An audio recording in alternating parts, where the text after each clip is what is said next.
Shit.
Give me a minute. I had to wash my hands because, goddamn, I was getting high off those vapors. All is look good. I am still gathering the boxes. Still capturing the boxes. Well, yeah, I gotta build all the KRIEG stuff I've neglected for a year, so. Oh god, I know that. I know that pain. I'm good. How about I just show you? Oh. Hold up, I got like 4 fucking text messages. Why is every time boss tell him about 4 fucking pixels? We're not yeah, we're gonna talk about certain things, but today we're just basically going over like the basics of the SCP Foundation. So guys, take a second and breathe. Breathe. 4 fucking Breathe. pixels. Do you know the reason behind that? Okay, my knowledge on SCPs are very niche, but I do know about that guy. Shy Guy? Okay, Like so that? yeah, so you do know about the Shy Guy. Yeah, I know it's a disaster with him always. Oh god, yeah. By the way, I have your stream pulled up. Oh, fantastic. Nothing live yet, so I'm still... Which, by the way, go subscribe. Go subscribe to Conrad if you're in here watching. Big bear hugs! Thank you, Gardo. Gardo is our resident hug bear. See. Do you ever have this thing where you put your phone down and then you just can't find it for some reason? So yeah, because you forget where it was, and then you're like, wait, did I put that there, or was that there? I'm like, oh, I put it down on my desk. I'm like, oh, I'm just gonna go grab boxes. Looks back at desk. Huh, where's the phone gone? Yeah, I gotta set a reminder on my phone, and I have to set an alarm. What time is it? It's just turning 1, so at 2:30. Actually, I'll set it to 2. So at 2:30 is fine. 2:30 is fine. So at 2:30, I have to put more resin in the resin tank. What are you printing? Okay. I want everybody to calm down. Conrad has some knowledge, but he's not knowledgeable on the subject. Please. Not completely. To a degree, I will recognize. He knows the meme 4 fucking pixels. Yes. He knows the meme of the 4 fucking pixels. So Does watching calm down. content from the video game count? Is everything in that game accurate? Where people scream when a guy walks into an elevator? It is and it isn't, but it could be. It's weird. By the way, oh yeah, you're still setting up. Yeah, I'm still setting up. I'm actually trying to just find my phone now, but I've lost it, I think. It's just gone. Just yell at your mom. Say, "Hey, ma, call my phone." Oh, my phone. What's that? Wait, I thought you were on a sofa. Yes, I am on a sofa. This is a sofa. So, sofa. Oh God. Sofa. No. Oh my God. They're talking in third person. No. Sofa's basically doing the "I am a toaster" bit, which I will talk about late in this session. Don't fucking worry about it. Like I said, we will talk about certain SCPs. We're just waiting for a second, folks. I just didn't want you guys ear raped with getting ear congestion from my MP3. Posters the Mechanicus will take them. Yeah, no problem, Krieg. I saw that you were I saw that was it. Oh yeah. It's a chair too, Artie. No, it's not. It's a sofa. I'm on a sofa. Do you see what I did to the Engine Seer model, by the way? Like the Tech Priest model, I like brutalized him just to put him in a tank. He kind of deserves it. No joke. Like Mechanicus are scumbags in my opinion. Yeah, I mean, on my Warhammer knowledge, I kind of don't like most of the administration of the Imperium, so which is a whole other topic. Because those guys are. Well, we have fancy tech, but it's all illegal. You guys don't get it. Smile. Oh, for fuck's sake. Thank you. Me and the tech priest are now shoving forks in them. Wish us luck. My chat is just. God. We have some weird people in this in my servers. I swear. It's fine. Okay, I've got my boxes. I found my phone, so I can now keep track of. Oh, trust me, I have 1, 2, 3, 4, 5 boxes just sitting over in the corner that I still need to put together, but I've been resin printing. This is behind my desk, by the way. This is what I'm working on today. Oh God. Oh God. Let's do some Kriegsman. Why am I not surprised? Kriegsman. Well, hey, wait. You have no room to talk, Artie. Yeah, I know. Hold on. Okay, look. I like Kriegman, but I have other preferences. I'm only getting them because they came out, and I already bought like 2 boxes before they got the new infantry, so rip my money, but whatever, it happens. There is. I don't want to tell you this, but there is a bash kit that you can buy on fucking Etsy right now for them, where you basically all the las guns are replaced with RPG shovels. What the fuck? Have you seen that meme? No, I have not. Please tell me you've seen that meme. I have not. Oh my God. I have to look this up now just to show you. Oh my gosh. Which kit should I start with? I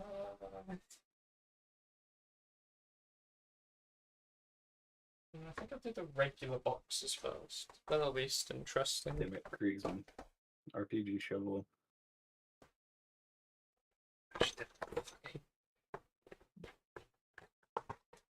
Almost accidental face reveal. I need to rip the wrapping off. I forgot how reflective they are. Whoopsie daisy. Yeah. I can't find the meme, but I can't find the one meme where it's basically Krieg's. It shows the shovel the rocket shovel, and then I'm just gonna just fuck's sake. There's so many of these. I'm gonna put this in here for you. Right? God. Here you go.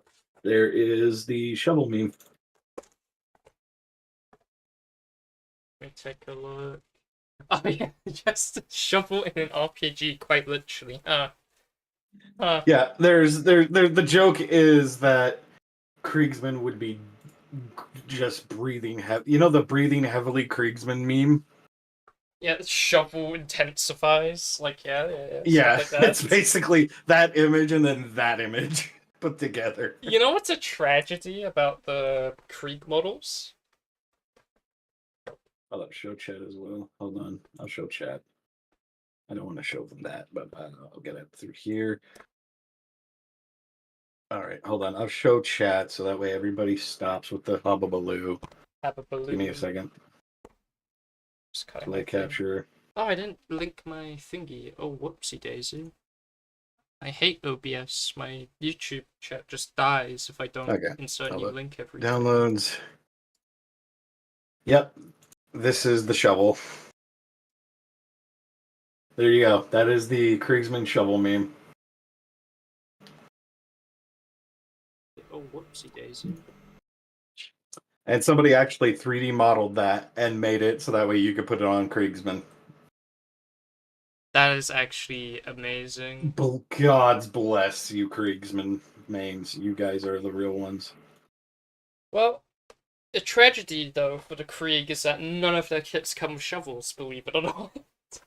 Yeah, that's the fucked up part. Like, the thing that everyone memes about, and Games Workshop was like, you know what, let's not give any of their kits shovels. I don't even think the artillery team comes with, like, an aesthetic shovel either. But you know what does come with a shovel kit? The Rogel Dawn. The least Krieg vehicle and all of the Kriegsman, yeah. Yeah, I don't know. Because like, in their kit, there's a guy that has a mace, and they were like, oh, you know what'd be a good idea? Just give him a shovel. Nah, fucking mace. That's more practical. Okay. I've unwrapped my things, I'm ready to go. Teach me the ways of SCP. Alright, here we go. Alright, so when talking about SCP, you need to start with the foundation, which is basically... Let me get my mic set up right. All right. So when talking about the SCP Foundation, the first thing that you need to really know about is the Foundation itself, which you kind of know it's the super secret government organization that takes entities and puts them into a box. That's basically it. That's like the most basic terminology of this, which is we found something that doesn't belong here. Put it in a box. Just keep it in a box. There are several classes of entities. We'll start with that since that's the easiest to go with. There is a couple of them and a couple specials, but we're not going to get to the specials because it's not really necessary. It basically goes like this. It's safe. Basically, these entities, you can put it in a box, leave it alone, not touch it, not look at it, and nothing will happen. Euclid, you put something in the box, but you have to keep at least an eye on it or else something bad will happen. Right. Keter, you can put it in the box. You can make that box as indestructible as possible, impossible to get out of, but even though you're looking at something, doesn't matter. Looking at it doesn't matter. By the time, there's some time that it's going to get out of that box. Now, there's also Apollyon and Thermial. We're going to go Thermal first. Thermial basically is there is no fucking box that you could put this in.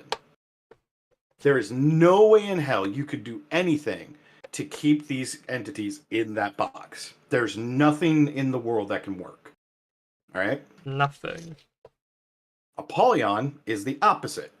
These are the entities that are the box, or are helping to keep the things in the box. Okay. All right, now, I want to make this perfectly clear to everybody that's watching this and about to say something. Just because an SCP is designated safe does not mean it is safe. Then why do they call it safe? They call it safe because it's safely away from other people's hands. It's out of people's reach. Now, there are entities that are classified as safe that if you're stupid enough to go inside the box with them, you're going to die. Huh. All right? Just keeping that in mind. Okay, okay. There's multiple theories about with the SCP lore, there's no real like set timeline or set image. I will say this, there was some absolute fucking mad lad. I don't know who he is. He was a 4channer that just did this out of the blue, posted it, and never gave his name. He kept himself anonymous.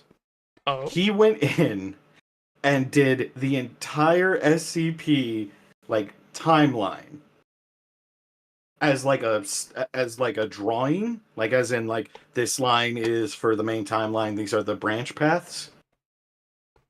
Hmm. All right. Do you want to know how many pixels it was? 4 pixels? It was 400 wide, so it was from like the bottom viewpoint to the top viewpoint was 400 by 18,220. Huh. That it's a comprehensive shot of the timeline for the SCP Foundation. I just hold on.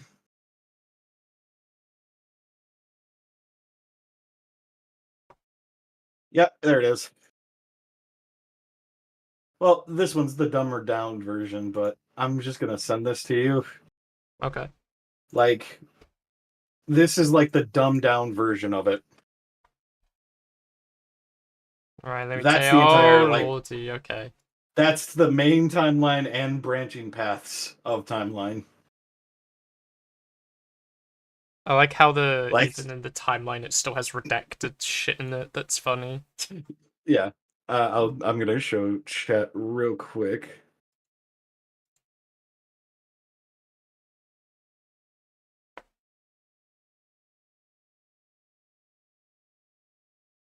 Hold up. This right. Okay, there we go. Oh God, sorry, chat. You just saw into infinite. Hmm. But yeah, this is the comprehension of the timeline. That is the entire timeline, branching paths and everything from the SCP Foundation. And It's that's fucking insane. meant to be comprehensible. Like be able to Yep. understand that just looks like a bunch of red lines and Yep. redacted files. Yep. That's supposed to be a comprehensionary list of everything that happened in the SCP universe, including branching timelines. Goodness. Please try to fucking read that, because you ain't. Yeah, I don't know. I don't recognize half of this. Yeah, don't try. Don't try. Don't try. Like, I'd have to You will lose zoom your in fucking even mind. more. I can't even zoom in enough. Yeah, The text is like this a is pixel. this is a dumbed down version of the one I'm talking about too. Oh my gosh. Like it's insanely long lore, but when it comes down to it, a lot of majority of people agree that the SCP Foundation basically starts with back in the Civil War era.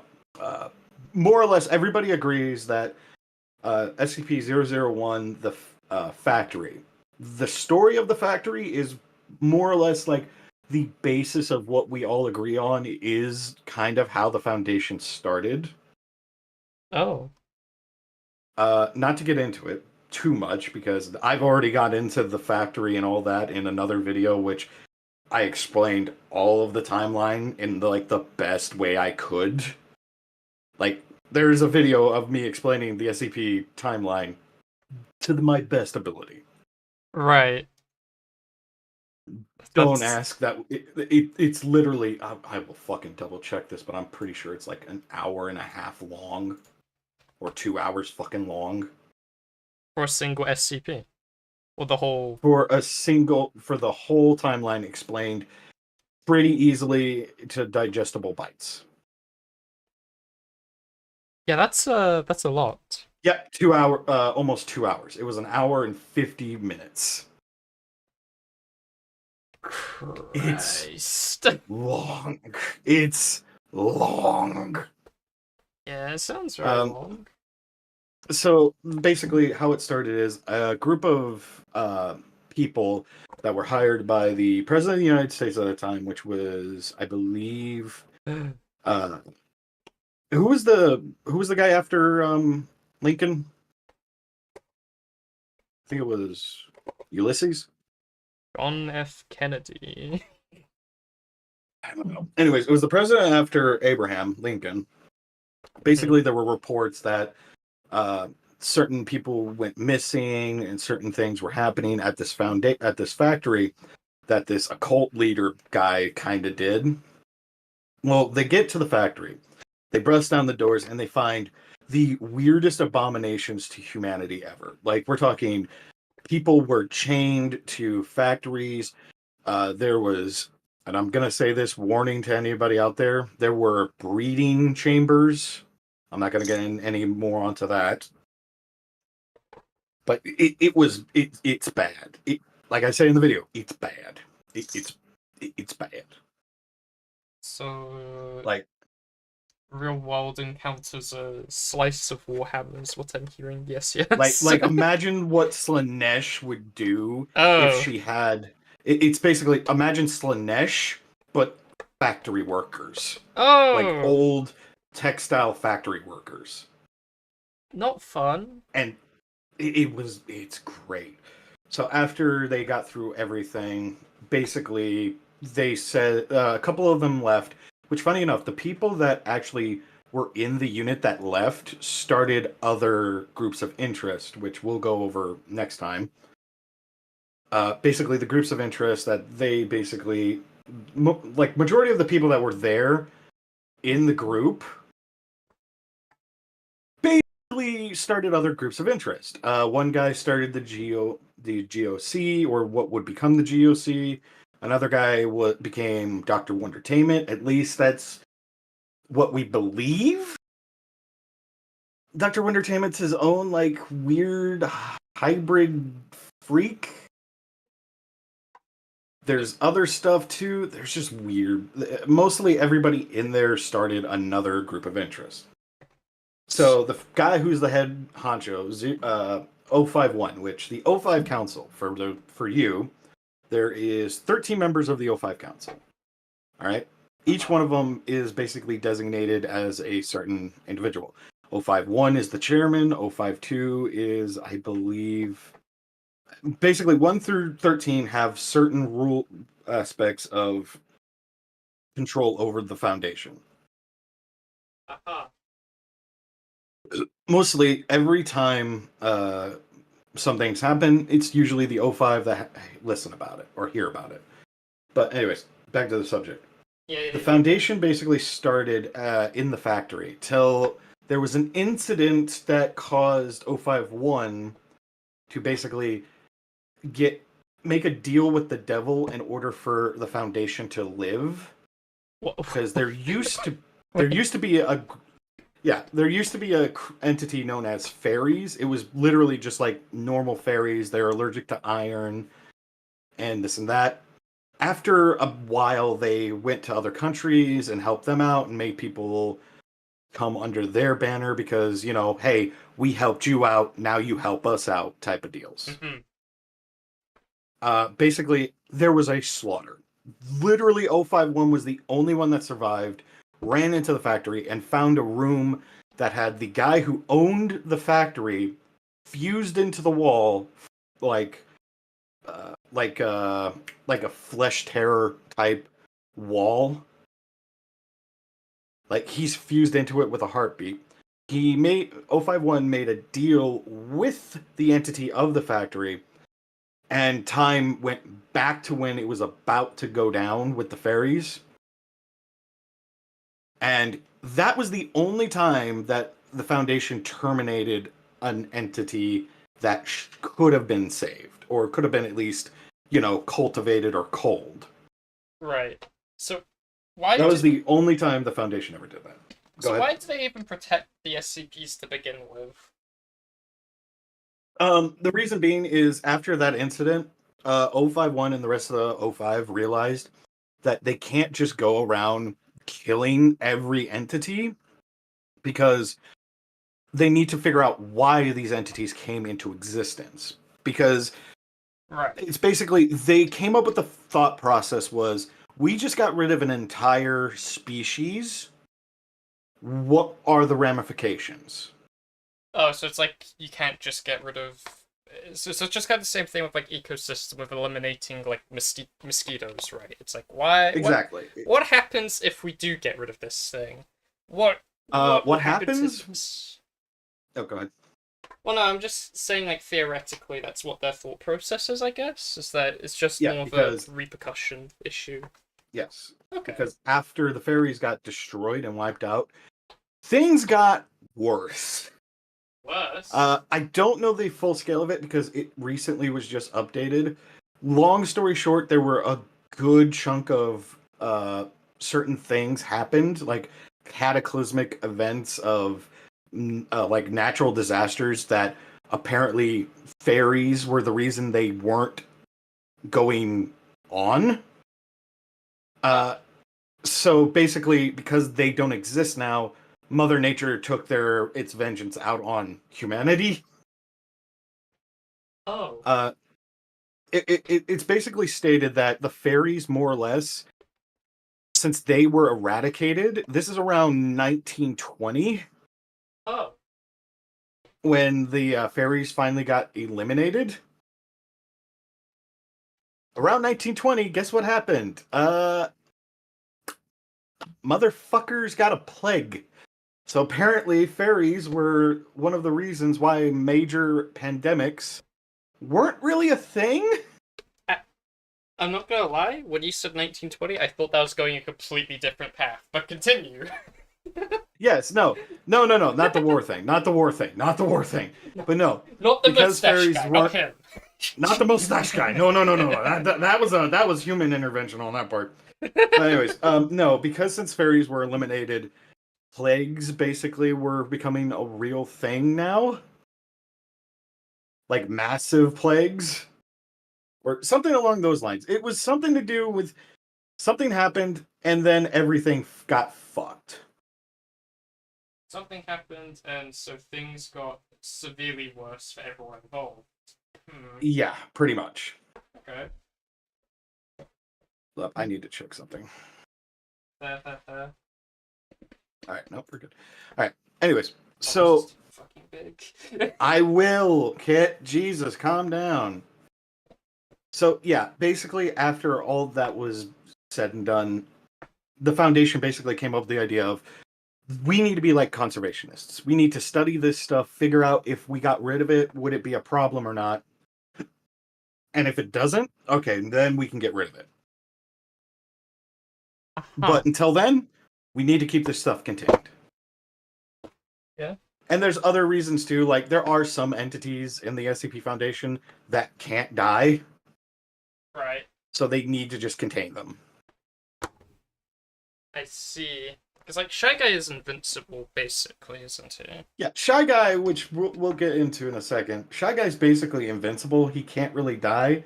There is a proposal for a termination timeline of him. Yeah, but they're all, like, fan theories, aren't they? Not really. It's not really a fan theory. It's more of it would probably work, which is you take 173, put him in a room with Shy Guy, and Peanut's gonna snap his neck so much that it's probably gonna break his bones. And then once you get to the marrow of 096, you can just pour sulfuric acid or like a corrosive acid down his marrow and watch him die from the inside out. But does Shy Guy blink, though? Yes, I believe he does. Okay. And if not, he's not looking at 173 at the time. So, anyways, Okay. back to subject at hand. Yeah. So, when the Foundation basically works off of the idea of we secure, we contain, we protect. We secure entities, we contain entities, we protect humanity, and do as best we can. Yeah, There are some entities that I like, favorite entities that we should probably talk about, which we are. Do you know who 999 is? I want to talk about my favorite first. I'm biased, motherfuckers. Deal with it. 999. Yes, 999. What's he look like? Yeah, SCP-999 is an orange blob. Oh, he's the chill one. He's the one that doesn't. Yeah, he's the little guy. He's Little, a little guy. little fella, chill guy. He's a little guy. You have So shy guy, SCP-999. chill guy. Yeah, SCP-999 is basically, what if a sentient slime had the mental capacity of a child and the temperament of a puppy? Ah, that's nice. SCP-999 basically, when he gets into contact with people, often gives them a sense of euphoria and calmness. He also gives off a smell of your favorite type of candy or favorite type of smell. So, like, some people like the smell of fresh cut cardboard or fresh cut grass. Right. He basically gives off that smell consistently. Oh, right. SCP-999's diet contains of milk coal wafers, candies, sodas, and sugary drinks. He likes sugar. Okay. Is Other this thing, gonna have a deeper, darker meaning I should be aware about, or we're getting there. God damn it. SCP-999 also can cure depression by eating small pieces of him, and has even been able to cure PTSD. What the fuck? Yeah, he is like the best of boys. All right. I don't see anything wrong with him then. He can stay. Okay, the next creature we're going to talk about is the opposite side of the spectrum, SCP-682. 682. All right. Never heard of him. Oh boy, he is a giant reptilian crocodile that is rotting. Wait, maybe I've heard of him? That sounds familiar. I'll send you a picture. I'll send you a pic. Hold on. Yeah. That is 682. I'm going to show chat real quick. I'm going to pop this over here so we can do this. This is 682 in a nutshell. Oh, this creepy guy, right. Yeah, I don't know much This is about 682. Yeah. 682 is a nigh unkillable reptile. The Foundation has found out that there is nothing. He is a foreign entity onto the population of our world. Therefore, he is greenlit and must be destroyed at the earliest convenience. So, was he, like, contained by a bunch of Florida men by chance, or...? Funny you say that. There is actually... I'm not... Yeah, funny enough, whenever he breaks containment, there is a MTF known as the Bayou Boys. Bayou who are just Boys. Florida... They are literally just Florida men. Okay. They're just Florida man. Oh, that's fucking brilliant. So what, they just wrestle It's with literally... the alligator back into the cell. It's like, oh, go back in. Get out of here. Yeah, pretty freaking much. Oh, that's hilarious. So, I think I can begin now. Dude, this fucking box is massive. Why is it so big? Whose idea was this? This was your idea, bub. Well, no, I meant, like, who made the box so big for, like, so little models? That's what I'm curious about. Oh, I don't know.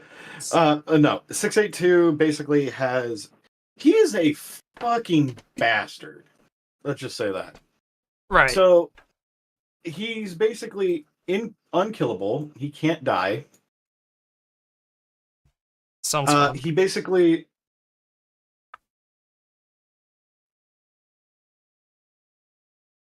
I don't know much about Prototype, Kit Bash. I'm sorry. I have to skip it. I'm sorry. We could go back to it later. It's an SCP-1001 proposal. I don't know much about it. I don't really care for it. I never really looked into it. But anyways, so 682 is also... Yeah, he actually has an IQ of 170. Oh. He is highly intelligent. He basically cannot be destroyed. He has a regenerative ability that inorganic or organic material he can absorb and basically recreate his body. They've gotten him down to literally nothing more than a talking skull, but he still won't die. Yikes. Now, there is a connection to the last two SCPs I talked about. Okay. You want to hear them? I am very curious how a rotting alligator and a cute slime blob are connected, but go on. They are technically brothers. How? How? I know. Brothers That's from really a different fucking... mother? Question mark? Like, what is this? Yes, they're brothers from a different mother, but their father is the same guy, who is, and we have to talk about this if we're talking about these two. Yeah, the Scarlet King. Okay, well, I've heard that name thrown about a lot. I know he's like a world-ending He SCP, is but that's the it. he is the world-ending SCP. He is the big bad of the SCP Foundation. This dude is literally ridiculously powerful. Oh, fun. For Yeah. instance, the moment he comes into our universe, Mm-hmm. it ceases to exist. Wait, then how do we know about him? Is he just like a theory We know then? about him Or... because there is a protective seal on our universe from another god in the SCP universe, which we can get to later. Basically, he more or less just he can't get in, so he has to send envoys in to more or less destroy the boundaries, so that way he can come in. Huh. 682 is one of them. 682 is one of them. 999 though is not. There's a dumb prophecy going around that says 999 can either be the savior of of our world or the destroyer of our world. I feel like people that say could be the savior are the same people that think, oh, once all humans die, the planet will heal and that kind of stuff. That's the Yeah, kind of... that's the fucked up part about this. We don't know if that's the way or they're talking about some other way. Oh, like he's actually gonna help and not just eradicate the fucking human race. Yeah. It's I don't know, keep him in his shitty space cosmos. Humanity first. Get him out of here. yeah, exactly. There are other SCPs though we can talk about. Okay. Which is SCP-173, also known as Peanut. Next snapper. Also called, actually, funny enough, also the first SCP that was ever created. He's It definitely was iconic. He is iconic. Anybody who hears SCP immediately knows who the fuck Peanut is. Everybody knows who Peanut is. I mean, he was like in all sorts of like fan games. He's Yeah. there, he's here, he's kind of just everywhere, to be honest. Doesn't he have like a Yeah. different design now though? Yeah, that's the thing. We had to redo a lot of people had to redo the designs. Hold on. A lot of people, we had to do a lot of redesigning for him because the simple truth is, we actually kind of fucked up. Oh.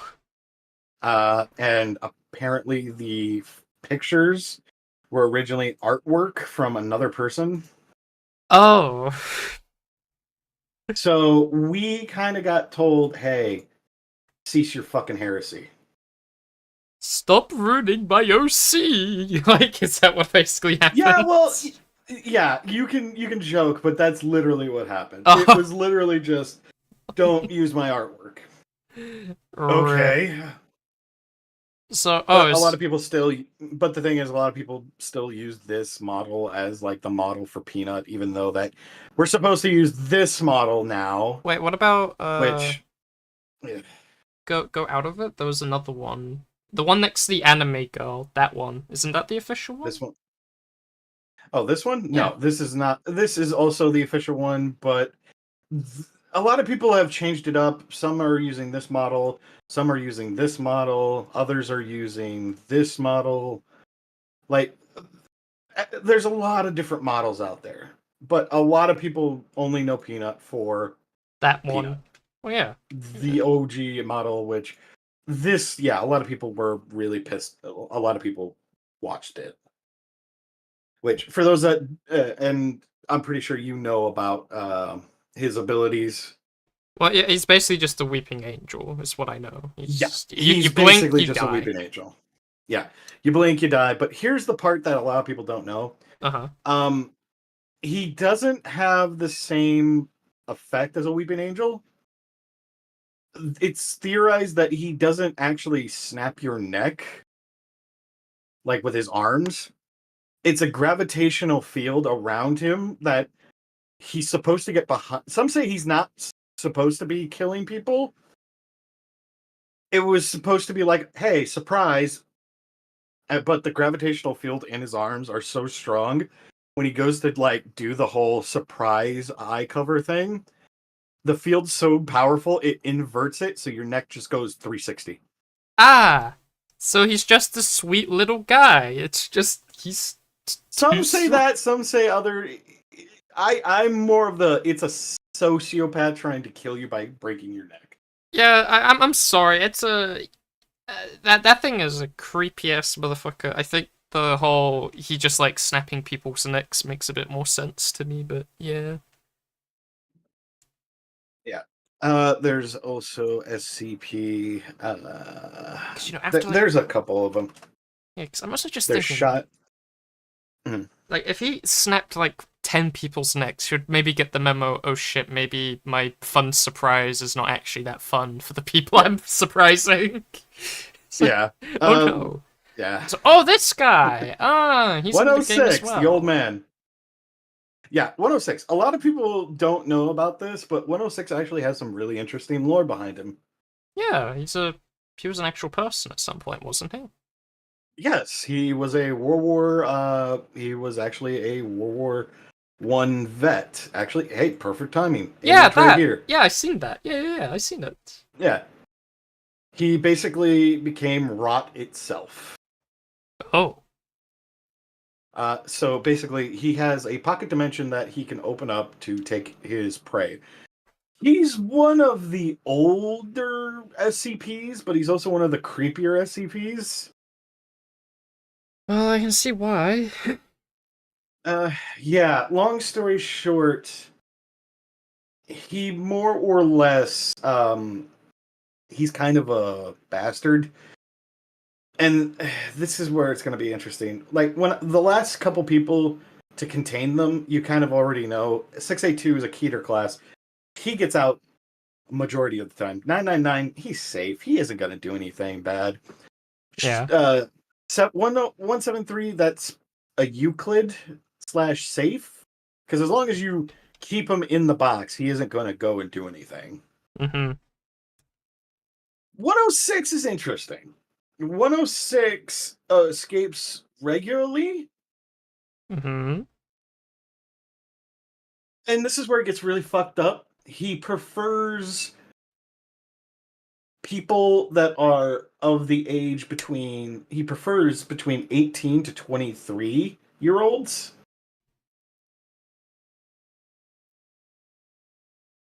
And he doesn't really kill, he hunts. He hunts. The pocket dimension that you get sucked into is Yeah. more or less his hunting grounds, Oh. and he will hunt you. Long story short, no one really has survived 106's hunting grounds. If you ever get pulled in, you're pretty much done. Fun. Yeah. Yeah. The really fucked up part is how they recontain him when he breaks out. How do they recontain him? Have you ever heard the term femur breaker? Yes. This is the guy. This is the guy that is made. There is a machine where there is always D-class on standby of the age range that he chooses. High. That they will put D-class in there if he ever escapes. They will put them in there inside the right under a containment cell of hit for him, and break the motherfucker's femur. Yeah, I've heard the effects before. I've seen some memes, you could say. Yeah, the breaking of his femur is breaking of their femur. Basically, um, basically, he's drawn to it like a moth to a flame, and he takes the bait all the time. But the reason he does it is because he's like, screw it. They're gonna capture me again, but I get a free meal. Oh. And he always knows he's going to escape. That's the fucked up part. We can't really contain him. The box basically that he's contained in is more or less a 5 meter by 5 meter by 5 meter box that has an extra two layers on top of it that have multiple different rebar or pipes or stuff in the way. He can basically, the smoother and easier to move behind an object is, the easier it is for him to get through. The more complex it is, it takes time. Ah, and that's why he never really gets fully out of the facility then? Because of how the facilities are? Yes. He can't really just like, oh, I'm going to enter a pocket dimension and then immediately show up outside. It doesn't work like that. He still needs to, it's like nether travel. He still needs to move a great distance to move. But every time he gets out of containment, they break a femur, and he's like, I'm just going to go back real quick and grab the milk and just... Ooh, dinner time! Exactly. Yes, I understand chaos, but that's not really canon. So there is another SCP. I can't remember the number. Somebody remind me what the number is. It's the gas mask. There's a gas mask of the Foundation. Yes, there's a anomalous gas mask that once you wear it, it teleports you to a different dimension. Oh. And I don't know if that's true or not, but it said that somebody did go into his pocket dimension with it, but they weren't seen again. But the mask showed up again outside of the containment cell of the old man. So it's theorized they don't know if he actually escaped or he just got sent to a worse plane of existence.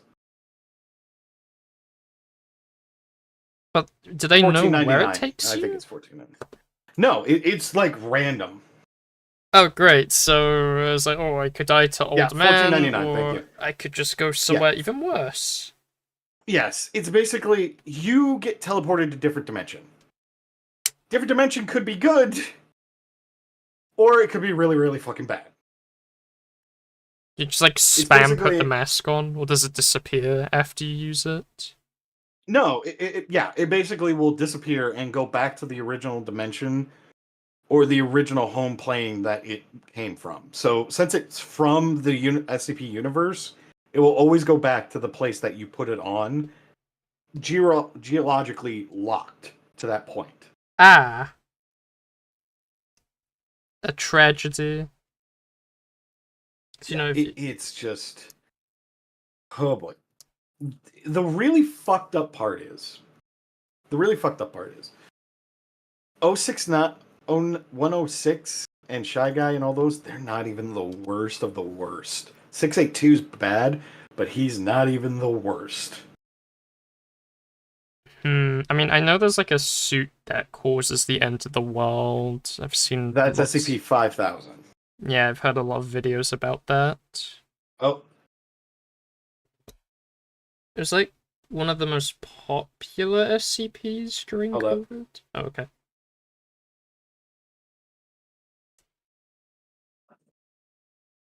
Oh, yeah! Yeah, okay. First we'll talk about the Plague Doctor, then we'll talk about that because that's funny and I wanted to bring that up. Thank you for reminding me there, Trooper. Hmm. So, there is do you know who the Plague Doctor is? Yep. He's the one that quote cures people. I've heard of him. Yes. So, we still don't know what the fuck he means by pestilence. We have no idea what he means by pestilence. Life, I think. We don't know.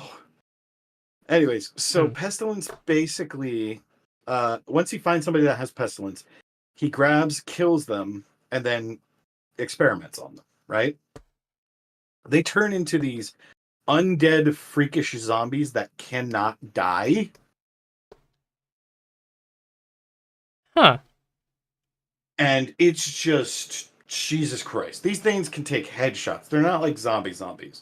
These things can take headshots and literally keep fighting.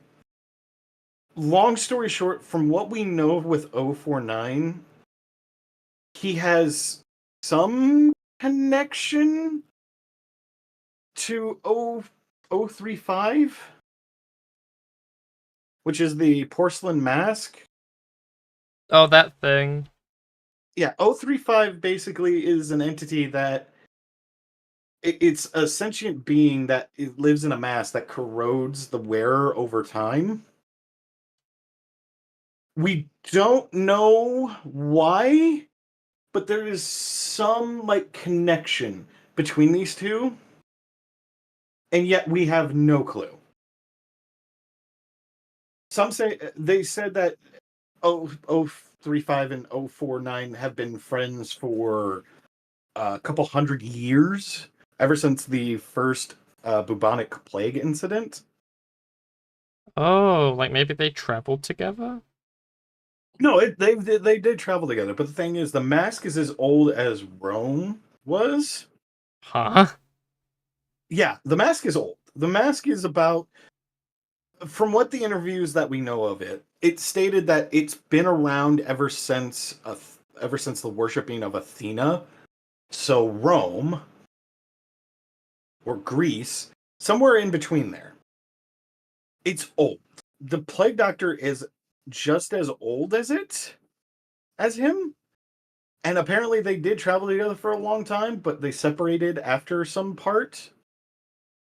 Like it's weird. There's contradictory stories between the two of them. And Okay. by the way, the porcelain mask is an asshole. He is like the biggest dick. How so?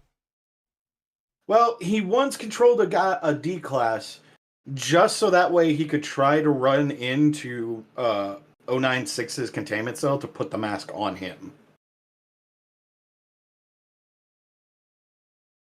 Wait, That on was not a which good guy? idea. 096, this shy guy. Oh, Yeah. that would be problematic, I presume. Yeah, so yeah, they've been around somewhere between like bronze, iron, and between that and the Victoria Age is where Plague Doctor and the Mask met. Don't know when. Don't know how they separated. We just know that the Doctor did not look like the Doctor Mm-hmm. when they met. During their travels, something happened between the two, and something else happened, and now the Doctor looks like that. We don't know what happened. All we know is that they tried to do something to help a little girl, and it fucking backfired hard. Any more details about that? Or just Not really. All we know hmm. is they tried to work together with their abilities, and then both of them got fucked up in the end. Yeah, 049 currently does not like the mask. They used to be friends, but now they're not. Hmm. It's theorized that the mask now does corrosion because of that incident, and the Plague Doctor can't show his face because of that incident. Okay. It's weird. What we do know is back before that incident, the Plague Doctor apparently was a healer, an actual, like, honest to goodness healer. And the mask actually was more or less it helped people perform like actual performed like theater very fucking well. Oh, okay. We don't know what happened to them. We don't know what incident or what fucked up shit happened. We just know it happened. Now they look like this. Now they act like this. And they don't like talking about it. A shame. A shame they don't like Oh, right. dumping. Hmm? Yeah. Hold up. No, keep going. I just gotta look. I just have to get this. Okay. It's just it's a shame that a lot of the SCPs seem to be very secretive. What are you looking up? Yep. This is SCP an actual Warhammer. SCP. This is an actual SCP. Isn't this like the thing about the models are actually think they're the real deal or some shit? Isn't that the whole Nope. Nope. thing No. about No. it? No. No. No. It's a completely different thing. Different thing. Okay. Yeah. What's the deal with So this one? SCP 3973. It's the funniest part is how this was discovered, and I'm not joking, is because an agent of the Foundation is a Warhammer nerd and went to a tabletop tourney. Right. And because he went to that tourney, he noticed there was a guy that was getting called a cheater because for some reason No. he kept rolling really, really fucking good. Mm-hmm. Like, we're talking like he kept rolling like quadruple sixes on multiple rolls. And it wasn't magic dice. It wasn't magic dice. It turns out SCP 3973 is a sentient Warhammer mini of Okay. the 30K Ultramarines. However, it does prefer to be painted differently on occasion. It communicates via dice. If you're feeling okay, give me a 6, rolls a 1. Yeah, exactly. Okay. But if you actually treated it nicely and actually painted it like multiple times and gave it a new paint job once in a while and varnished it and gave it like a decent amount of attention, like really good attention, guess Mhm. what fucking happens? Um, I don't know what would happen. It it can it can control the ability of dice within a certain radius, and every time you rolled, more or less, it will make sure you always win. Okay. That is not a Interesting. joke. It is an actual fucking entry, which you would think this is the stupidest thing you ever heard. However, Mm-hmm. it's fucking funny. Yeah, that is pretty funny. That is actually a pretty funny. So, okay, this brings me another question about like Hmm. legitimate SCP stuff. Okay. So, I presume most the SCPs are more like kind of fad stuff. There is more or less, when it comes to SCPs, you basically have to go to the wiki, which we can do quick. And this is the wiki page, basically. The wiki is more or less where everything goes for it. As you can see, we are into the 8,000 to 9,000 range. And can you see how most of these say access denied? Yeah. That's because there is a writing contest for SCPs. Oh, okay. And depending on what SCP you get, and the staff of the site basically will go and read from the wiki entries and more or less go from there and decide if this SCP is good or not, and more or less will keep going through it. Huh. For instance, this is the 001 proposals, which we are not getting into because fuck that. I see. Just There read is. some of these, and it Hold just on, sounds weird.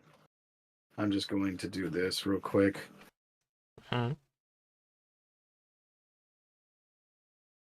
Piece number 4. There is There 1, is. 2, 3, 4, 5, 6, 7, 8, 9, 10, 11, 12, 13, 14, 15, 16, 17, 18, 19, 20, 21, 22, 23, 24, 25, 26, 27, 28, 29, 30, 31, 32, 33, 34, 35, 36, 37, 38, 39, 40, 41, 42, 43, 44, 45, 46, 47, 48, 49, 50, 51, 52, 53, 54, 55, 56 001 proposals.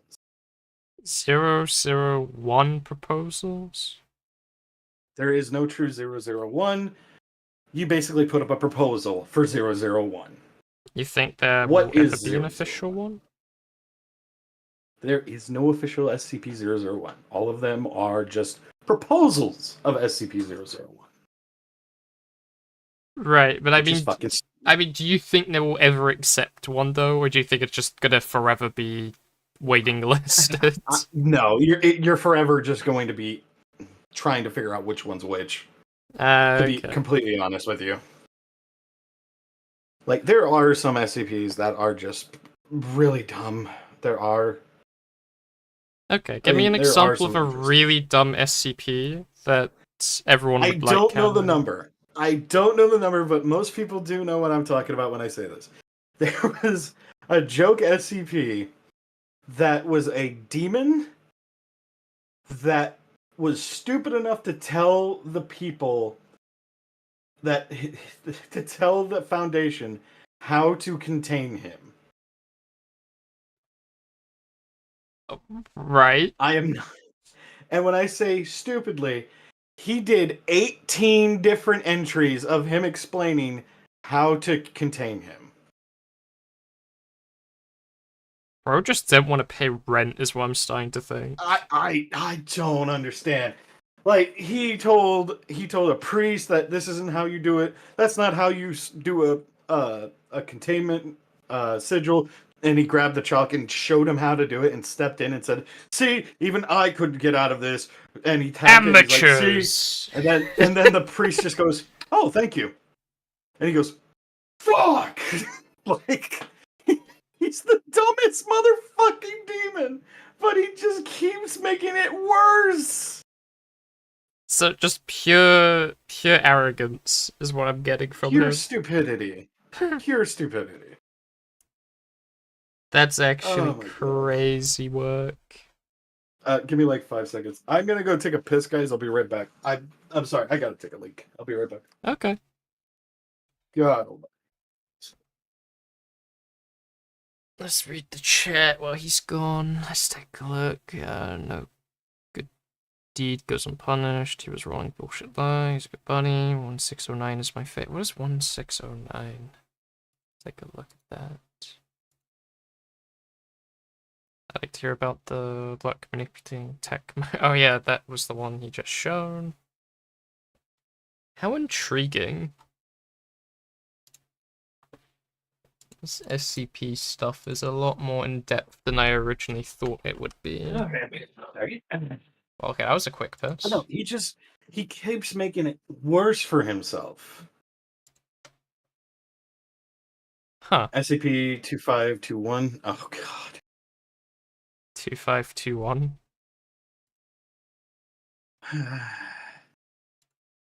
Let me get down to it. Let me see what it was. 2521. Oh, that one. Which one? We'll talk about 420-J in a second. So, 2521 is an entity that just... That's the entity. Oh, okay. Now, you might be saying, why the fuck are all these images like this? It only speaks in elaborate emojis.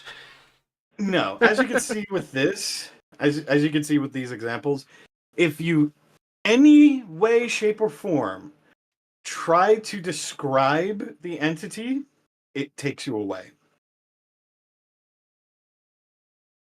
Huh. Any written, any verbal form of communication, it just takes you away.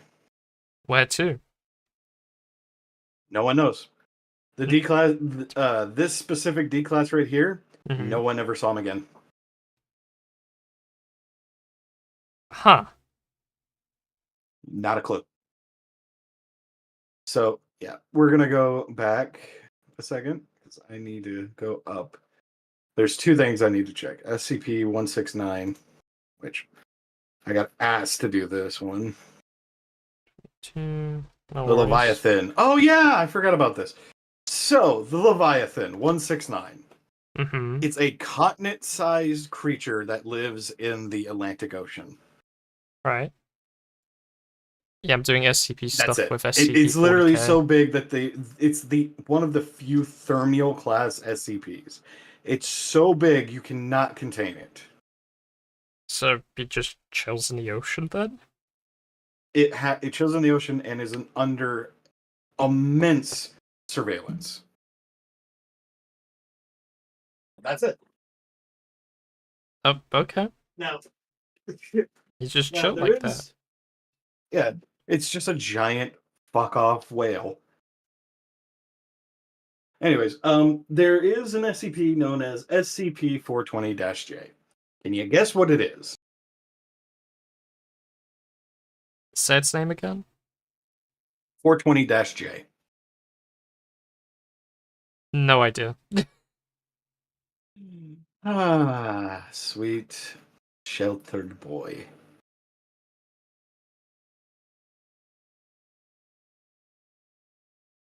Anyways, SCP-420-J. God almighty. Some absolute mad lad. Absolute fuck knuckle. Decided to take some kush What? and throw it into the refining machine. Somebody remind me what the refining machine's number is? Anyways, it's basically, there's a machine that it refines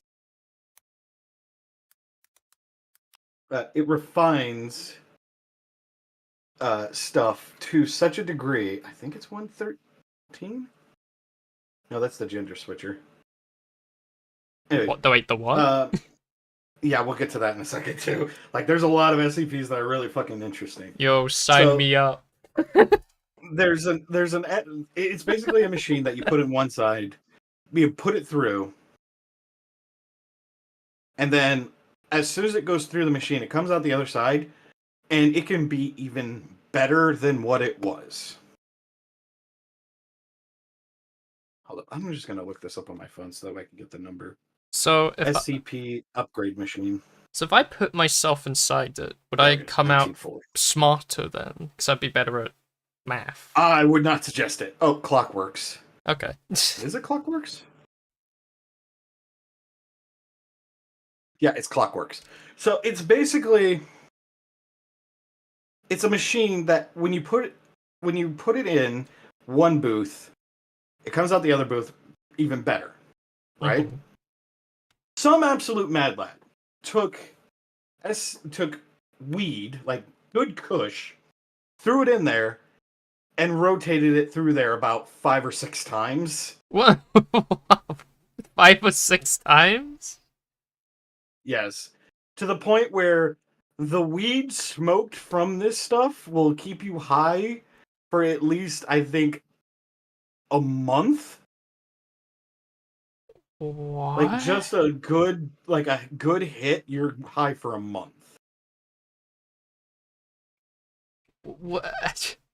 A hero of the nation, I guess? I don't. It's so bad that the O5 Council have actually put the seeds of it in a containment cell as safe, but restricted for only certain uses. To put in perspective, you know 682, right? What does he look like? Giant unkillable lizard.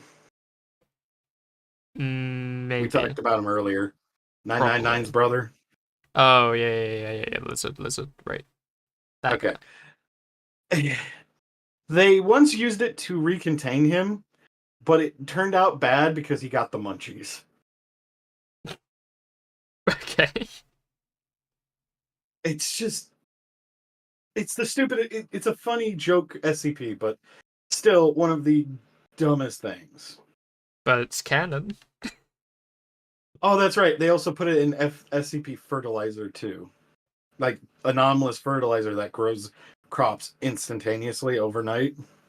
Oh, Yeah, it just, Jesus fucking Christ. It's just a clusterfuck of stupidity on that one. interesting.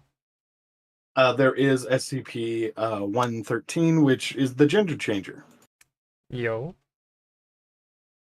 Basically, you hold on to the rock for at least a couple seconds, and you basically will turn into the opposite sex. Give me the goddamn rock. Where's that rock? I know. This rock has been memed to death. Oh. It has been fucking memed to death. You know what? I might remember that now. Because there's that funny doctor guy. What's his name? It's a famous doctor in the Foundation that. Chaos, we will watch it at the end, motherfucker. Keep saying prototype. We'll watch it at the end. Calm down. Anyways. There's a doctor. So yeah, what? There's like a really famous character that's, I think, kind of a we meme. don't talk about him. We don't talk about him. I know who you're talking about. Don't talk about him. Let's just say that individual, the guy who was basically the person who created and was the character of it, did some very horrible shit. Oh, gotcha. Never heard of him. Don't know who he is. Yeah. Actually, you know, Lord Drea is really cool. I wonder if we give him the stone, if he'll become a hot KRIEG woman. But anyways, no. He was, long story short, PDF. There you go. Yeah, anyway, KRIEG's horse looks really cool, guys. Change the subject. Avert. I'm still making the goddamn horse. Oh, Jesus Christ. It's a lot of pieces for a regular dude, what can I say? Regular dude. Regular dude faction. My favorite kind of faction. Regular dudes. Just a bunch of men and women drinking beer on a Sunday, shooting Xenos, I guess. Imperial Guard. Oh, yeah. Oh, yeah, 1610. 610. Ugh.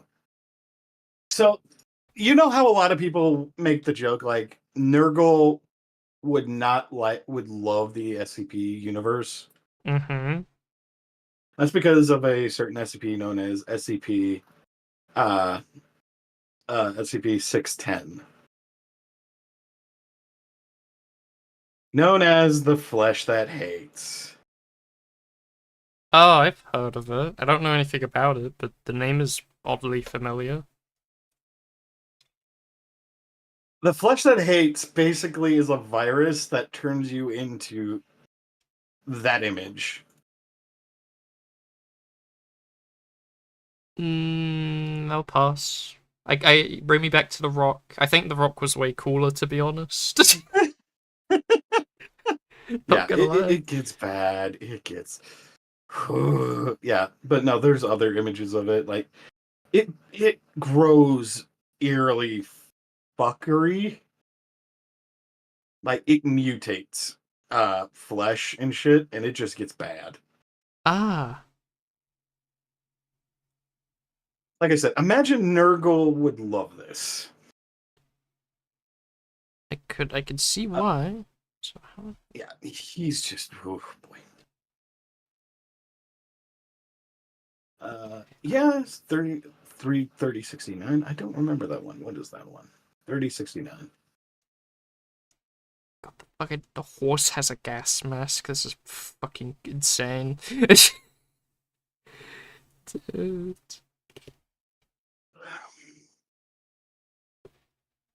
Oh, the triangle? Oh yeah, there's the Church of the Six. There's the Church of the Flesh that hates. Oh, ugh. It's bad. It's bad. What about the flesh that The cares? Can we get that instead? the Obliterator virus. Oh yeah, the Obliterator virus basically is like cheap version of this. No, it's 113 is the gender bender stone bub. Epsilon, we just got done talking about Shy Guy a little bit ago.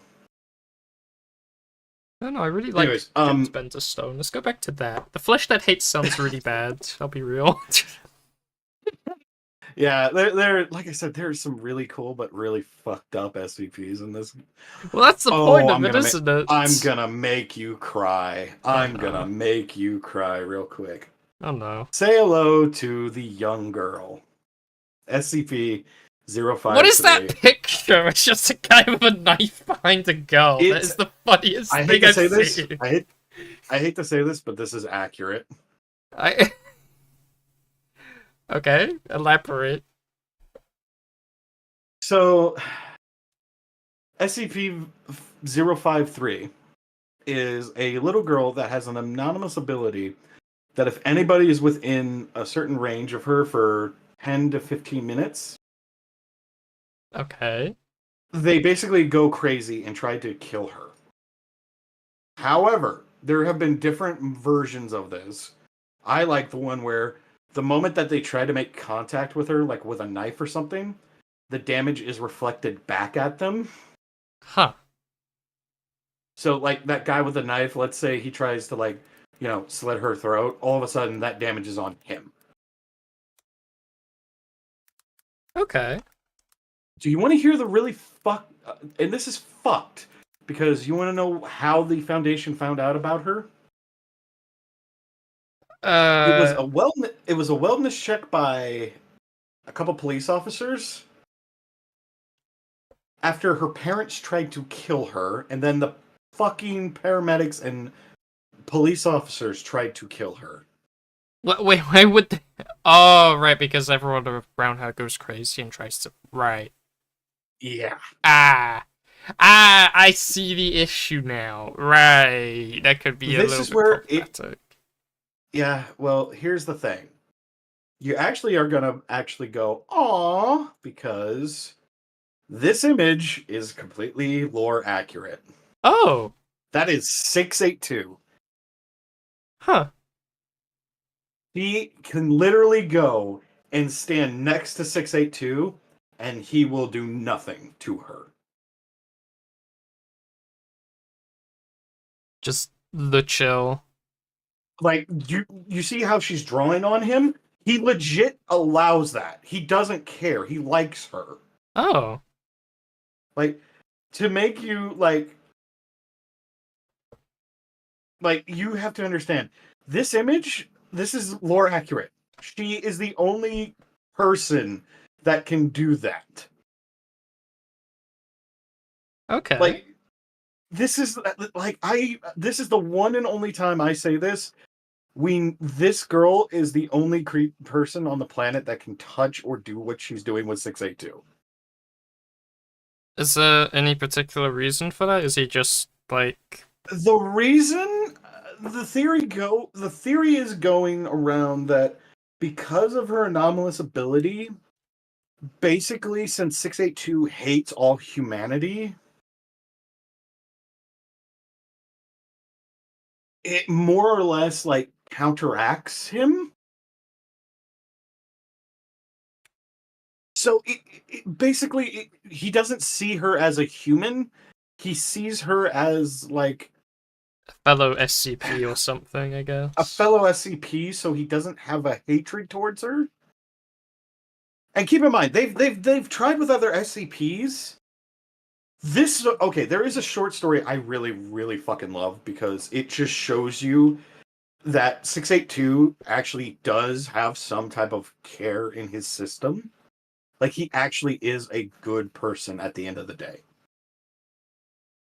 long story short, what happened was the little girl was part of an investigationary assignment by a certain SCP doctor who doesn't exist anymore. For good fucking reason, because he was a scumbag. The one that we shall not name from earlier. No, worse. No. Oh, another worse. bad guy. Wow, I'm seeing a very common trend. He's worse. Okay, I want to make this clear. The SCP Foundation has a rule. We are cold, not cruel. Mm-hmm. They don't do cruel experiments. They do cold experiments. They try to keep their distance away from emotion. We are going to talk about that next time, Epsilon. Anyways, the really thing is, I say that 682 can actually care is because this guy basically tried an experiment with 093 or 053 and the old man.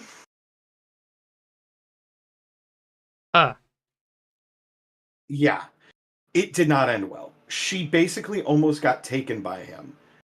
However, this is where it gets really cool. 682 could sense something was wrong and busted through his containment cell into the testing chamber and nearly killed the old man. Oh, that's sick. Okay. He protected 053 from the old man. He nearly fucking ripped that bastard's head off. Maybe I was too cruel to the lizard. I like the lizard now. He seems pretty chill. He's protective of her to the point where when they have to separate them, he often seems lethargic or melancholy. Like what? He often seems lethargic or melancholy. Okay. Intriguing. There's some really weird shit, dude. But I'm gonna bring it back down to sadness days. Okay, back to sadness days. Yep, back to the sad parts. We're not really talking about 001 proposals. That's going to be a different stream. Trust me, it's going to be a different stream because that's a big There's 56 of these damn things. We'll talk about that later. I nominate the Ryan Gosling as 001. Thank you. I will not elaborate or take further questions. But no, there is something really cool though that often makes people wonder, why do I say that the SCP Foundation believes in cold but not cruel? Here's why. SCP Foundation has a reason. I think there's... Yes, they did. There is a story about 053 being like one of the horsemen of the apocalypse, and 682 being her mount, like her horse. All right. So I'm not gonna say what. It's a longer fucking story, and at the end of the day, it's just, yeah, she was one of the horsemen of the apocalypse. Done deal, gone. Okay. It's not. It sounds just like how it is. It's literally it's interesting story, but it's so fucking long. It would take up an entire stream. So yeah, this is basically me just giving you like the rundown of certain SCPs, certain things. Yeah, because a lot of the stories are like hours long, aren't they? Yeah, which by the way, you guys who are watching this, put in the comments what SCPs you want us, when this goes into a VOD, put down in the comments what SCP or what story you guys would like me to talk about, and we'll talk about it. So yeah.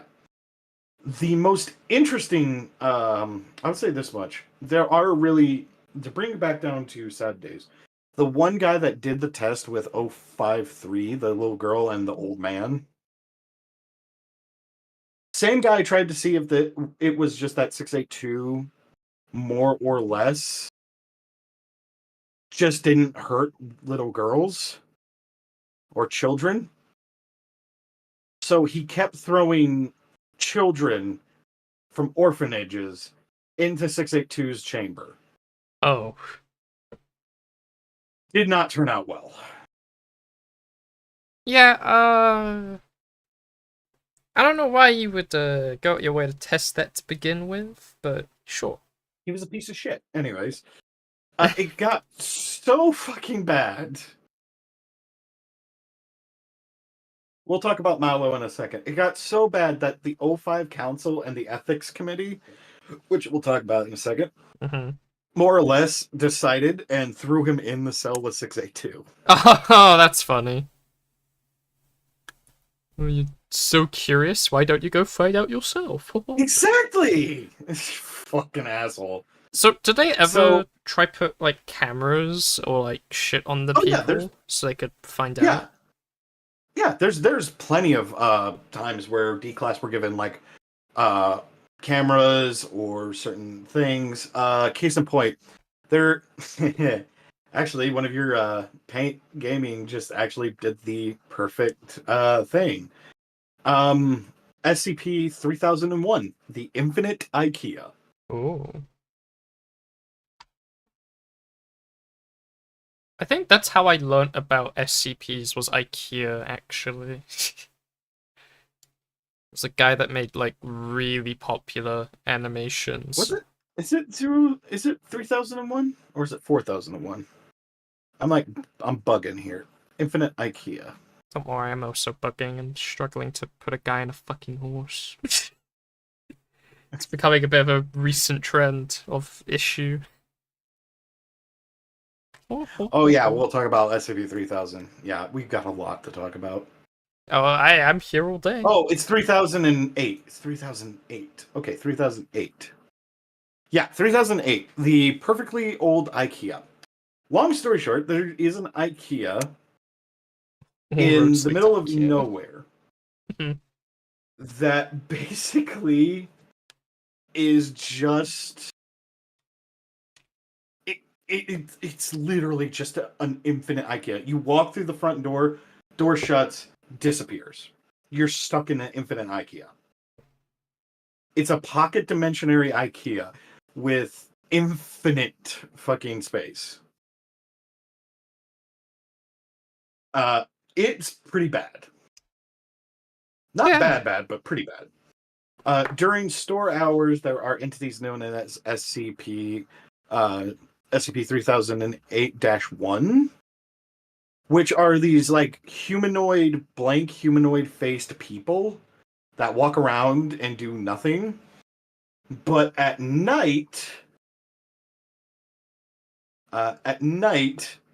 the bigger, more scarier versions of these bastards show up, which is SCP-008, SCP-3008-2, which, if they see you or notice you, you're dead. They will kill you. It's fucking weird. The Infinite IKEA is where most people think, oh, we can just shove it in there and, be gone with you, you vile thought. They tried that with 682. Did not work out. Which one was 682 again? Giant unkillable lizard. Oh, okay. Yeah, so if I ask, like, repeat on stuff, no, you're fine. Numbers you're are fine. Very hard to remember. Yeah, no, trust me. I remember. There's a lot I don't remember. You could just remember this. 682 equals hard to kill reptile. Okay. I'll try to remember that. Yeah. Yes, we are going to talk about some of the GUIs here in a minute. GUIs? Groups of interest. Oh, okay. But real quick, I want to just briefly hit on the structure of the Foundation. All right. So the Foundation works like this. There are 3 major groups that run the Foundation. You have the O5 Council, which are the original SCP founders. You have the Ethics Committee, and then you have the Administration. Huh. So Yeah. So the ethics committee basically is what it sounds like. It is the ethics committee. They basically go over what proposals you put forth and say yes or no to your experiments. O5 Council, they're the head honchos, the captain of the group. They basically take care of majority of the things that the Foundation needs to do. The administration board is basically in charge of sites. Now, there is multiple places which are called sites. Some sites have certain entities, and others have other certain entities. They can range from a couple safe, a couple Euclid, a couple Keter, to all Keter, to all Euclid, or all safe SCPs.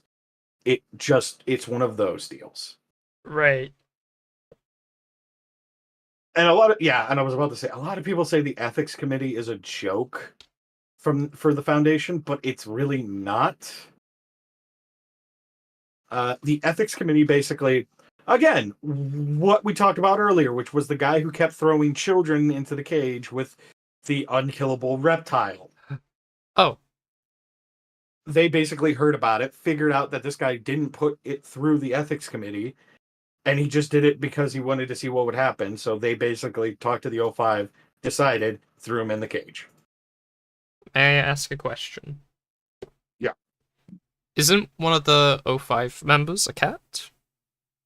Yes, I believe it's 059 or 058. It's one of the two. Why is there a cat on the council? Because shenanigans. I believe the theory is. I believe the correct terminology is there's an SCP known as the animal zipper, which is like the part of the zipper that zips up, like the zipper. And if it touches a person's bare skin, it basically once it sticks onto them and will open, and then you will turn into a random animal. Ah. He basically got fucked and turned into a cat. Meow meow. Important decisions. Meow meow. Like... Well, you make those jokes, but if I remember correctly, what he's in charge of is kind of fucking hilarious in that, right? He's considered the cryptid expert. So he turns into a cat. He's a cryptid expert. Huh. The fuck? Oh, interesting. Very, very interesting. Yeah. There is back to subject at hand. So basically, if a decision is to be made, oh god.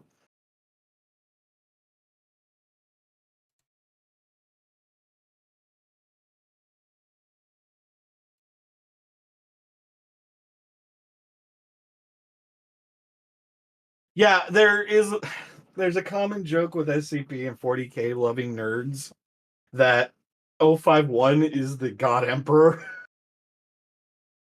5-1 is the Galway one. It's a running joke with the Okay. 40K SCP fandom nerds, which is they just say 051 is the Emperor of Mankind before the collapse of humanity. Okay. That's pretty funny. And I get where they're coming from, but that's not how it works. It's all fun and games until he starts talking about killing Xenos. Pretty much. There is a bunch of other stuff. Oh no, we are not. We will talk about that in a minute, because that will be the opening segment into a certain group of interest. Okay. He just Absalom just said something and it pissed me the fuck off. Ew.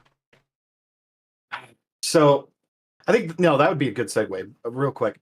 So basically, the O5 Council has command over jurisdictions.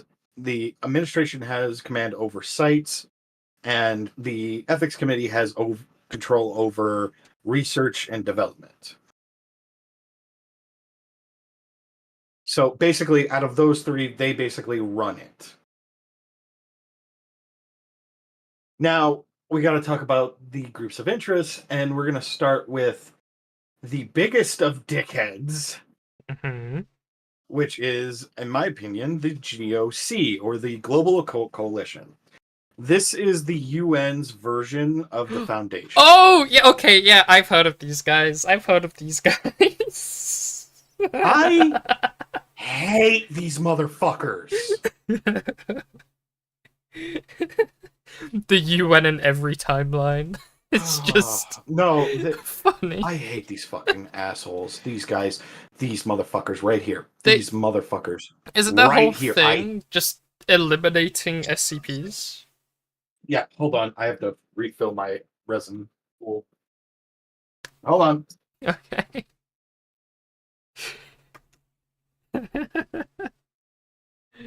Oh gosh.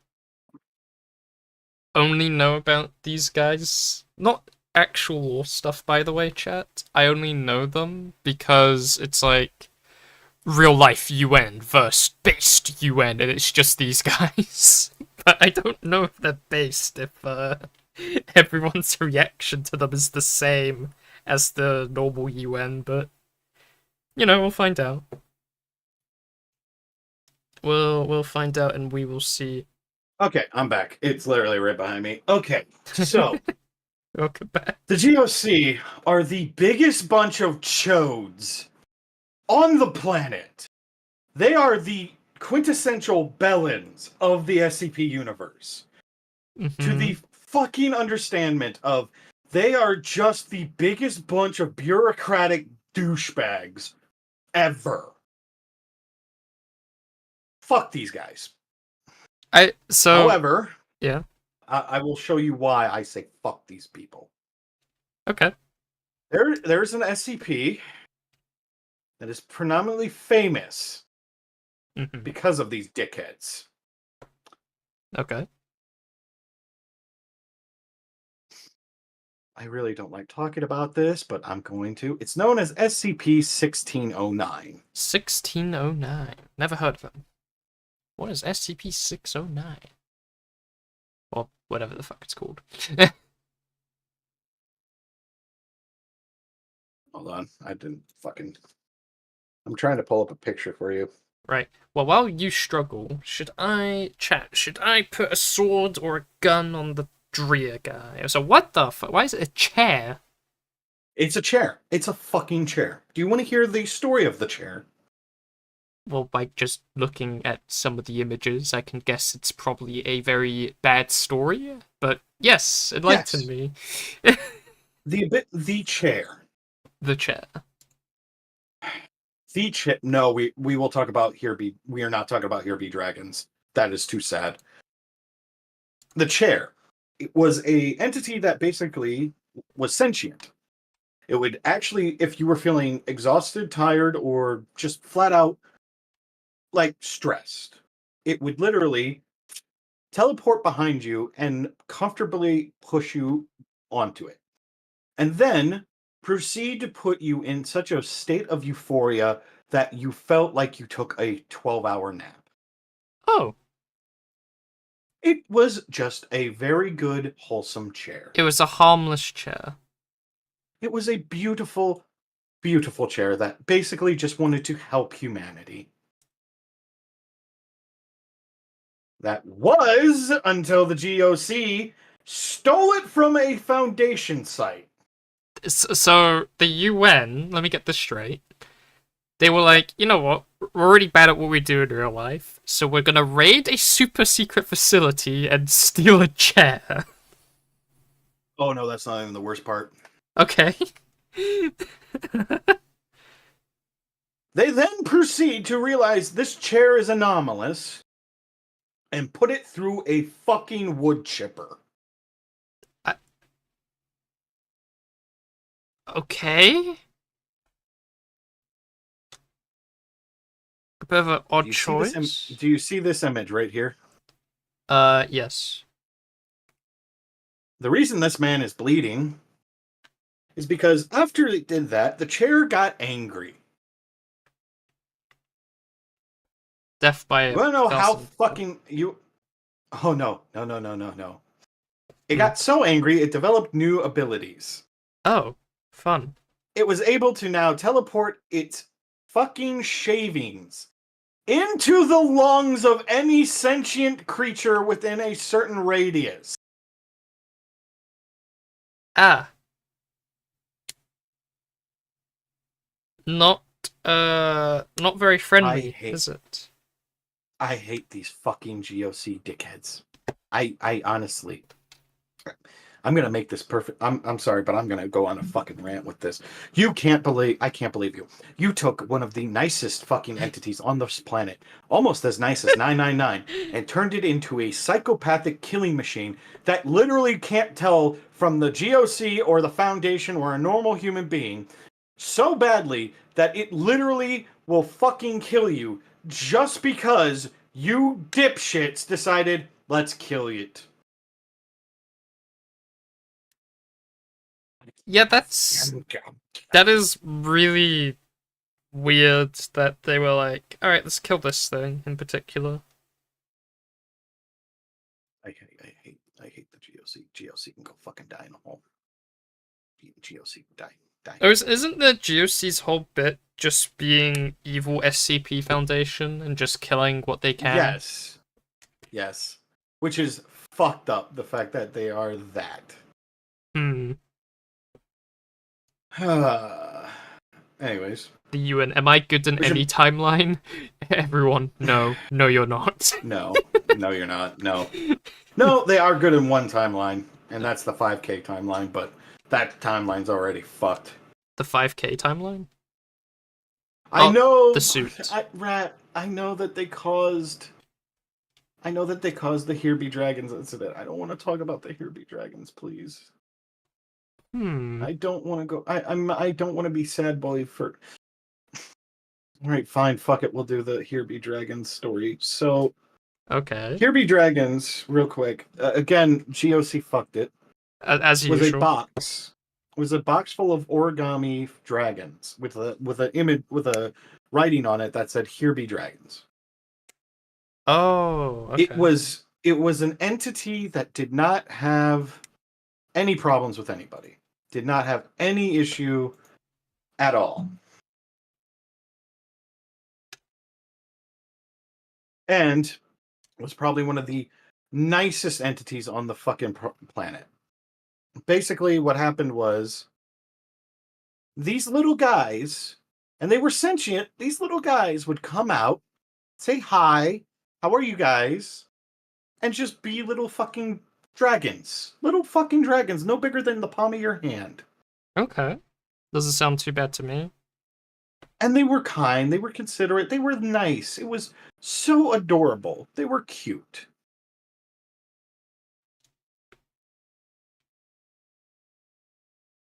Tell the GOC. Oh boy. The GOC got their hands on the box. Ah, shit. Here we go. How do they keep getting their hands on these guys? They raid facilities all the fucking time. What? Under whose authority? Under the fucking UN's. Oh, right, because the UN has authority in this timeline, right? Fair enough. Yeah. And so when they got their hands on the box, they did something to it. It's not really said what they did. But the Foundation was able to retrieve the box.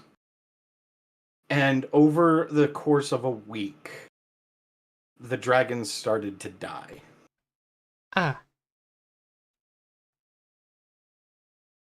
And they basically were able to speak and explain that what they did was something that we don't know how to fix, and our world is being destroyed. So, by the end of the week, all the dragons burnt up and turned to dust, and the box was renamed. Instead of Here Be Dragons, Here Were Dragons. Oof. The nicest creatures on the planet disappeared. Any consequences? No consequences that we know of. They just killed a nice little funny thing. It's the Whenever you hear people say "fuck the GOC," this is why. God. There was nothing wrong. They were just there to be there. They were just there to be whimsical and, make people smile. And then the GOC comes and takes it, rips it through, and fucks it up for everybody. There is, however, the author of the story actually has come out on his Twitter multiple times saying he's working on the redemption arc. So, thank God, we might be able to get the Here Be Dragons back. The return of the Here Be Dragons. Which would be so grateful for my soul. So, why is the UN, or whatever they're called in this, like the GOT or whatever? It's the UN. The Yeah, GOC is the UN. Yeah, I'm just gonna call them the UN because they look like the UN, they act like the UN, but worse. They are. So why are they screwing about with the Foundation when I presume the Foundation is under a different... Let's head back to the beginning of this entire fucking stream, where I told you how certain people that left the Foundation, that left the group that day when the Foundation was starting to be born, would go off and create their own separate things. There was one character named Base, who was a Native American who's called everything in that warehouse an abomination and needed to be destroyed. He tried to destroy the factory, failed miserably, but went back to the President of the United States and told him what was happening. Yeah. And that laid the groundwork for the GOC nowadays, which now see anomalies as abominations and must be eliminated. I mean, to be fair, if they only knew about that one anomaly, I can see the paranoia, to be honest. Yeah, I can see the paranoia, but at the same time, you don't just destroy shit if it doesn't do anything bad. Anyway, if it's hostile, kill it. If it's not, leave it be. My headcanon is that they threw the dragons in the wood chipper, because that's all the UN does. It's like, oh, we found an SCP into the wood chipper. No. I'm sorry, I was just like, oh, they did things we can't explain, like, oh, it was totally the wood chipper. They got thrown into the wood chipper. Ah, goodness. So just keep pets comfy. That sounds Yeah, dude, no, cryptid, that's fine. Dude, I'm open source. Everything's fine. I won't copy strike anybody unless it's like you're being an asshole. Not even if you're being an asshole. I am First Amendment all the way type people. Yes, Epsilon, we're getting to that. Next up is the Chaos Insurgency, which originally were part of the Foundation. Funny enough. Alright. What's their story? They're very popular. The Chaos Insurgency was originally a splinter group that was designated as rogue, but was secretly not. Oh? They basically were like undercover rogue, like double agent. And they were to try to infiltrate certain entities and groups so that way they could spy on them for the Foundation. However, during certain things with the Inquisitor, with the O5 Inquisitor, long story short, they kind of just said, fuck you guys, and left.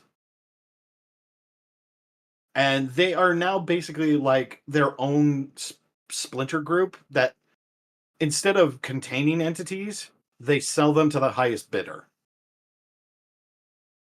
That doesn't... What? That sounds kind of silly. They're basically... You would think it's silly, but they've stolen certain SCPs from... They basically raid Foundation sites and steal SCPs and sell them to the highest bidder. One of which was the staff of Hermes. which we basically it is what it sounds like. It's a healing staff that can cure any disease or wound as long as you sacrifice a certain amount of life force Okay. for it. So they basically have that. They more or less just raid, steal SCPs, and sell them to the highest bidder. Like they will sell them to war. They'll sell like basically like a virus that can kill 99.999% of people. They'll sell it to like terrorist organizations, Great. insurgency groups. Basically, they don't care. They are here for the bottom dollar. They want money. I thought it'd be something more like, oh, what we're doing's wrong, the Foundation's evil. No, they're just, nah, we like money. No, Money. we want money. We want money. We want money. That's literally the entire premise of these motherfuckers.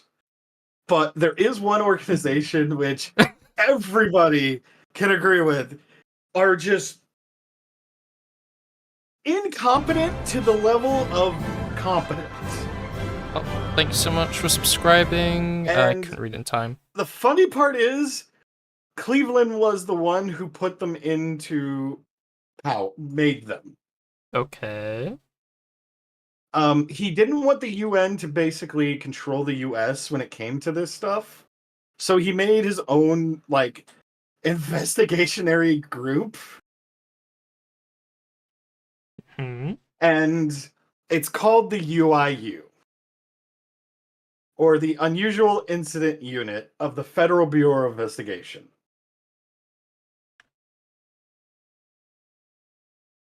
Okay. Okay. I want to just explain to you why these guys are referred by the Foundation. Their nicknames go as written. Roswell's Revengers, the X-File fuck-ups, and the UI Useless.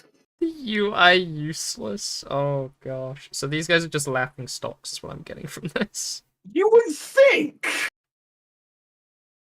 Names like However. that. However, oh okay, so they're actually really good at what they do. Okay. It was Edgar Hoover that and put them in a place. My bad. Edgar Hoover. These guys, which we're going to talk about the Serpent Hand in a minute. These guys, there's a thing known as the Wanderer's Library. It's almost impossible to get into this motherfucker. It is insanely difficult to get into the Wanderer's Library, which holds the knowledge of all existence. All right? Yeah. I follow. The Foundation tries their best to get into it. The GOC tries their best. The Chaos Insurgency. Every group of interest, except for the Serpent's Hand, who it's basically their home base. Everybody tries their damnedest to get into this place, right? Yeah. There is a UIU lieutenant that accidentally walks into the Wanderer's Library about 93% of the time. What? Huh? I'm not joking. I'm not joking. It's like, I need to go to the bathroom. I'll be right back. Opens the bathroom door, shuts it behind him, looks up. Oh fuck! I'm in the Wanderer's Library again. What? Oh whoopsie! I'm in the library. Oh no! Like, what do you mean? Like, it's so stupid. And to get to the Wanderer's Library, when you get in there, you need to be very careful because it is a sentient being. Oh, somewhat. And if it deems you not worthy or an intruder, you will get attacked fucking immediately by its antibody system, basically. No, the fucking dude can just walk around and say hi to everybody. I guess he's worthy then. I don't fucking know. No one understands. It's baffled the Foundation. It's baffled the GOC to the point where even the Foundation has stated this guy has to be anomalous somehow. No, but they can never figure it out. Walks out of library. The simple answer is you're all just not worthy. Like, it's so stupid. Not to mention, you remember the Scarlet King, right? Yeah, the guy that we can't allow to exist. That guy, or whatever. There is a fucking funny ass story about a different dimension of the Foundation universe where the UIU, a member of it, tricked the fucking Scarlet King into believing that a spork could kill him. And he believed it. What kind of Doctor Who shenanigans is this? I'm listening to? I don't understand these fuckers. Like, they can't do anything actually good. Like, they have fucked up royally on multiple occasions. Like, and these are not bad guys. Like, these are really nice individuals.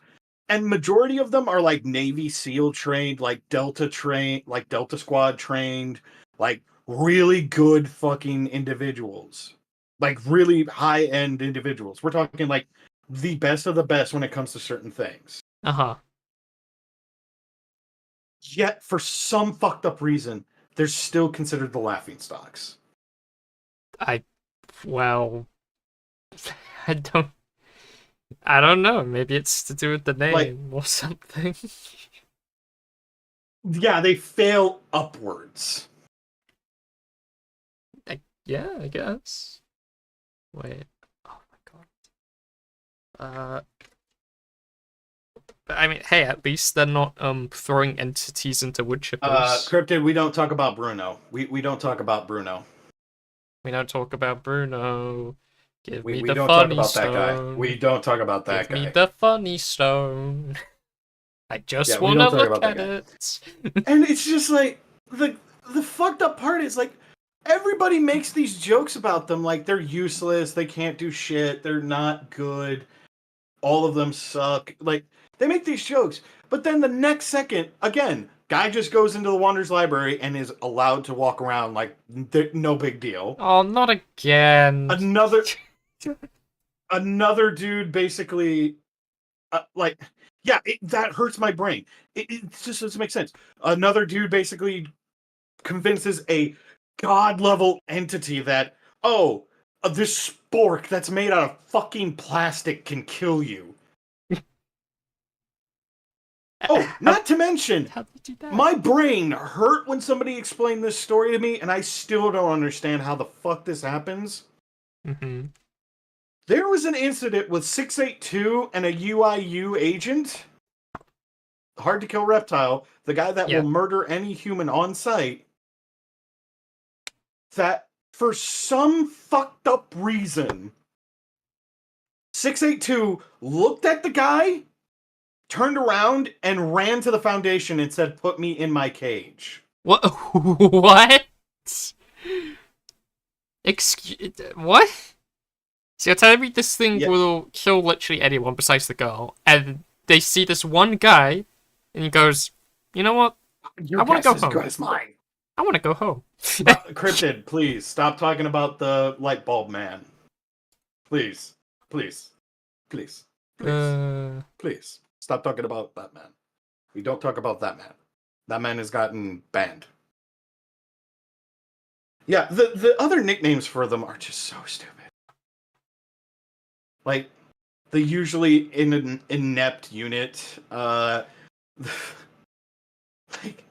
it's just, oh my god. They fail upwards so hard that even, like, Zeech would probably go, how the fuck did you do that? Huh? Say, huh? What do you mean you just walked up to him and he ran away? What do you mean? Exactly. Are you sure you're a normal dude? Like, lifts his eyes up a bit. It's like, are you sure you're normal? Like, you're not like a mystical beast or something? Yes, we'll show the video. We're both gonna react to that video. Okay, calm down. We're not even done. Like, I want to keep going and talk about people. Like, okay, now we're kind of we'll talk about the Serpent's Hand because they're kind of like the only other major group that exists still. Okay. Serpent's Hand is basically, they believe, like, remember how I said that there were certain individuals that left the Foundation when it was Yeah. being made? One of the individuals left, but didn't tell them why, and actually told them that they were being too. They were not supposed. They should not jail these creatures. They should let them be free. Oh, yeah, sure thing. Walked off, and created the Serpent's Hand, which believed that the Foundation, the GOC, and everybody else like that do not need to contain or control SCPs. Like, they should be free. Anomalies should exist so that way humanity can evolve.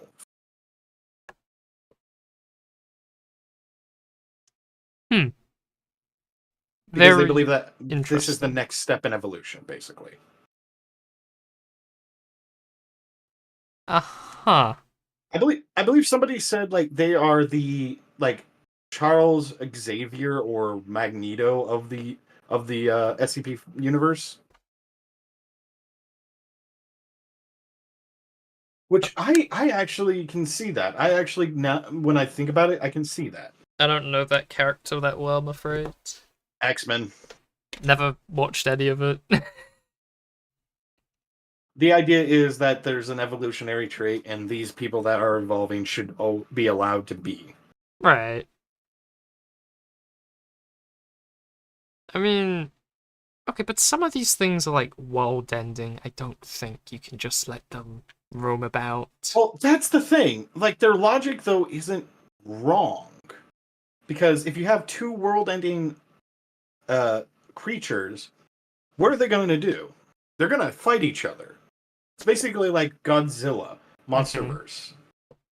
Like, yeah, there's world-ending entities, but they're going to fight amongst themselves first before they deal with anything else. Right. Like, so they're basically based out of the Wonders Library. Somehow they got in and they made a deal with the Guardian of the Wonders Library, and they're just there. We still don't know how they did it. Also, they're the one group that I really, really love. You know why? Why? They have open kill orders on all GOC members. Of course. Right, I see. They are anti-GOC all the fucking way. They want these people dead.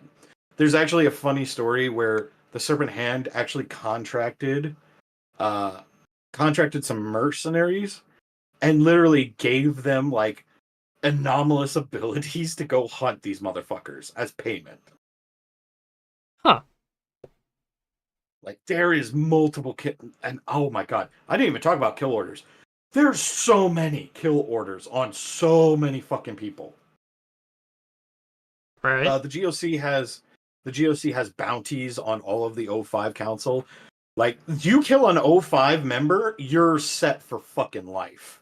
Yo, all the Warhammer could be mine if I just strangled the cat. Okay. Gotcha, Uh, gotcha. yeah, it's gonna be difficult though. Well, no shit, it's the Five Council. They, super secure facility. Don't think it's exactly a job for most of us, is it? To break into Nope. said place. Nope. All right. So we just got done with that. Now we need to talk about something else.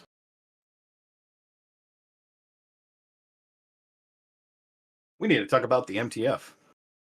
Ah, iconic. So Mobile Task here's the thing. Force. Yes.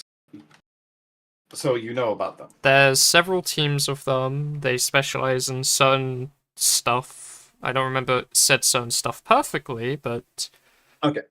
There's like multiple teams of individuals. There's so many. I made 3 fucking videos explaining these all of them. oh yeah, Like, you did. that's how long it took me to fucking do it. I basically stole the idea from Bricky. Every Warhammer faction or every chapter or legion, I stole it from him and kind of made it my own. So Okay. the major ones that we should talk about are the red right hand, the lost left hand, and I think Pandora's box would be good. So the red right hand is basically the O5's personal is the O5's personal uh, MTF. These guys basically follow the rules written by the O5 to the letter. They're basically the same as the law's left hand, which is the ethics committees. Is the ethics committees version of them, which is basically they follow the ethics committee's orders to a T. They do not hesitate.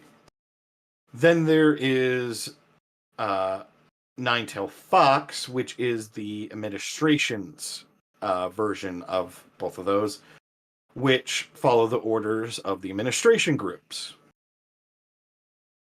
There's Alpha 1, which is Red Right Hand, Epsilon 11, which is Nine-Tail Fox, and Omega 1, which is Law's Left Hand. It's basically they have each one of the three controlling groups have their own MTF units. Yeah, that makes sense. There are site security, but those aren't technically MTFs. Yeah, those are just like basic security guards. Oh, I got a pistol. I'm going to go shoot SCP Shy Guy Lamau. Yeah, and then immediately get fucking riddled with holes from 3 different guards. I always find it so funny that in all this SCP stuff, there's like all these elite teams and whatnot, but they still employ like these mall cop security guards on these super facilities. Well, this is the thing. Like, these security guards, like, I love how everybody makes fun of MTFs and like, and other groups like that, like the site security. You do realize these motherfuckers are fighting world-ending entities and stuff like that. Yeah, but that's what's funny about it, because you have these task forces that are trained to properly deal with it, and then you have these security guards, which it's like the equivalent of like a guardsman squad versus a fucking Lord of Change. Abaddon the Despoiler. Yeah, basically, it's just like, Jesus fucking Christ, we're gonna die. Yep. 120 guardsmen can stall Abaddon the Despoiler for 5 turns. Fun fact. Like, yeah, exactly. Like, yes, we understand you have a gun, but can I talk about our Lord and Savior, my fucking warp entity? Oh, goodness. It's just fucked. You're fucked. But there are like really interesting MTF units. The most famous of them all is actually one of the most powerful of them all. Oh. Is New 7, also known as Hammer fucking Down. They cool. basically Hammer Down, to put in perspective, is an MTF unit that does not truly exist. In a sense, I actually recently figured this out. Hammer Down is an actual joint operationary MTF where it will take multiple units from every other MTF and put them together to go after one individual target. Oh, that's cool. I found that out recently, which was pretty fucking cool. It's basically all hell's broken loose. Get everybody together, hammer it down, and there you be. That's actually really cool. It's New 7 and you. There are really fucking there's really interesting MTFs. I talked about the Bayou Boys before. They're literally just a bunch of fucking Florida men. That's it. That's legit it. It's a bunch of like Navy SEALs that grew up in Florida and have fun. I'm sorry, you say Floridaman, I can only imagine that video of like the guy that grabbed a crocodile or something, or alligator by the neck and just threw it back in the river. That's what I'm That's pretty much imagining. it. That's legit. Just the Bayou Boys. Like, I am trying to put this in reference to you. Yes, that is the Bayou Boys. They are just a bunch of rednecks from Florida. That's it. That's just sweet. I like that. There are a couple other ones. When it comes to like disposing of certain things that just are just really nasty is Maz Hatters. They are the guys that deal with cleanup and biohazardous materials. Less fun. Basically, imagine inverted Death Guard. Yeah, less fun. I would not want to be those There's guys. there's a really cool Fire Eaters. Fire Eaters are basically the firefighters of the Foundation. Huh. That sounds Who cool. fight fire with fire, literally. It's making me think of a there's really weird show that I've they fight like fire with fire. actual fire. Yes, and no, they actually do. There are there's one in particular that we can't overlook, which is Pandora's Box. Hmm. Which, oh boy, Pandora's Box, which is discontinued. It's been it's been dissolved. Originally had an SCP on the team. His name was Abel. His name is Abel. Abel was the lead. Basically, Pandora's Box was the original group of when shit hits the fan, these guys get called in to deal with it. That was until Abel got bored and slaughtered everybody. Ah. Very unfortunate. I really hate it when my teammate just gets bored, so he just starts shooting his squad up. Yeah, that's unfortunate. Yeah. So wait, who was Abel exactly? Like it was just Abel a regular is guy, or Abel is an SCP.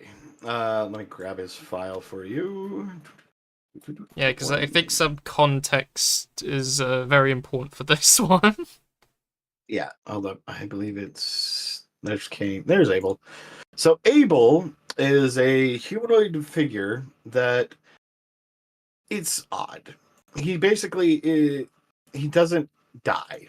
He's more or less Abel from the book of, the Holy Bible. He is Abel. Oh, Cain killed Abel. This is Abel. okay. Pretty much his abilities are he regenerates. He doesn't technically die. When you destroy his body, he goes back into a sarcophagus sarcophagus type deal and then is regenerated inside and then sent back out. He can generate his own weapons. Yes. He can generate his own weapons.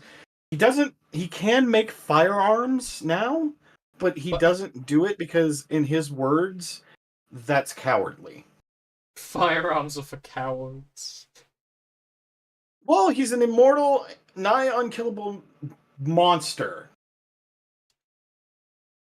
Hmm. Oh, and by the way, before they actually were able to talk to the guy, he basically had a corridor with 50 Ma-Deuce machine guns aimed at him. Oh. Browning automatic, Browning 50 cals. Oh yeah. Right. Yeah, no, he basically, when he escapes, they need to kill him. But he's immortal. Well, he's immortal to a degree. He basically can regenerate up to a certain point, and then he has to go back in the box. Ah, okay.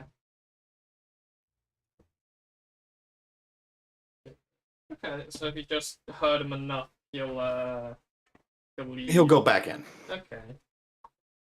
Yeah, basically, Abel more or less was originally the SCP that was part of Pandora's Box. Then an incident happened where Abel basically killed all of his teammates, and then he basically decided he was just done being the lapdog of the Foundation.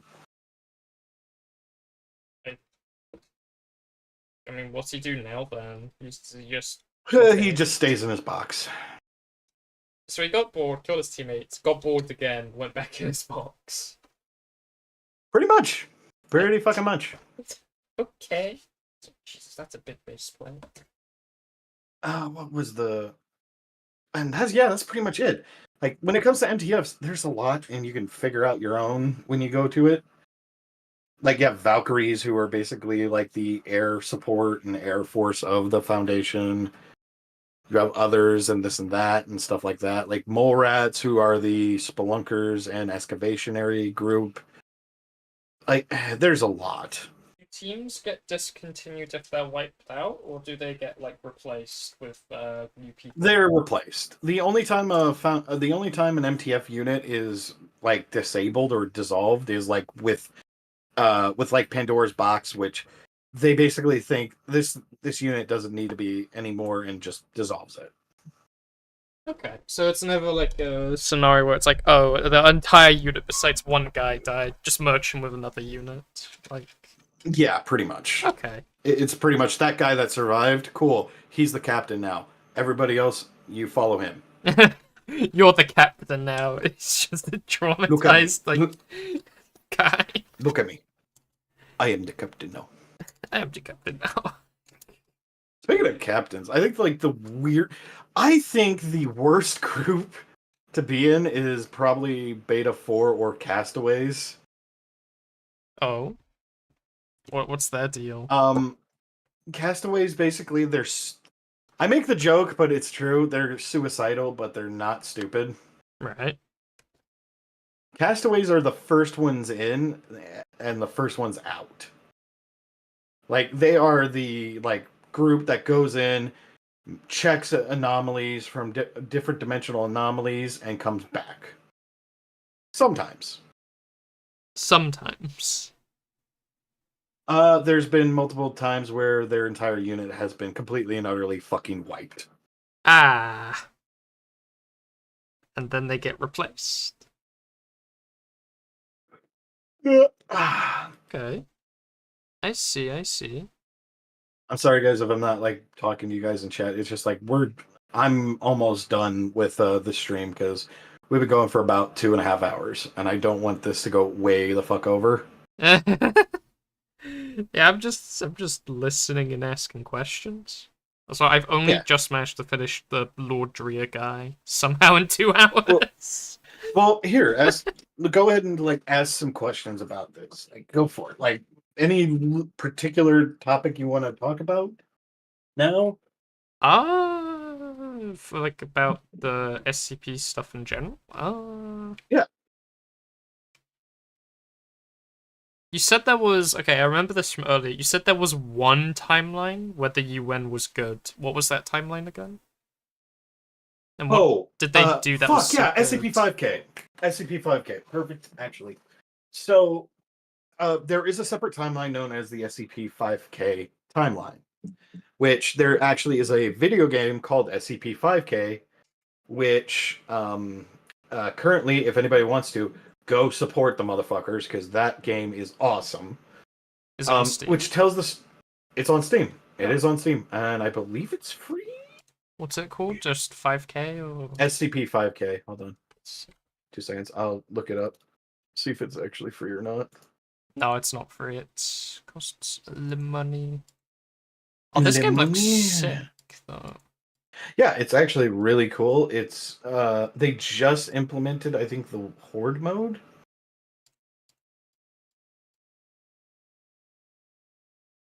Wait, 5K is already in your Steam library? Well, I already... Huh? When did I get this? Is this the shooter one, or is this, what is it? It should be the shooter one. Okay, I'm gonna take a quick little peek. Because there's a lot of SCP games, and I do remember playing one that was kind of an SCP game, but it couldn't use any of the actual SCPs. So it was just Oh more like a god. zombie shooter in Yeah. the Okay. Foundation. But no. Basically, SCP-5K is a alternate universe. Mm-hmm. More or less that. I like CG5. Anyways, basically, SCP-5K, and to put this in perspective, it's more or less the story of a guy who takes the actual suit SCP-5K and more or less goes on a journey to try to save the universe, save the world, apparently. Okay. Because what happens is the Foundation goes crazy, apparently, And and tries to kill everybody. huh. Um, Got tired of the yeah, UN fucking killing the SCPs, I guess. I swear to God, yeah, that felt like it. But This anyways, it takes basically place after the Dragons event. would not be surprised at that point. But no, basically what happens is the SCP Foundation goes nuts and just goes and tries to kill people now. And like Huh. they're trying to wipe out humanity. I'm not going to spoil a lot, but long story short, what happens is the SCP Foundation goes rogue and starts killing people, releasing all the SCPs, making sure that everybody dies. Besides the guy in the suit, or The guy in the suit somehow manages to get through it. There is Bruno. We're not going to say his name, but Bruno does show up in the story. of course. Um, and long story short, some other stuff happens. The Hmm. SCP-5000 that we have on record is the broken suit. So what we know of is from it. Basically, the Foundation goes crazy, starts killing everybody. Of It's course. the UIU and the GOC that try to protect everybody. Yeah, Dr. B. We're said Dr. B. Um, the guy basically goes on a journey to go somewhere, but he doesn't remember where. He has a suitcase. And basically, throughout the story, he more or less talks about what's happening. Pretty much, the Foundation released all the SCPs, put 096, his picture, out into the world, hacked everything so it constantly plays it, Oh. put up memetic hazards that basically will kill you if you look at them too long.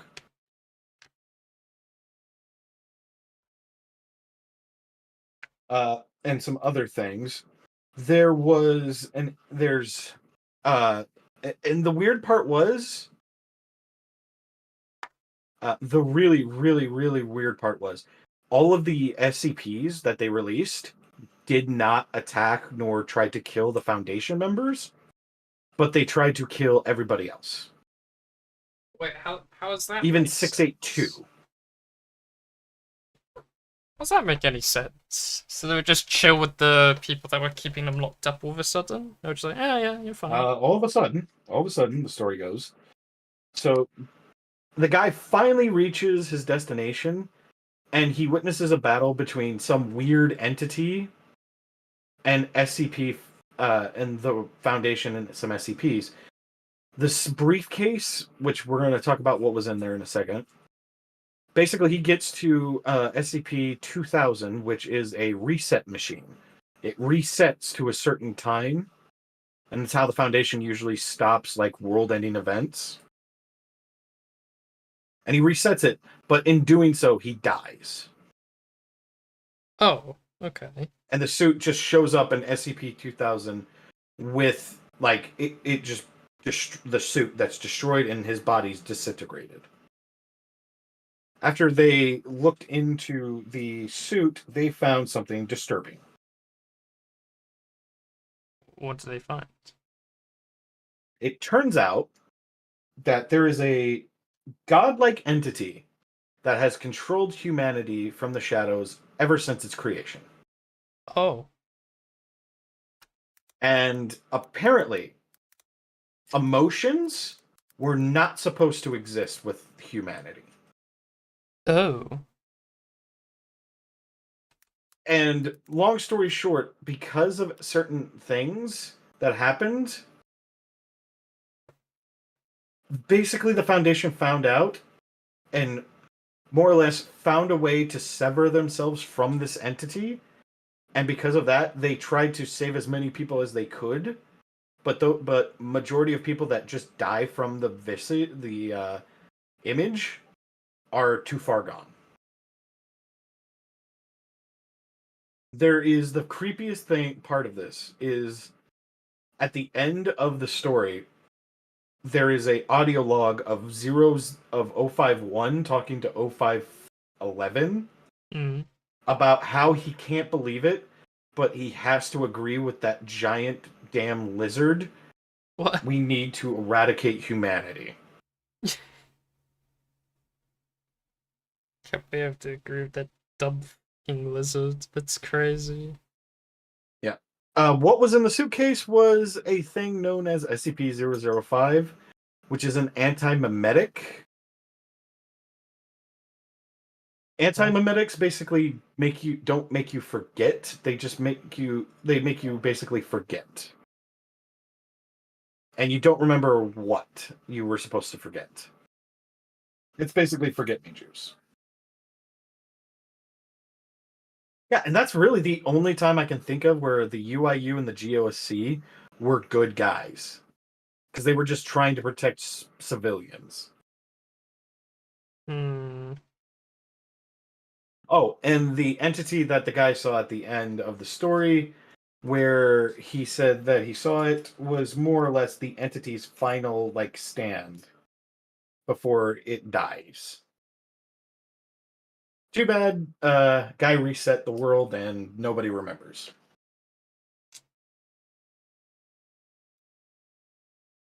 Which sucks. Yeah. FYI, we got 2 more SCPs I want to talk about, then I think we can call it. Okay. Or at least I'll call it, because I'm sleepy and I want to make some food. Okay, fair enough. One is SCP-3000, and the other is SCP. Is the SCP-001 video that we need to watch together before I go off. SCP-3000 is a giant moray eel. Big eel. Yep, Okay. it's just a giant moray eel that it's humongous, and it lives at the bottom of the sea. The viscous fluid that it gives off basically more or less is a memetic, which erases your memory and what you can do.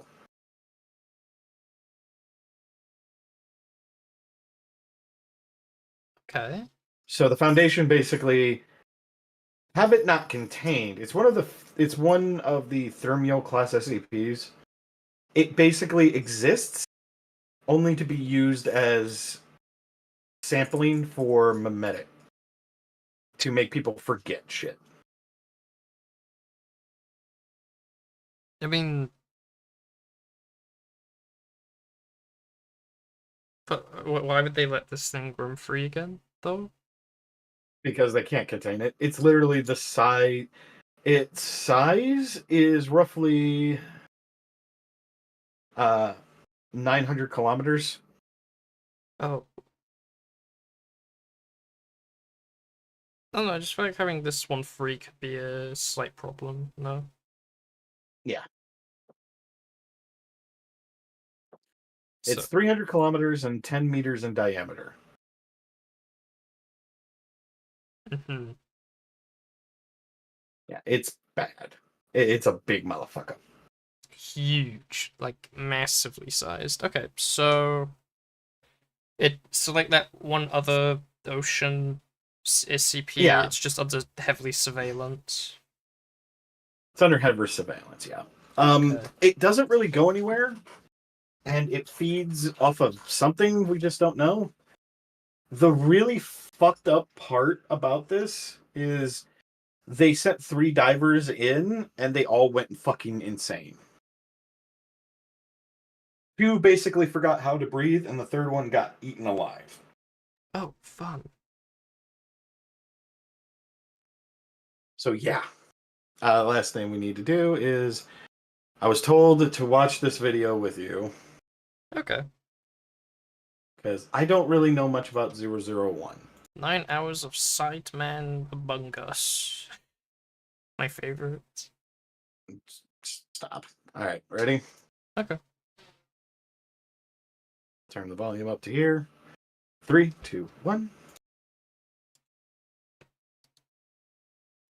They don't know what exactly they're shooting at, but something is out there among the trees. Something they can't see. Something that's killing them. One of the young soldiers, barely more than a boy, stops to reload. As he pulls the magazine from his rifle, a blur passes by. The soldier next to him suddenly drops to his knees, clutching his neck, blood pouring out between his fingers. A hand grasps the boy's shoulder, and he spins around, nearly opening fire on his commander. The older man tells him they've got to go, and the boy joins a small group of soldiers who start running through the jungle, trying to get away from whatever this thing is. As they run, there's another flash of movement, and one of the soldiers is pulled into the trees. He can hear his screams mixed with the otherworldly shrieks, but there's nothing they can do. It's already too late for him. Another soldier disappears into the trees with a blur. It's just him and the commander now. They emerge from the jungle into a clearing that contains a small abandoned farm. The commander motions for them to head towards the old farmhouse, and the 2 take cover around the corner of the home. They crouch with their guns ready, peeking around the corner, looking for any sign of the monster that's killed so many of their comrades. The boy wants to know what they should do. He opens his mouth to ask the commander, but he puts a finger to his lips and motions for the boy to keep watching. The boy peeks around the corner of the house, but he doesn't see anything emerging from the tree line. It's quiet, until the commander begins to scream. The boy turns to see a point forming on his chest. It's a black circle. No, not black, something darker. It's like it is the absence of any and all light. The commander screams louder as the point of darkness grows. The commander's screams fade out, even as it looks like he continues to yell. The boy watches as the commander seems to be collapsing in, sucked into the dark orb in his chest. The commander's body folds in on itself, growing smaller and smaller, until it disappears completely into the black hole, which vanishes along with him. What the fuck? I get that this is SCP, but Jesus Christ, dude. I don't think the animation is giving it any justice how brutal that probably could have been. Yeah. Yeah. You got spaghettified, motherfuckers. Do it right. Ay, ay, ay. The boy doesn't know what he just saw, but he doesn't have time to think, because emerging from the forest is the creature. The boy has never seen anything like it, and runs into the farmhouse.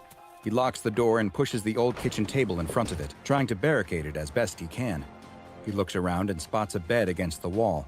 It's the best hiding spot he can find, so he runs and slides under the bed, pulling himself as close to the wall as he can. The boy watches and waits, unsure of what he should do. It's quiet. There's no more screaming of soldiers being killed or any more of those guttural animal-like squeals. Maybe it decided to go back to wherever it came from.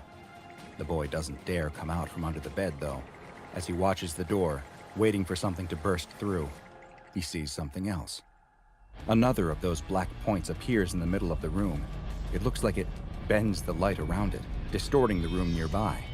The boy watches from under the bed as out of the point, a thin black limb emerges. Oh. First one, then another. He can see its strange pointed legs with no feet standing just in front of the bed now. With a high-pitched cry, the creature effortlessly tosses the bed aside. The boy is left exposed, cowering against the wall. The creature screams, opening its wide mouth that seems to split its eyeless face in two, revealing 2 rows of jagged teeth. The boy screams back, crying in fear, and sees that the creature isn't eyeless after all.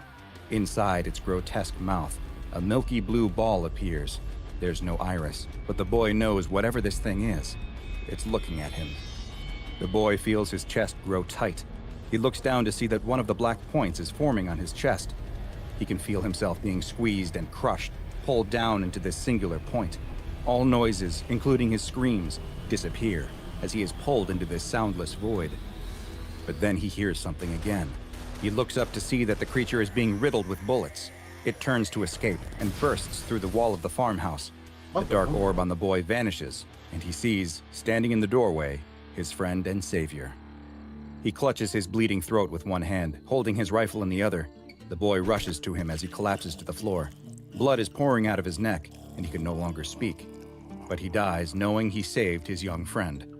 The boy starts to feel very tired, and he sits down next to his dead hero. He's all alone now, his entire group of freedom fighters now wiped out by this demon. The boy feels nauseous and dizzy. He coughs into his hand and looks down to see that it's covered in his own blood. A group of boys run down a jungle path. Okay, so we go from fighting monster to a group of boys go walking down this fucking what the fuck? Okay. Very, odd, to be honest. Yeah. Very fucking odd. Laughing and playing, when they suddenly stop and grow quiet. There's something up ahead of them. It's a man lying on the side of the road. The boys look scared, unsure if they should check it out. But then the smallest of all of them emerges from the group and bravely marches up to the man. Not wanting to let the youngest of their friends make them look like cowards, the rest of the boys soon follow. The man on the side of the road is moaning and looks to be in pain. As they get closer, they can see that he must have been in a terrible accident. His skin is gray, and it looks like his long, thin arms only have 3 fingers. What should they do? The small boy picks up a stick and reaches out with it to poke the man, not wanting to touch him with his own hands. But before he can, the man rolls over, opening his mouth with a horrible shriek to reveal the glassy blue eye inside as the boys turn and run, hands over their ears. Several weeks later, the small Guatemalan town holds a meeting. The crowd of people in the room are angrily yelling at the mayor, who stands at a podium, demanding answers from him about what happened to their dead or missing loved ones. A series of photos are hung on the wall behind the mayor in remembrance of those who have disappeared into the forest or mysteriously died from a rapid illness, including the brave young boy. One man shouts at the mayor, wanting to know where his daughter was. Another asks how her healthy husband could drop dead from an illness after being perfectly healthy only days before. The mayor tries to calm the frustrated townspeople, telling them that he knows there have been rumors of a demon out in the forest, but that's all they are, rumors. The mayor warns them, though, that something is out there, though he doesn't know what. There is an animal or man that is making people sick. It may also be hunting people. Neither he nor the police know exactly what is going on. But there is good news. A group of men have come to help them. The mayor points towards a stern-looking man in a military uniform who is standing with a small group of other soldiers and a scientist off to the side of the stage. The mayor explains that this man, General Machoy, is from America, and that he's going to help them. The crowd doesn't cheer in the way that the mayor seems to have expected, but they at least stop their yelling as the general steps to the podium and thanks the mayor for the introduction. The general looks over the crowd who are waiting and hungry for answers about the monster that's suddenly begun plaguing their town. He tells them that it is true that he's been sent here by the US government in order to investigate what's been happening and stop whatever threat is out there in the jungle by any means necessary. He can't promise that he'll be able to bring back any of their missing loved ones, but he can at least prevent whatever this is from taking any more. He then gestures to the rest of his group and tells the crowd that the men he has brought with him have been specially trained to deal with this exact type of situation, and that they don't need to worry any longer. The only thing everyone needs to do is stay out of their way, and all will be taken care of. Can I just say, the beginning of a horror film cliche. Hmm? Am I wrong in saying that? I don't know. I don't really watch horror films, to be honest, so... It always starts like this. Just stay out of our way, we'll take care of it. Immediately fucking everybody's dying, dead, or disemboweled. Yeah, I mean, I don't know. This seems... So I like how the solution is, yeah, don't worry, we got a guy from America to come help. It's fine, guys. The Americans are here to save us. Said no one ever in a third world country. For real. I understand it's the Foundation, dude. It's just it doesn't help. All right. With that, he walks off the stage as the crowd erupts into more shouting. General Machoy stops at the scientists waiting next to the Hold on 1 second. I gotta refill the frickin' thing again.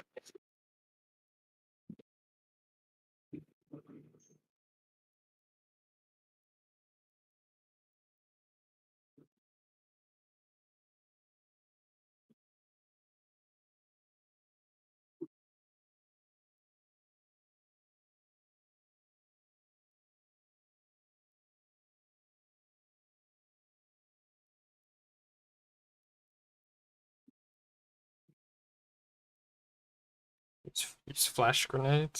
Yeah, I don't know. God, are the KRIEG engineers this bad? Because I'm asking people for help. Sorry about that. I had to refill the resin again. We'll come back. stage. Well, Dr. Ketter, what do you think? The scientist. Motherfucker, it's Keter. Who? Okay, so there's a running joke with the Foundation because we don't know how Keter or Keter is said. So the thing is, there's a doctor whose name was Dr. Keter or Dr. Keter. We don't know how it's pronounced. We only know that it's doctor. This doctor was the reason the Keter or Keter class was made. We don't know if how's it spelled or how's it sound, but yeah. Interesting. It's just I after hearing that I had to fucking laugh. I'm sorry. Fair enough, fair enough. Adjusts his glasses and answers, "This is what we've been preparing for. The overseers kept telling us this day would come. It looks like it finally has." The group of soldiers led by General Machoy make their way through the dense forest. Dr. Ketter is just ahead of them, using a Geiger counter to follow the creature, the audible clicks of the radioactive entity telling him which way it came. They track the source of the radiation to a clearing in the jungle where a small village once stood. Most of the buildings are overgrown with plants and thick vines, but with it growing dark, this seems as safe a place as they will find to make their camp for the night. The soldiers fan out to search what's left of the town as Dr. Ketter continues looking around for where the radioactive trail might lead them next. As General Machoy is checking out one of the many dark old buildings, one of the older soldiers cries out, "Hey General, it looks like this generator still works." With the sound of an old diesel motor coming to life, lights in the village suddenly flicker on. They now have fortifications and light. Though he'd never admit it, General Machoy was feeling nervous about spending the night in the jungle. But now at least some of those nerves were being washed away by the old flickering yellow lights. Later that night, the general is questioning Dr. Ketter on where the creature went. Dr. Ketter is confused, though. His readings showed high traces of radiation leading into this village. The creature came here, he was sure of it, but now he can't figure out where it went. It's as if it came into the village and then simply vanished. Outside, one of the soldiers on watch tells the rest of the group who are sitting around a fire to shut up, that he thinks he saw something in the woods. Everyone immediately springs into action, taking defensive positions and aiming their rifles into the dark tree line. "There it is again," he says, as a flash of darkness moves just beyond the clearing. "No, it's over here," says another soldier on the opposite side. How could the creature be moving so fast around them? Are there multiple of whatever this is out there? The soldiers form a circle to make sure that the thing can't get behind them. What they can't see is the point of darkness forming behind all of their backs, and the thin, pointed legs stepping out of it. Oh boy. The general's radio comes to life. "I think we've got something out here, But his message is cut off by screams and the sound of gunfire. General Machoy tells Dr. Ketter to stay inside and runs out of the building, where he finally gets a glimpse of the demon that they've been tracking. The tall, thin creature is massacring his squad. It dashes between them at an inhuman speed, using its three-fingered hands to rip the limbs off of some soldiers and slash at others with its razor-sharp claws, opening up their necks or disemboweling them before moving on to the next. The general fires his rifle at the creature and misses, but it's enough to get it to retreat. General Machoy runs back inside the building where Dr. Ketter is waiting. "What was it? What did you see out there?" The general doesn't know how to begin describing the monster that just killed all of his men. It's like nothing he's ever seen before, and something that no amount of training could prepare him for.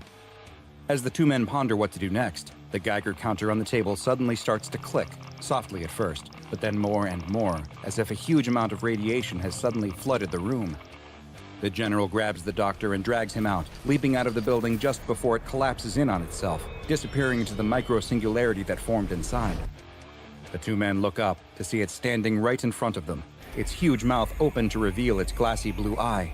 "Look out!" Dr. Ketter cries, but he isn't talking about the demon as he and the general roll to the side, just avoiding the power line that has been cut loose by the destroyed building.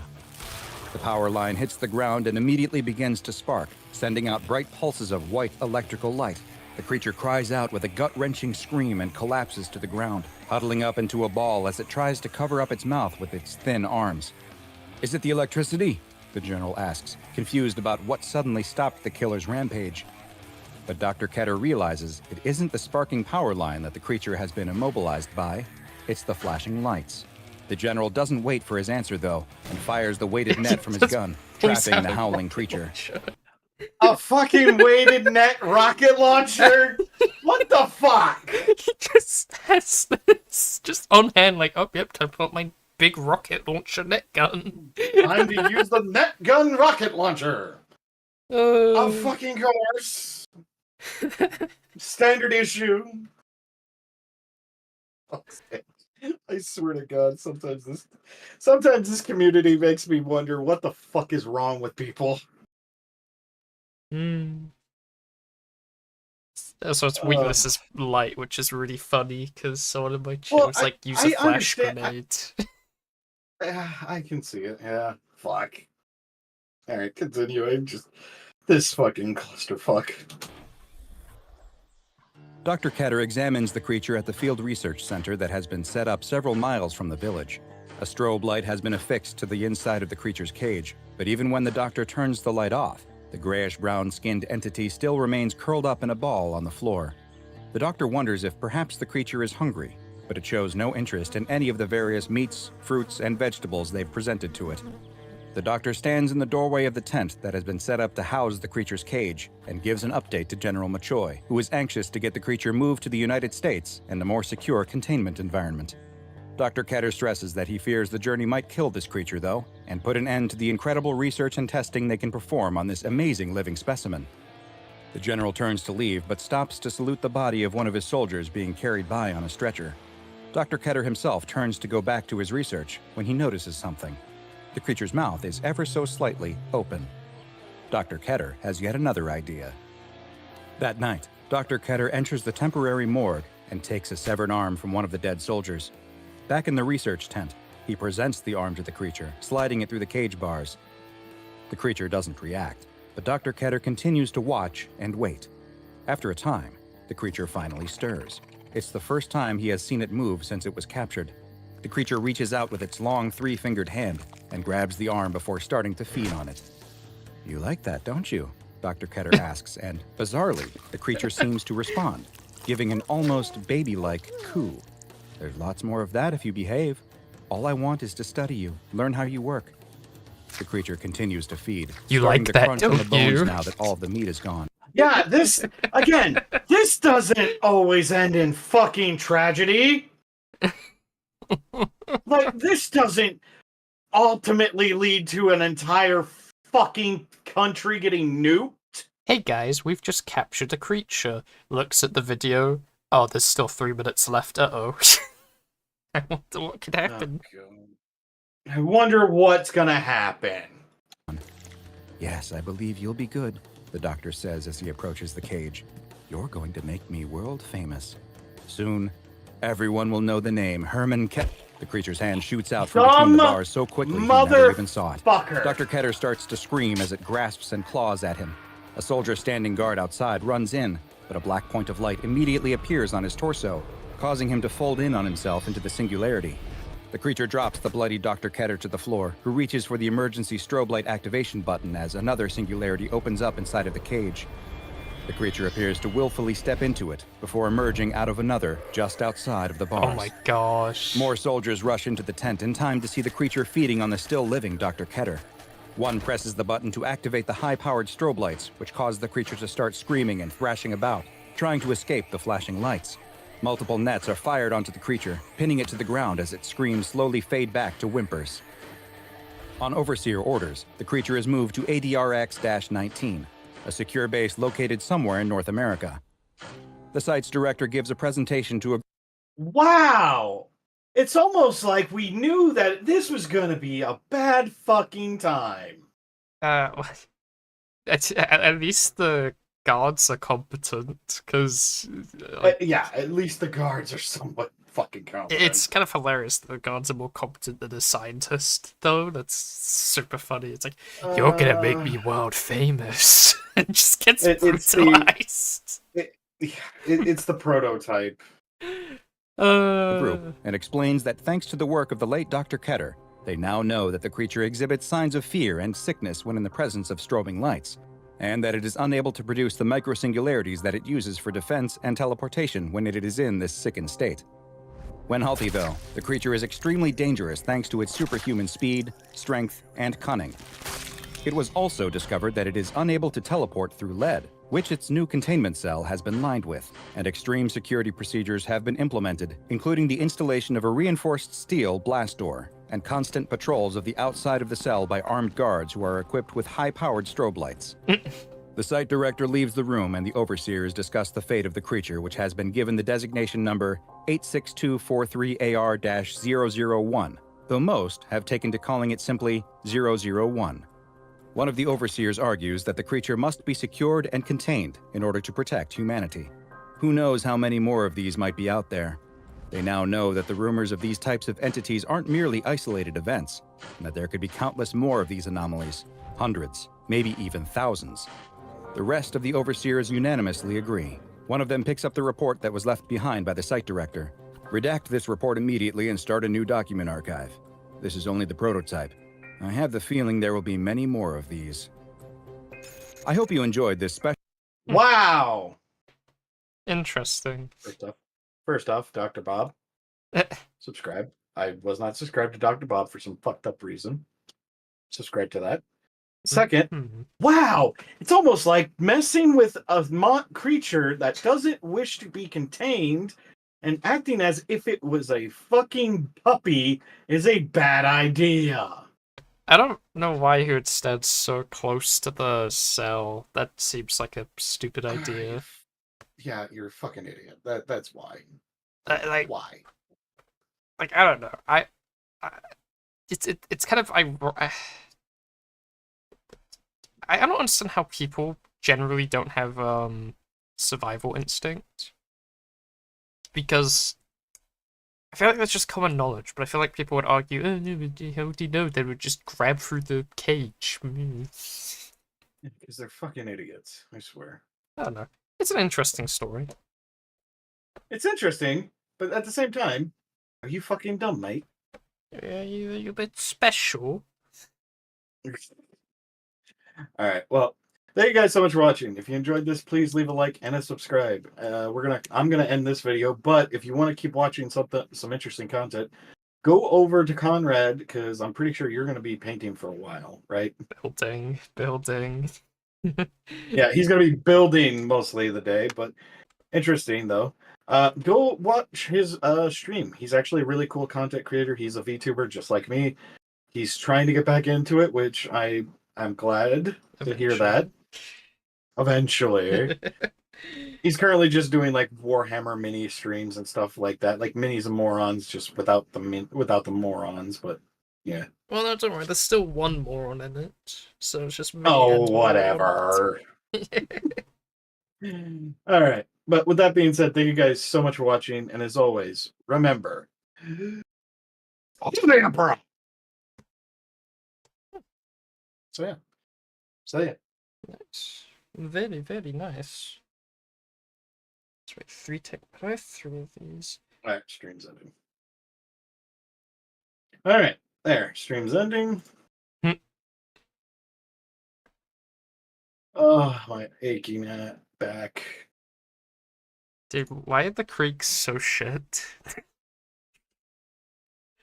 Like, now that your site's over, I've been for like the past hour trying to figure out what war gear to give these engineers.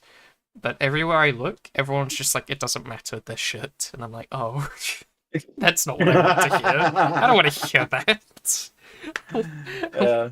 I want, like, oh yeah, just give them this and that. Because they have some cool options. It's just, I don't know. Yeah. All right. Well, I'm gonna head over to my channel real quick, my Discord real quick, because these idiots want to talk. Yeah, I'll see you And yeah, for more SCP maybe. Yeah, we can redo this because this actually turned out pretty decent. This turned out actually really good. Well, I mean, And I'm yeah, surprised how interested I am with it because, to be honest, in the whole it's 3 hours, I've only built the Lord Drea because I was just too invested listening to the stuff you were talking about. yeah, because it's really interesting stuff. Yeah. It scratches that 40K itch of grimdark. A bit That's closer why to a lot home. of SCP. Yeah, that's why a lot of SCP fans like 40K because it scratches the same itch. Mm-hmm. All right, well, I'll talk to you later, brother. Yeah, no worries. We'll chat more later about this. All right, see ya. Bye. But yeah, if you aren't from SCP-40K's channel, you should definitely check him out. I've pinned his channel in my description and in my Twitch chat. Definitely check him out. Once again, sorry I wasn't really talking to chat. I have been very invested in what he's been talking about, and also about 30 minutes or so ago, I finally made the Lord Drea, which I will quickly mention. I think his base plate, like not the actual base plate itself, but the terrain that you put the horse on is a massive improvement compared to the Lord Solar, because his terrain was just kind of miserable figuring out. This terrain was very simple. It was just kind of point and click, and it was basically done. There was only 3 pieces as well, and it looks a lot more compelling with its barbed wire and whatnot. So, pretty helpful. Now let me read the chat. I am hungry. Fair enough. I've just been doing my studies for my upcoming math exam. Give them plasma. Yeah, but how many of them can I give plasma though? That's what I'm not sure about. Like, I can give them trench guns. I can give them. Well, I mean, okay, that's what I'm confused about. These guys only have 2 options. And these other guys get like 3 options, which is another trench gun, a flamer, or his raid pose. And I don't know how many plasma gunners they can have. That's why on my phone I'm currently trying to figure out what loadout to give them. Which is a bit sad because I do like their raid pose. I think the raid pose is really cool. Like, to be honest, I would probably make multiple squads like this. So now that we don't have our fantastic, lovely SCP Lawmaster, I'm gonna put on some jazz. We're gonna put on some jazz music. We're gonna chill. You like jazz? Hold on. Oh, that's the plastic that was making the weird noise. Okay. Jazz. Jazz, no copyright. Music. Is there a new playlist I can go on? Because I don't want to listen to the same playlist. But I do like jazz. 4K cozy coffee shop and music, like studying and working.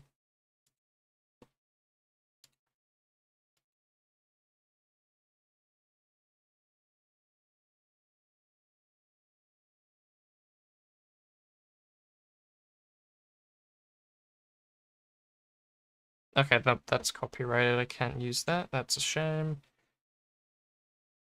They are kamikaze units that are a way to do mortal wounds on vehicles. Really? But I can't give them... Like, I know I can give one of them plasma, but that's it. By the looks of the instructions, I can only give one of them plasma. So that's why I'm a little bit unsure about this. Oh, I've been pinged.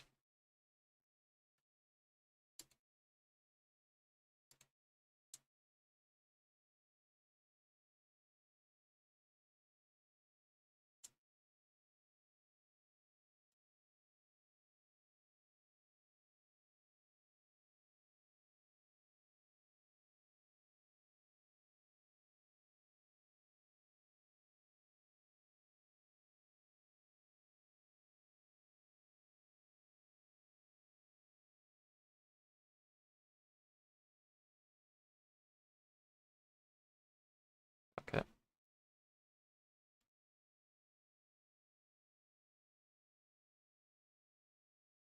Let me just drag this server back to thing. Sorry, I was just looking at an announcement of someone. Yeah.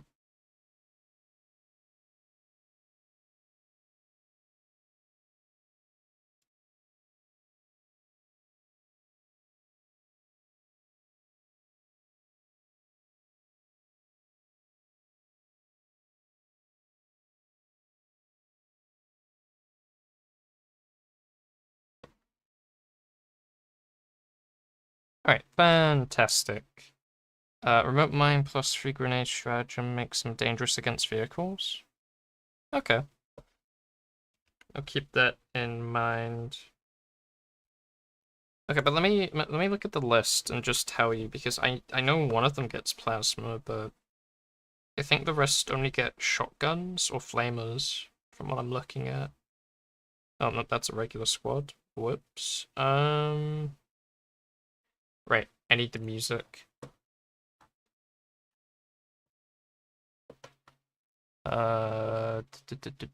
Do.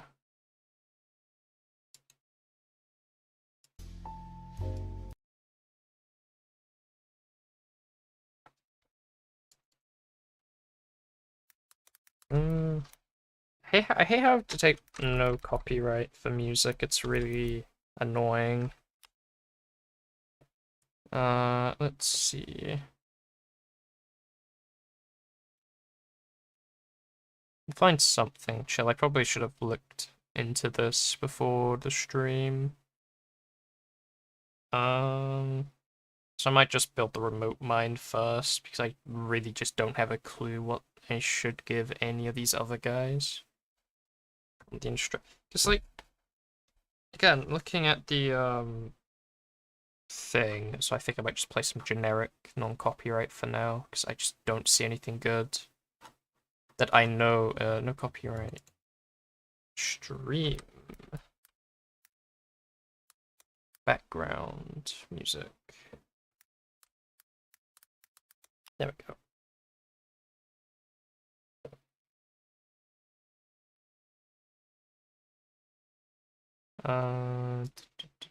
Do.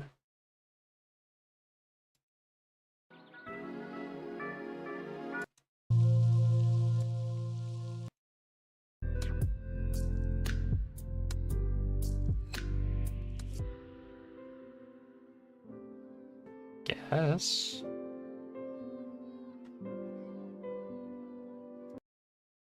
Too lo-fi. I need some other music. Okay, well this one's called Lo-Fi Chill Beats, 12 hours of DMC-free copyright. And I have this liked.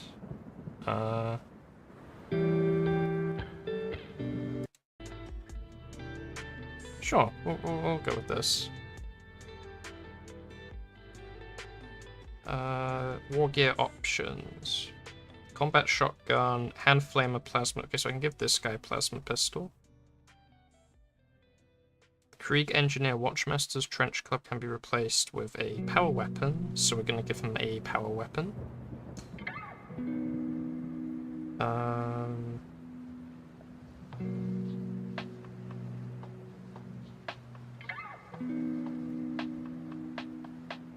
Plasma pistol and power weapon is the way to go for the sergeants, always, I'm pretty sure. Those plasma weapons look cool. I like plasma guns. I wish we could get like a full squad of guys with just plasma guns sometime. Give me like a 8-man squad of just pure plasma gunners. That'd be great. One Krieg combat engineers with a pistol and trench coat can be placed upon remote mine. Oh yeah, I should probably get the code from my codex so I can see what the stats actually do on my phone. Because I haven't put it in. It's all just locked content, which is annoying. Remain plus 3 grenade strategy makes them dangerous against. Can you listen to Johnny Hates Jazz? Depends what it is and who made it, maybe. Close combat. Any number of models can have their auto pistol and trench coat placed with combat shotgun in one clip. Can I just give them all shotguns? Shit, what do their shotgun poses look like? Very generic looking. That's what it looks like.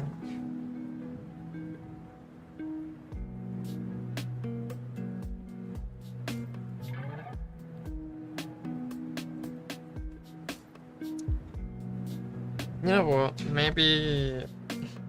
Okay, maybe we'll leave the engineers alone for now. Let's try a different thing. I don't know what to give the engineers. Horses... We give them the lances. That should be pretty straightforward.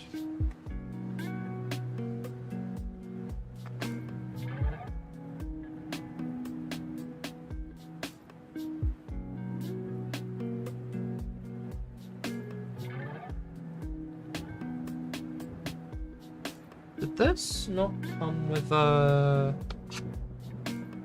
1 minute. Does the KRIEG starter box not come with a command squad? Huh? This doesn't come... Wait, what? Hold on. Wait a minute. It doesn't come with a command squad.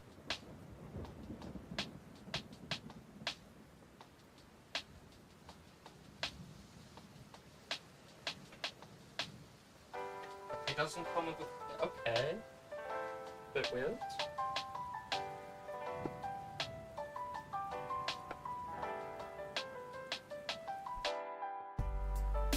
I was first introduced to SCP through Gmod videos in the original game. Ah, fair enough.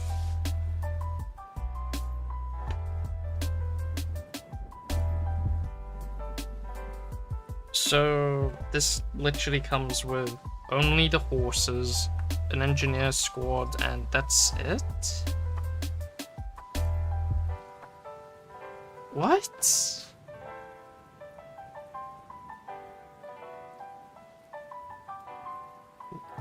Why? I thought this box was supposed to be good. I mean, maybe it was good, but I mean, it gets me Dreer and the engineers and the artillery team, but that's it. Because I don't care about the horses. I thought that means we're gonna have to buy another command squad. Fuck. Do I need another command squad? I don't think I do. Do I?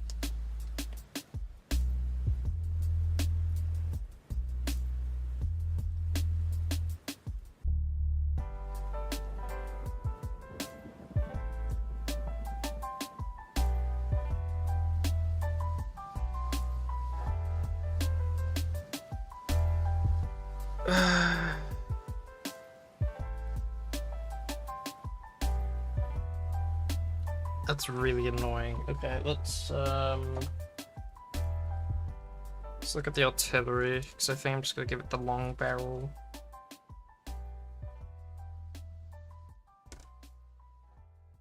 Those are the lance guys. Those are more. There's a lot of sprues for the horses. I don't want to make horses.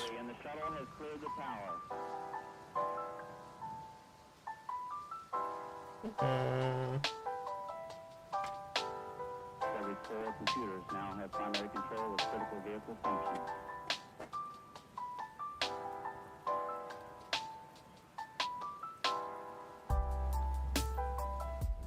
I don't know, just consider me a little bit disappointed.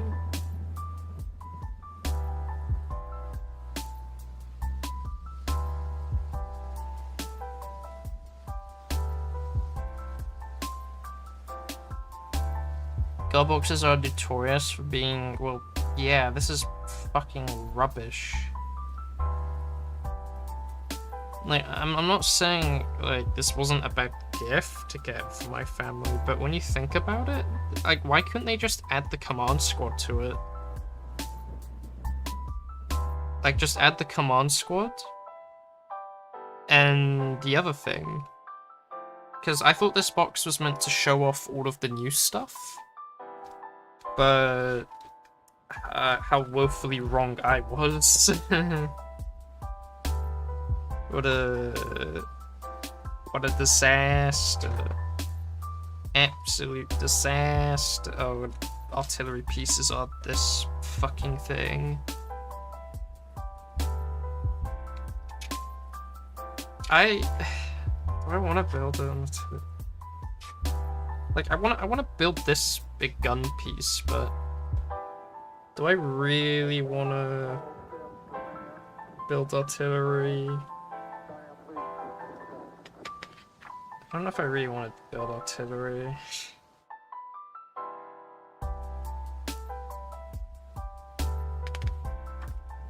Oh, these are just the other options. Yeah, the artillery options look very cool. Is there any stat thing on the back? Nope.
I'm just trying to look at some options here. None of these options are ideal.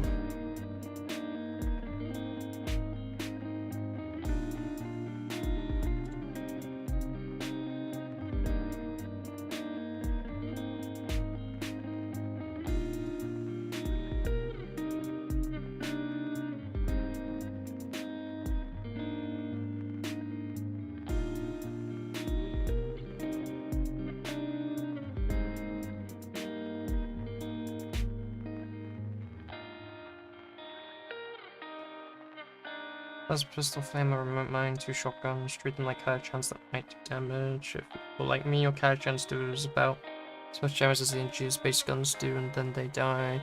As long as your NGs don't get overwatched, you get about 4 more wounds for 5 points. Assuming there isn't something else on the other side of the board you to use your grenades on. Okay. Flame, plasma pistol.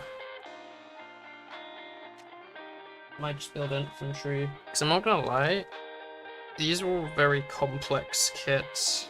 And these are things I didn't like about the Cadian guns I built. Was that they had a ludicrous amount of like pieces that got very complicated. So I was like, I don't know, Chief. I don't know about that one.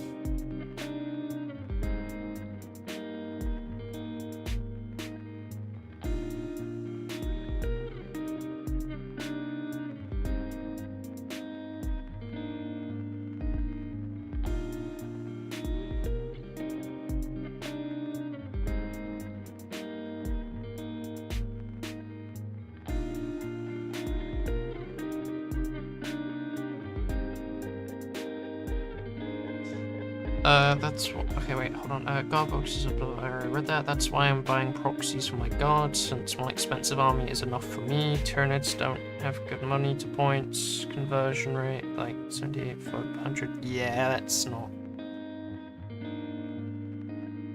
That's not, ideal, is it?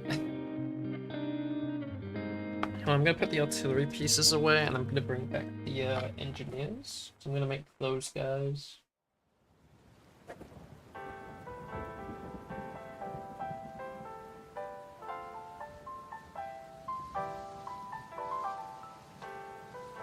Yeah, these guys.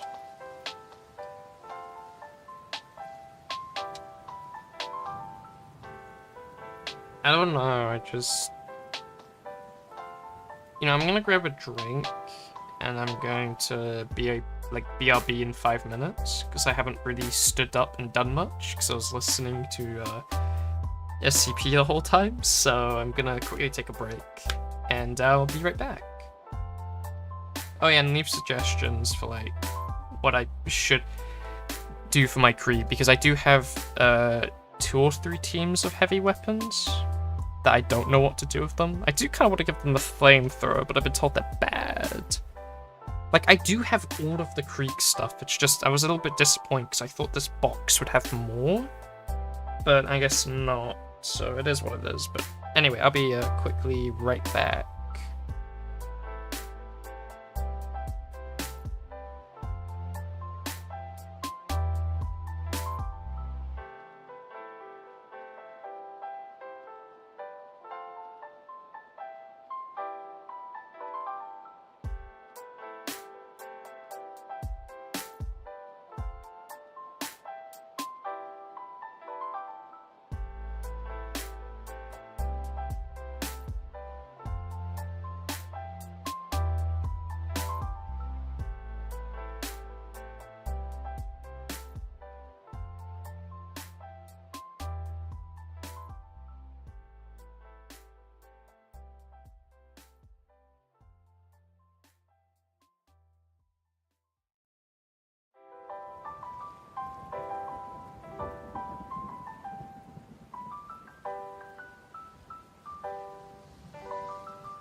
Okay, I'm back.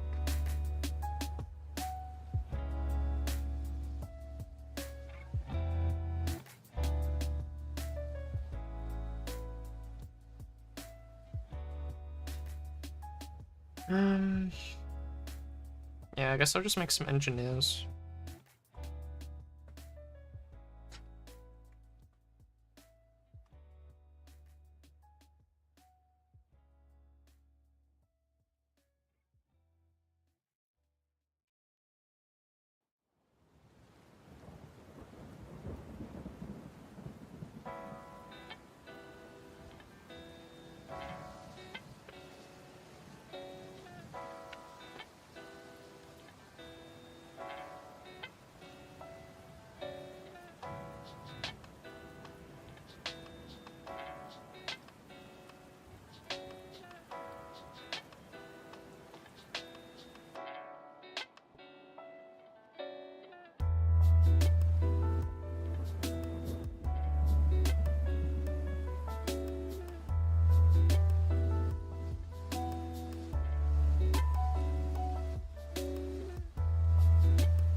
I mean, I could technically just give all the Kriegsmen combat shotguns.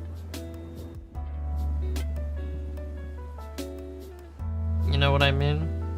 Like, I could just do that instead. And then bam, no more complicated issues. They all just have the same gun.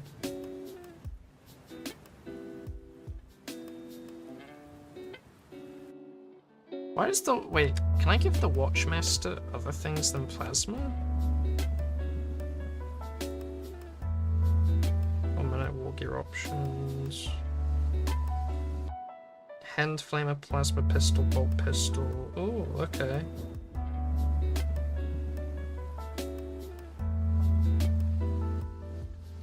Ah, fuck. Dude, I like the other options so much more. Okay. Let's not get distracted. B2.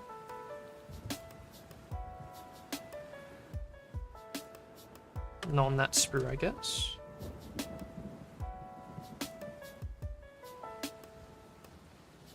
Yep, 2.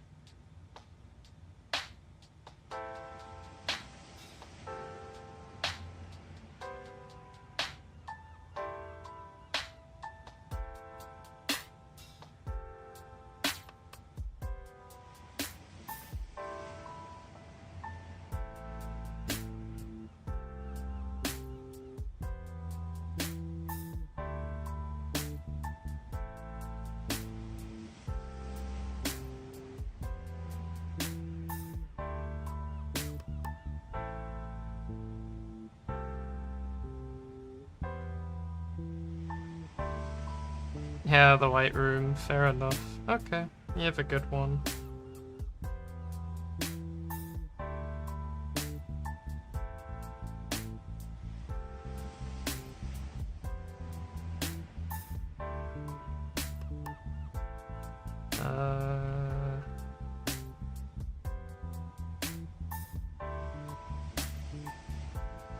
Well, that's not the right piece I need then.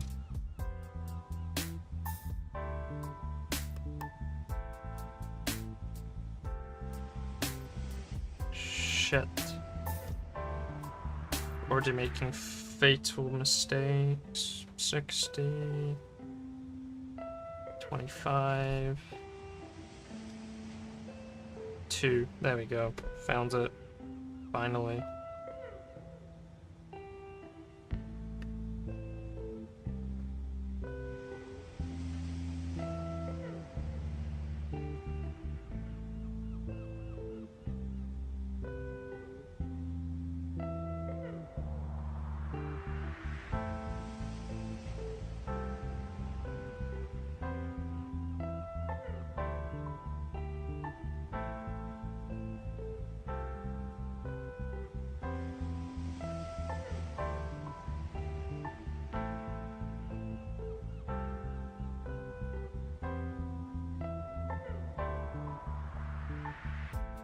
It's just a little bit annoying that,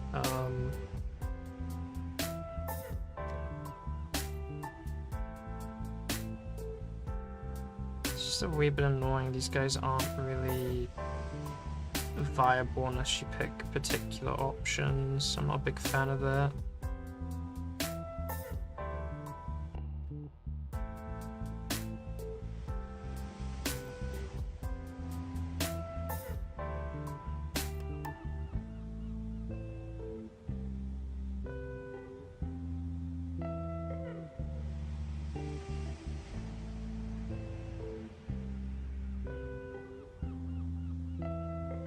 B2. Or not B2, his leg 3. His other leg.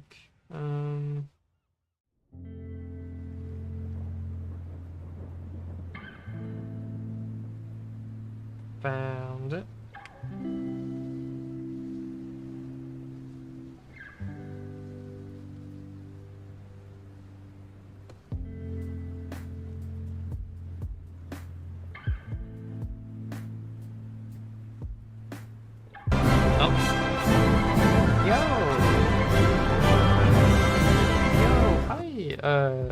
Hi Industries, thank you for the rate of 10. Holy shit. Hello. Hi. I'm currently building a KRIEG engineer squad. Currently trying to figure out what I should build them as. And how are you guys doing? What were you guys up to? Were you guys also building Warhammer?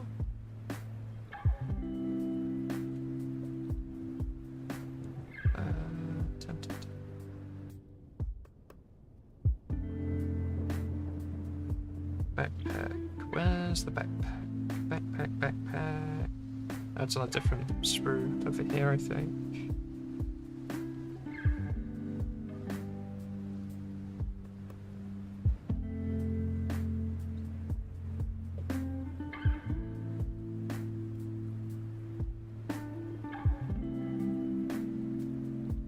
Let's see. The machine spirit guiding me to this stream. Strange stuff. Hello, unknown one. Hello, harmonic drive. How goes? Howdy, hey.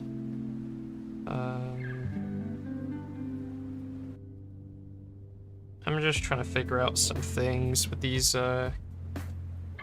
KRIEG engineers. I don't know how I want to build them. Actually, I think I might grab the book and scan my code so I can figure out what's actually good on them. Because to be honest, I just kind of want to give them all shotguns, but apparently they're bad, so...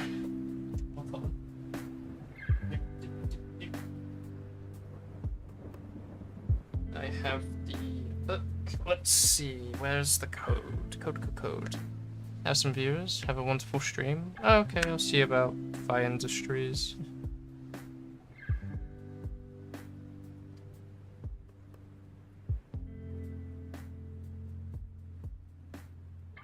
Just engaging with Warhammer content on a Star Wars server. You know, the normal stuff and Star Wars topics on Warhammer server. How peculiar. Hold on. There we go, there's the code.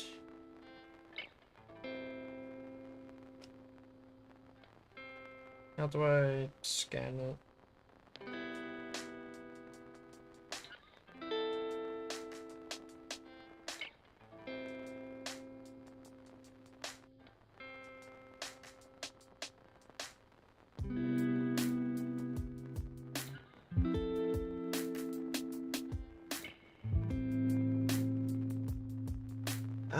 Where do I scan the code?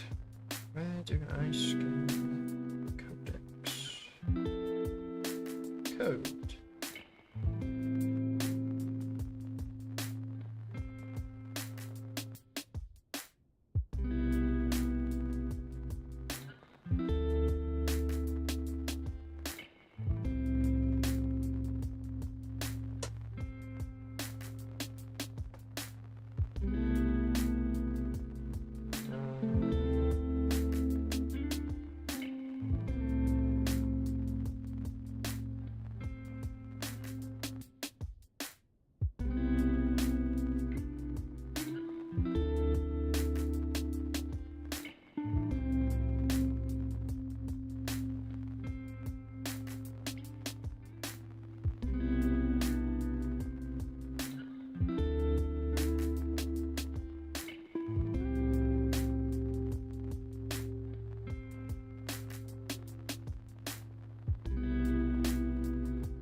this information I'm reading is not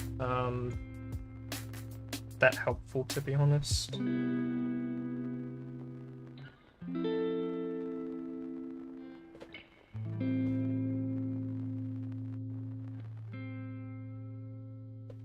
Warhammer 40k.com units right there again.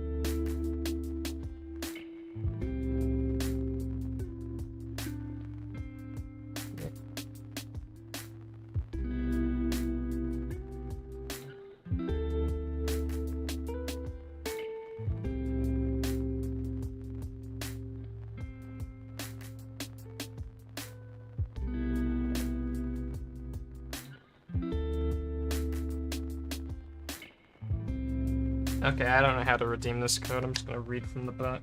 This is ridiculous. Right.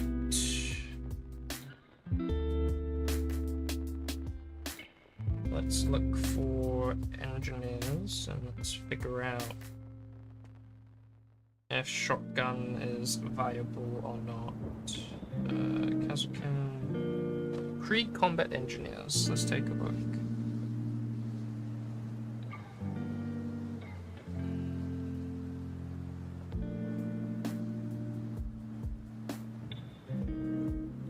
Once per turn, you can target this unit with the grenade stratagem or CmdrCP. Remember mine, once per battle, at the start of your shooting phase, you can select one enemy unit within 12 inches of the bearer and roll 1d6. On a +3, that enemy unit suffers d6 mortal wounds, or a d3 mortal wounds instead if the vehicle or fortifications unit. Place the remote mine token next to your unit, removing it once the ability has been used. Okay.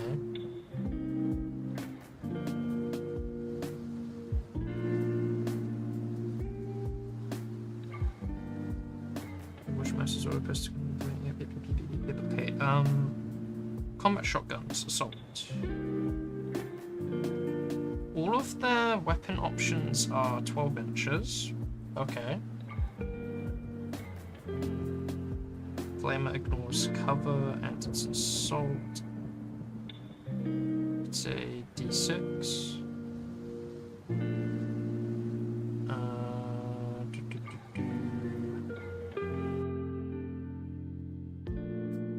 Ballistic skill check. Save 4. Okay.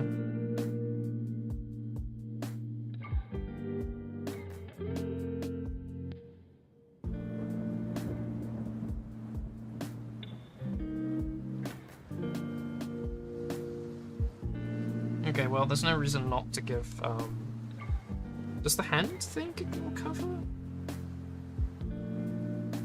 It does. I think I'll still give it a plasma gun, though. Let's take a look. Let's see what we're working with here. So, let's check his options. What is his power weapon? His power weapon should be this one. Snip, snip, snip.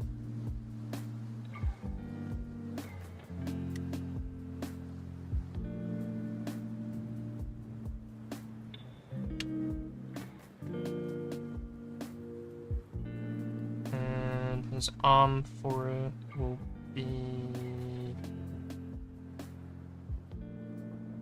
B11. Okay. This one.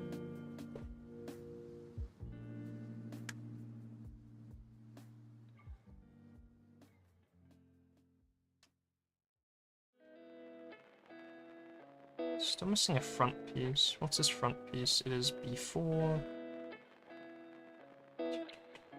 B4. I still don't wanna... That's what kind of annoys me about this. Is that, I like all of the KRIEG engineer options. They all look cool. Unfortunately. I wish they didn't all look cool, because I want the options.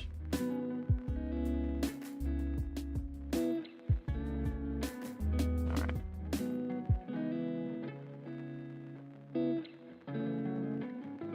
B4.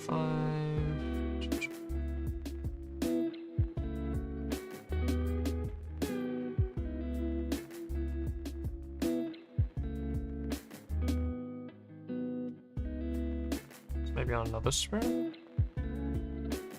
B5, B5, B5, Phenolcium.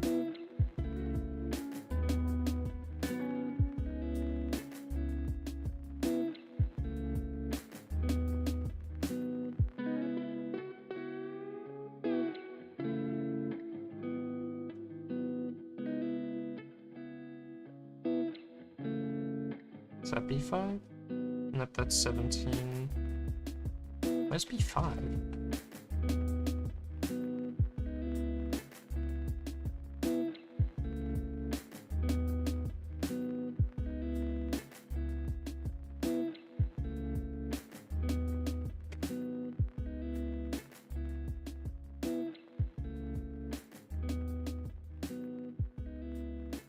$13, 40, 39.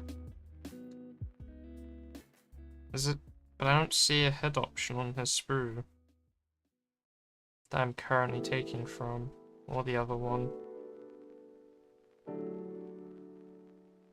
Is there heads on a completely different sprue? It might be, because I don't see them here. Hold on, let's take a look. Let me just put the book away first.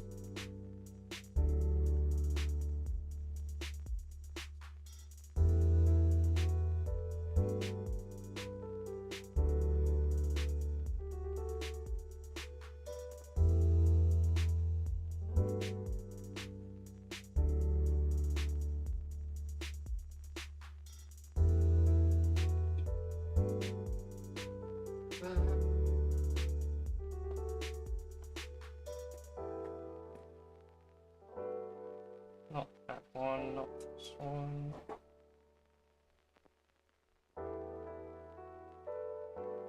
Should be here somewhere.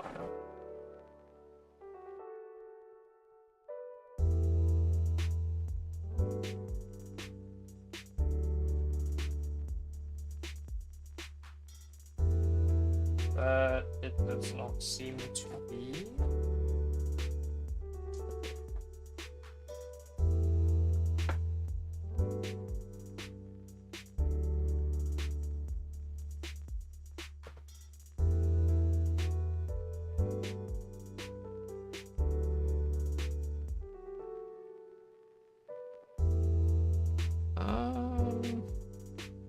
That is very annoying. I don't know where his head is.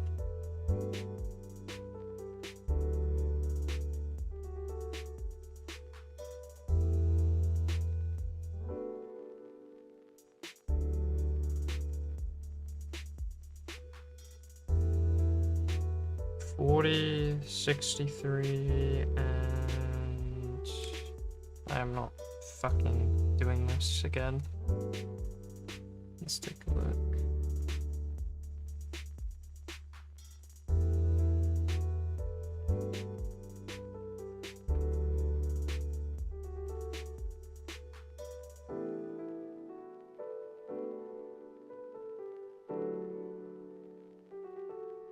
Where the fuck is this dude's head? I'm actually so confused. Is that his head? 13. Or 31, that's not his head. Where's his head? 40, 60. I've already looked at that sprue. Is it on this sprue? Oh my god, it is. I'm blind. I'm so blind. I thought it was just a helmet, but no, it was actually his head. Oh, I'm so bad at this. I think I'll make the shotgun guy and then wrap it up. Because unfortunately, I am way too conflicted about what I'm supposed to do. So hello, Esquox. How do I pronounce that name? Sorry for butchering it, but that's a new one. Welcome to the stream. I'm gonna glue this side as well.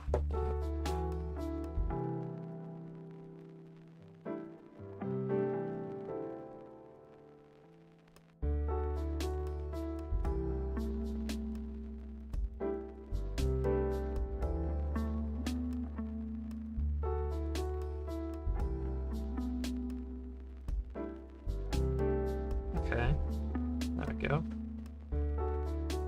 I will give him a power sword, because why wouldn't I? Power swords are cool. Regardless. So that's thankfully a really easy choice for me to make. But just a flame pistol sounds so much cooler than a plasma pistol, I'm sorry, but... like, I don't know.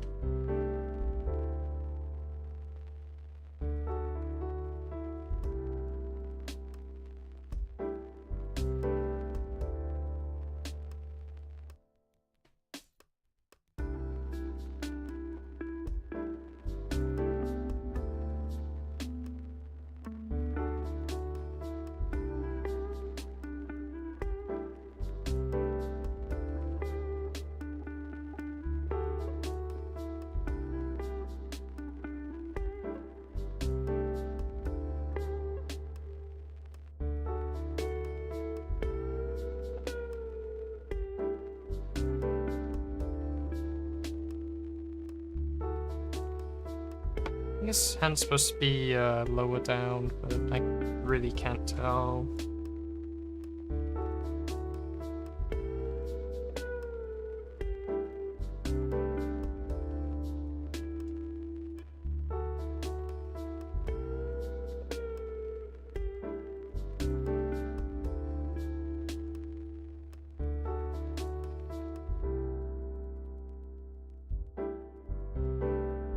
Yeah, like that too.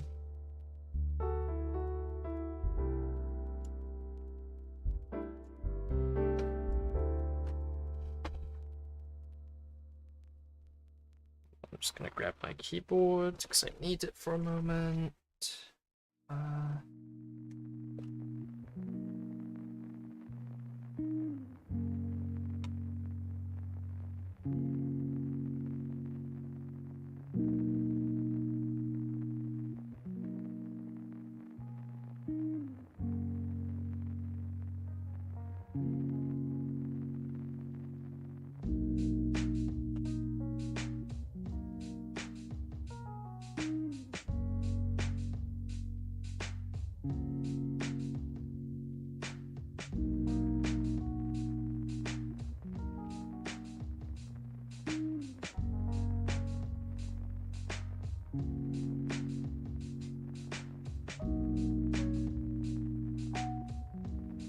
Let's keep the keyboard on my lap. That'll be more convenient, maybe.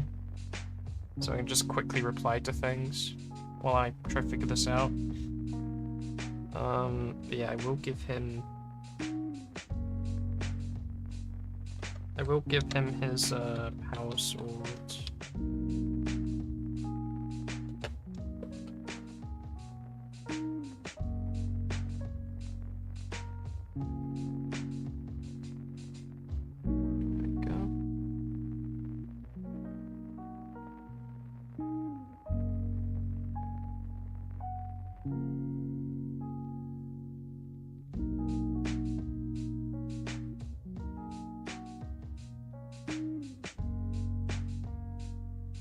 I hate when the gun isn't on the hand.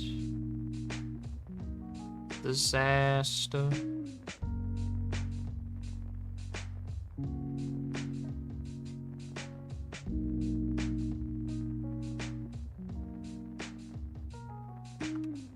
It's not. It looks okay.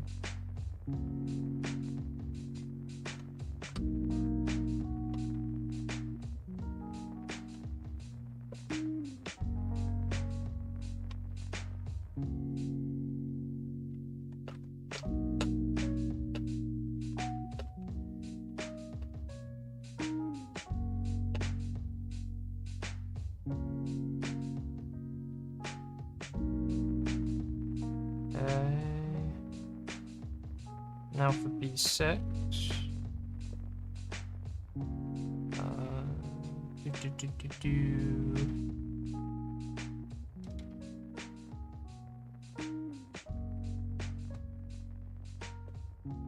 Sorry if this isn't the most entertaining stream in the world. Just figuring things out. Well, that's 9, that's not 6. Where's 6? I need 6. Oh, no, that is 6. There's a little line underneath it, right? That's what that's for.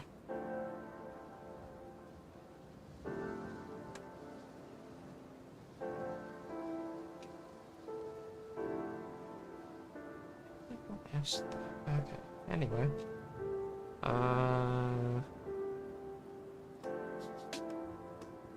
Right, we're having pointing upwards.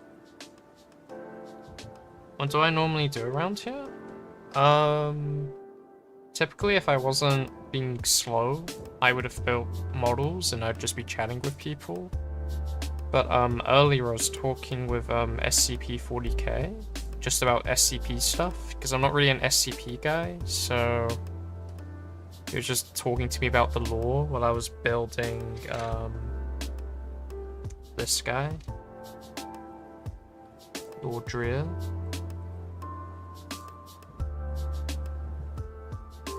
The camera isn't very good, my apologies, but yeah.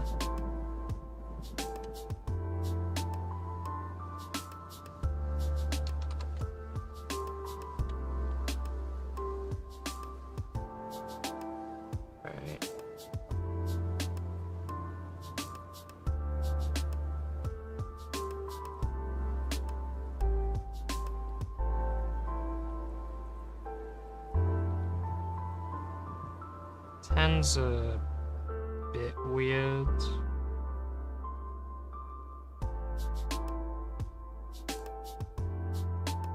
Should probably give him a backpack. His backpack is piece number 2.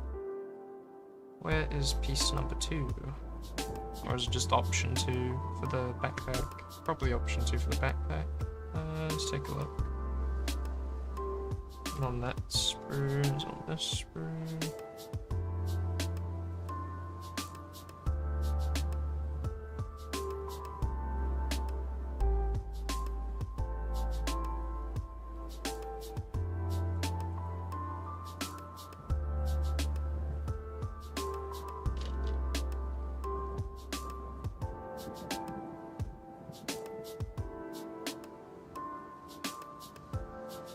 I really want to give this guy a flame pistol so bad.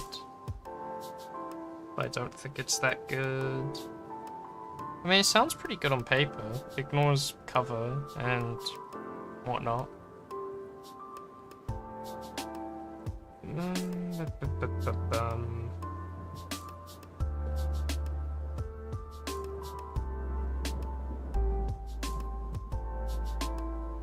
I still don't see the backpack I'm supposed to give him, which is a little bit annoying.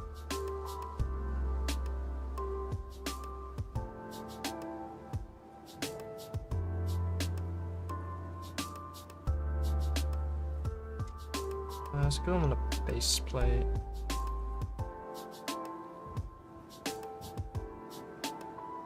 Get a bit of a better idea of what we're working with here.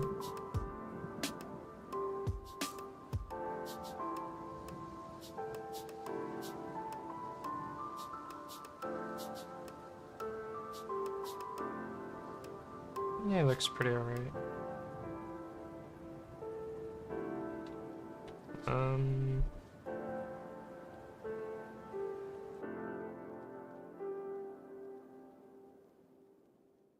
I still don't see the backpack I'm supposed to give him, which is annoying. Does it just want me to give him any backpack? Is that it?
have to leave this for another time.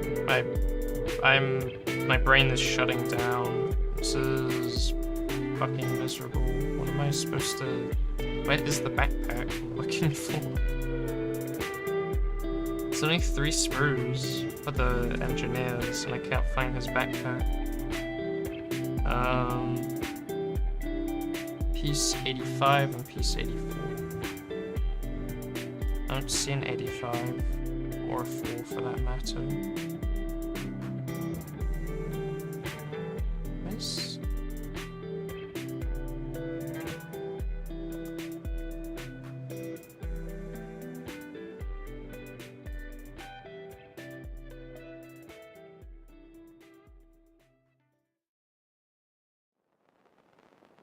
'84, 85, 84, 85, 84.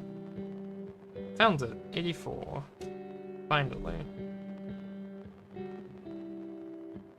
4 and 85. Yep.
Wants me to glue this piece on top of it.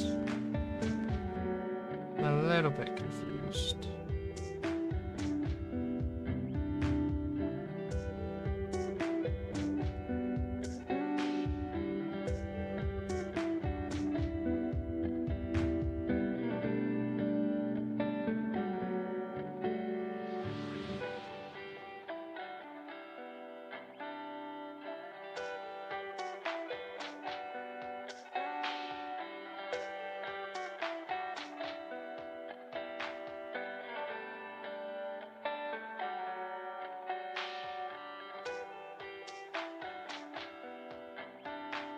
I don't see how this will make it look any good, to be honest.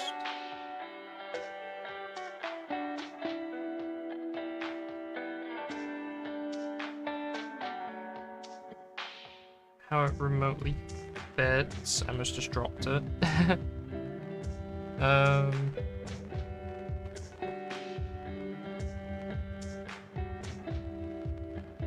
84, 85.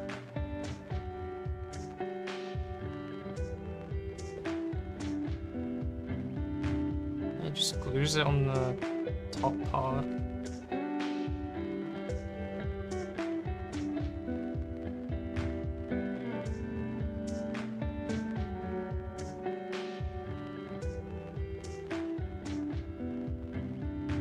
There we go.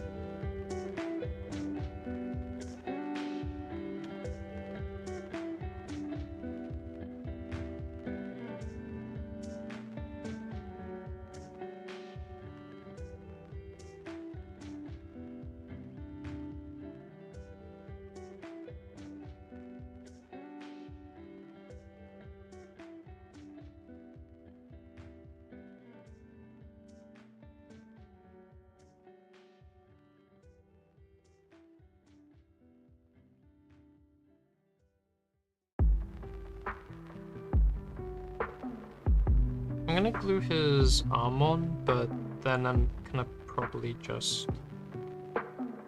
I'm not gonna give him any weapon options, because I don't know what I want to give these guys.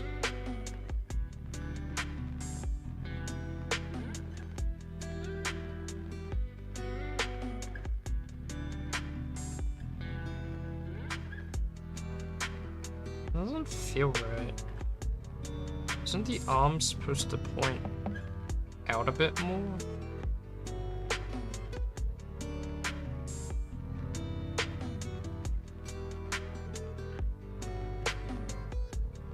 I'm gonna cut out the flame pistol. I'm not gonna glue it on, I'm just curious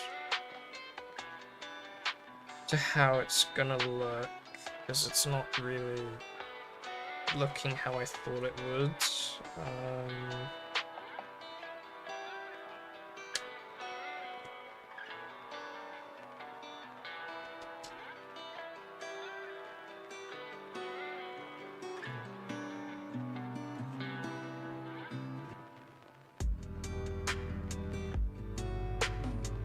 Like, I'm gonna glue it, but I'm not gonna keep it glued. I'm gonna take it off very quickly once the glue kind of gets sticky.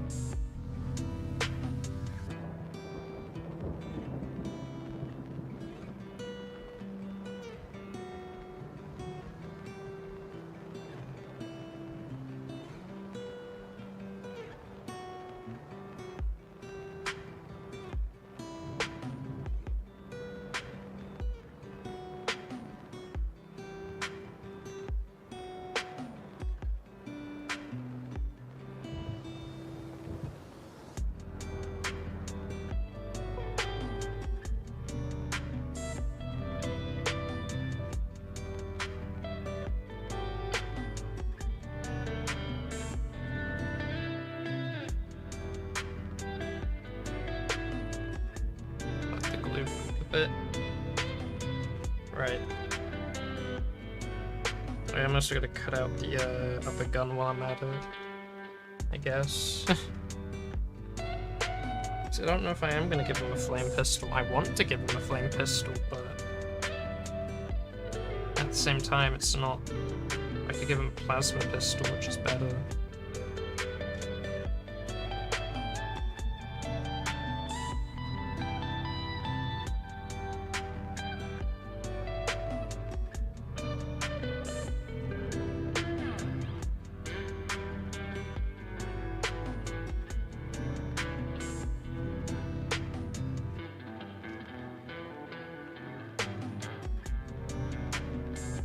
Yeah, looks okay.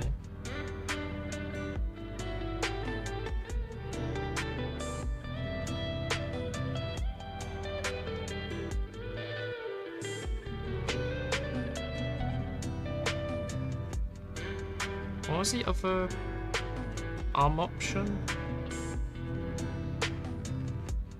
'Cause this looks kind of not that good, actually. His other arm option was 23. Okay. Let's do 23, see how that looks.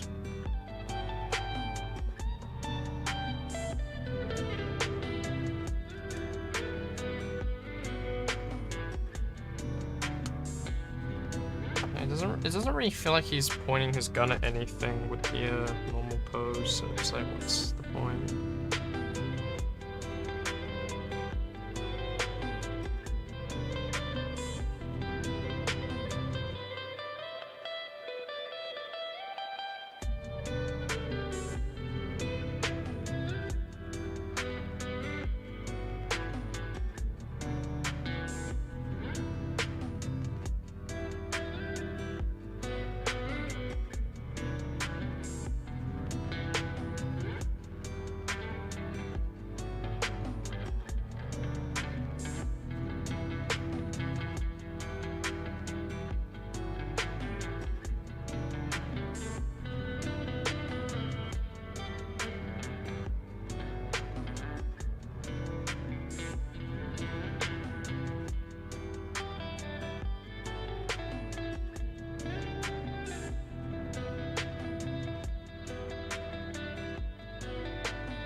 don't think this is the right arm. Doesn't look correct. Maybe my guy's looking too far to the side, but it just doesn't look right. Let's look for his arm again.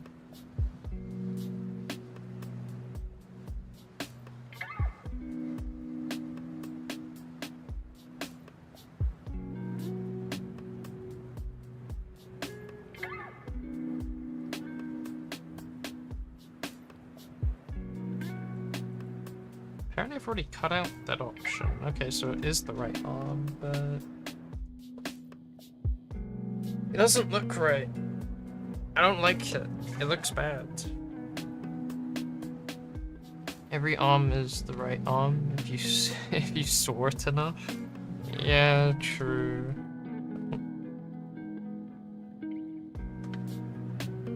But the cadet back there. I don't know, I'm kind of just struggling with the engineers. Like, I don't even know, like, I'm still trying to decide if I want to give them a plasma pistol or like a flamethrower, but yeah. Struggling. Where's the flamer? Got the flamer maybe.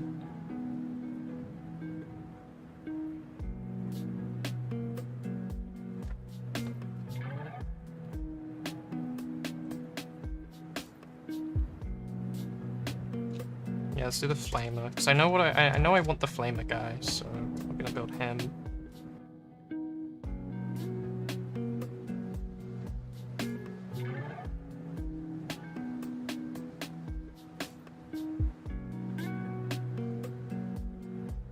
Or do I want to build him? Like, I don't know. This is the problem I'm having, because I'm briefly looking into the stats, and it's like I don't know what's good. Like, I'd like to have a squad of guys with just shotgunners, but I don't know if that's any effective. I mean, I could quickly try to Google it.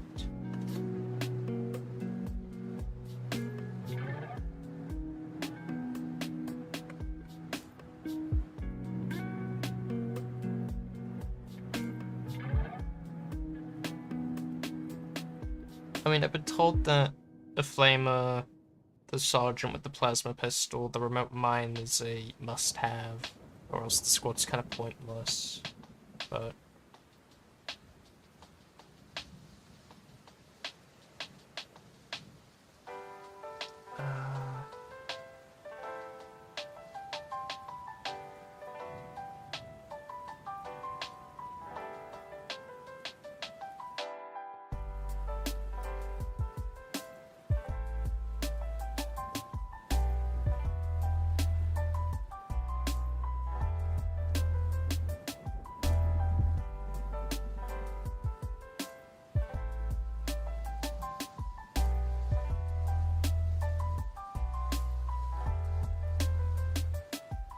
yeah, everyone's saying the same thing. That's annoying. Is this old Warhammer? No, this is Warhammer 40k. It's the Astra Militarum. All dreary and stuff. I'm right now working on the KRIEG box, which has left me in a lot of peculiar. Do I get this? Do I get that? I'm not too sure. And that's really annoying me.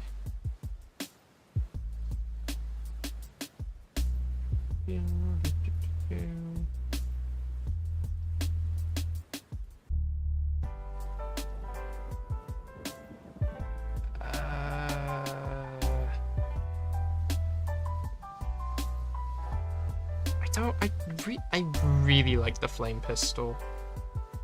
I think it's cool, but everyone's saying plasma pistol. And to be honest, I do like the plasma pistol, but oh well.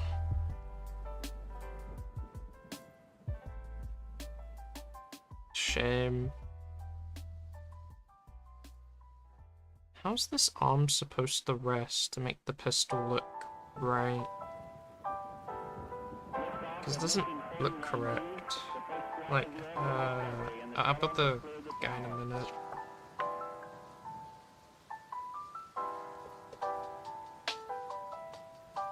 Like, yeah, it's up to his head almost, but... Primary control of critical vehicle function.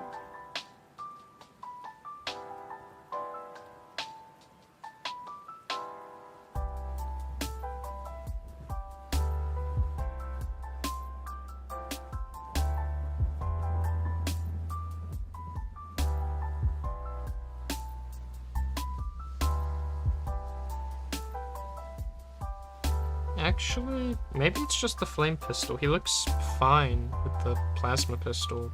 That's weird.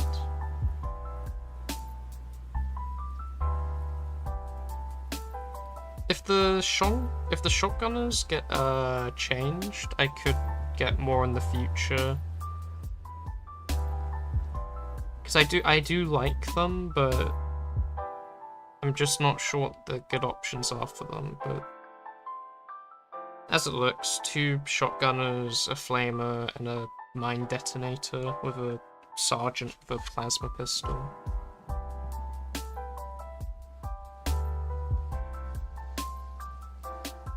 Which is fine.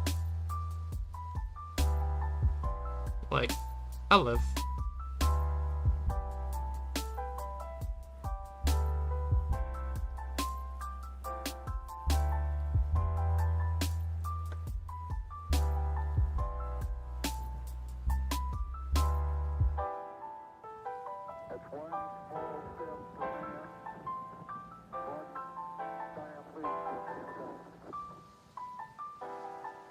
Yeah, he should be alright. Yep. Let's see.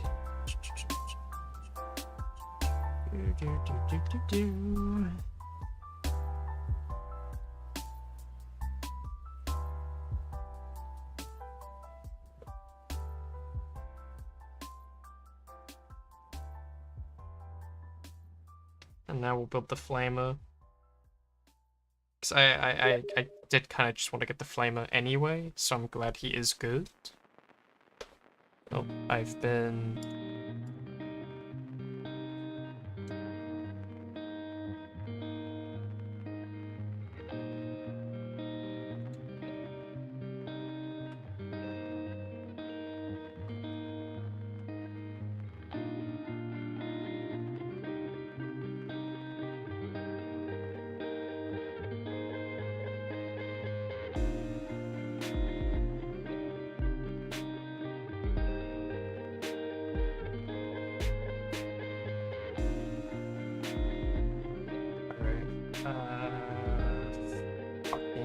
what is thing?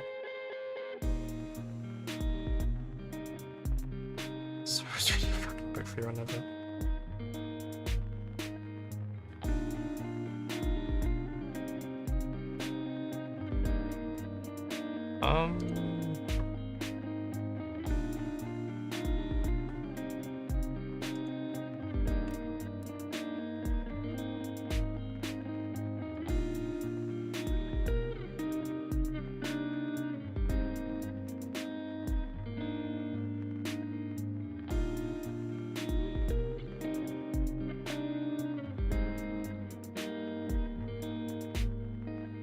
Yeah, you know, I'll quickly build the guy. Just gotta find the parts for him. He doesn't look that complicated. Which screw is he on? Not that one. Is he on this one? Not that one either. So he's on this one. Yep. Found him.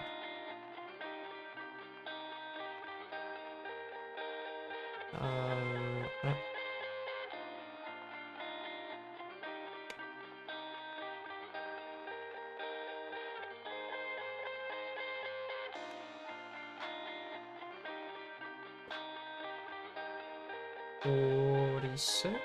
Is that correct? Yep, 46, and 47, and 48. Okay. This is the right guy.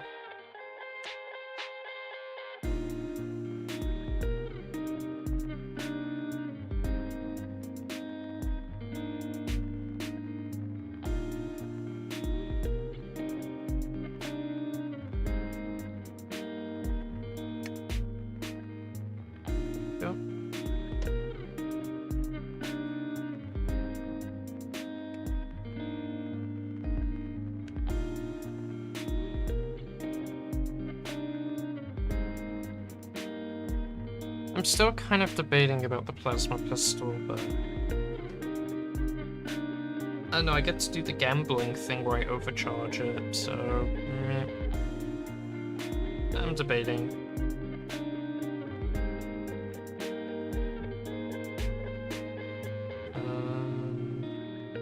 Oh, where's his arms? He needs... what does he need?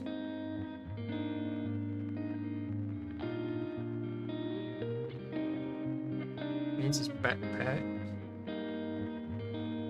Which of course is not listed for some reason.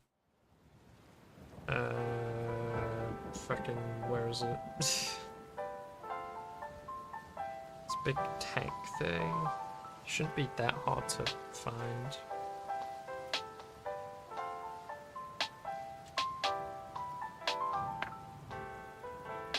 It's,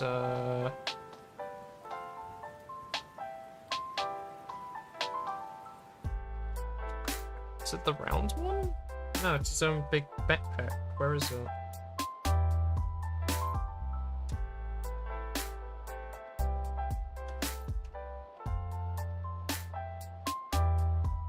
I might just... I don't know. I don't know, this is really annoying. Where is it?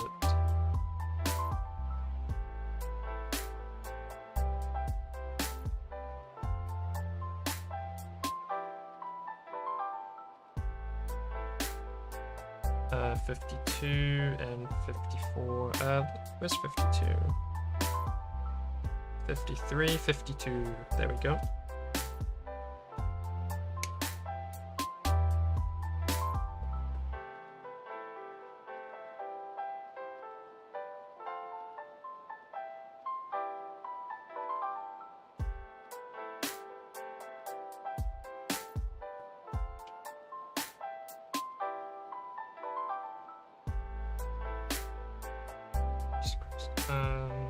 Okay, let's put his hand advance.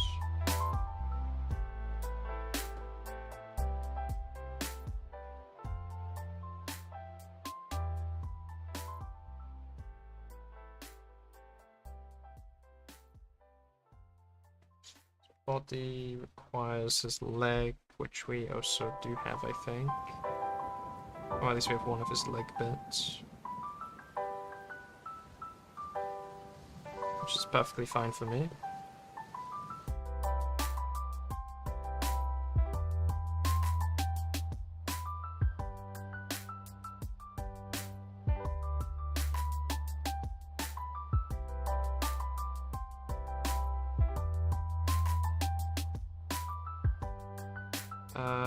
This isn't staying on, so glue that. There we go. That should help it stay on, hopefully.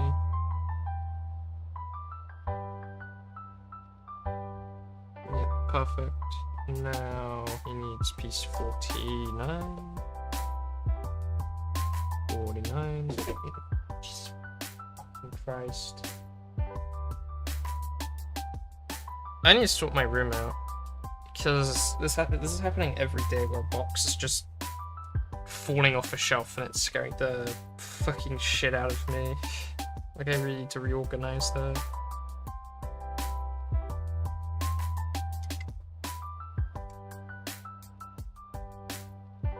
$73. Not that one. Maybe this one?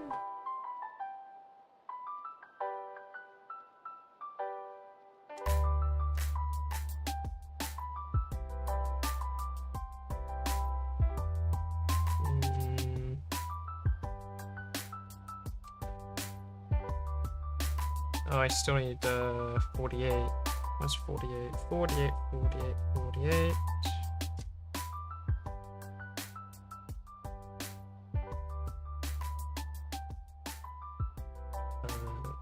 His chest piece is 49, I have that, and his head should be 50, I think? Yep, it's also 50, perfect.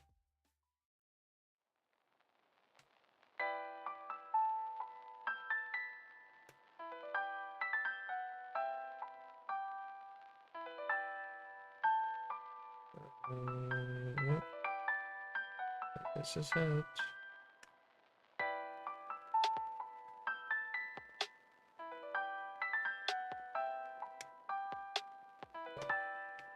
Oh, I've been messaged. Wait, let me check. Free whenever. Okay, well, I better get through this guy, and then I think I'm gonna wrap it up, because it is taking me an hour to get not even 2 guys done, because I'm too undecisive about how I want to make them, so... Granted, I also want the proper backpack, which I'm not getting. 86, 87, okay. I think that's the right backpack. 86 and 87.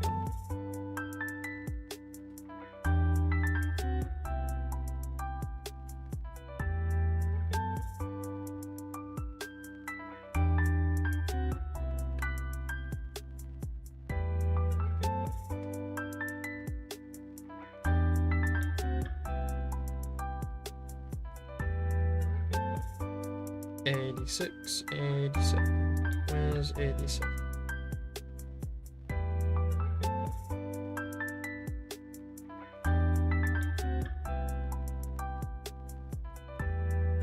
Yeah, found it, I think. Yep, found it.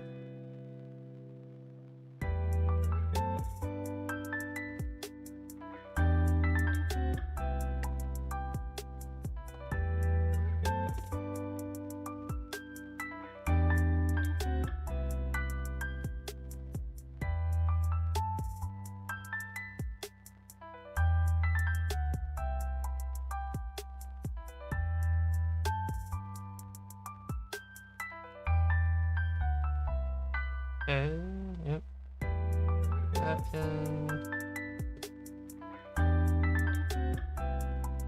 and done almost with the guy. And I'm still missing his leg.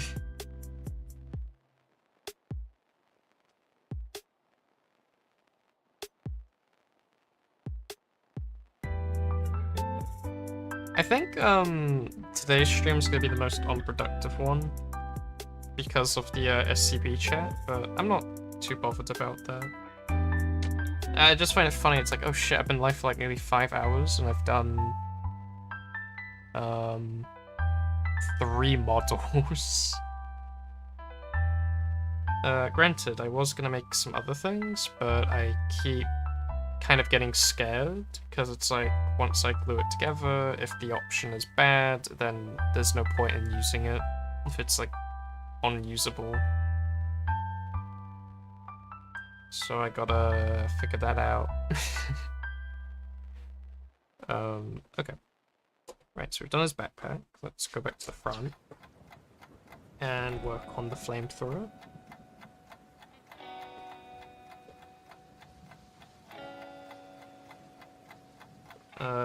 53. Oh. Thank you, DR, for subscribing. Greatly appreciated. 52, 52, 52. Was it 52? No, it's 53 I need. Wait. Oh, no, okay. No, that is the right arm I put on. Okay. I thought I put the opposite arm on somehow. We're good. We are the chill.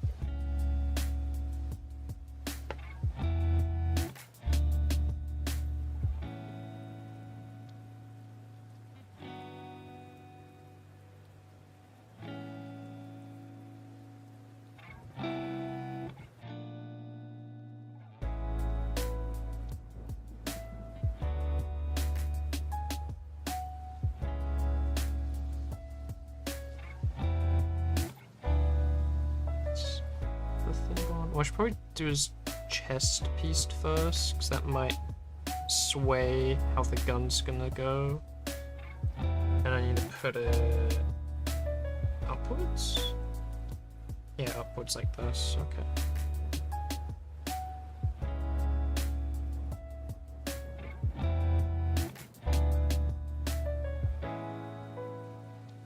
Alright, now his mask.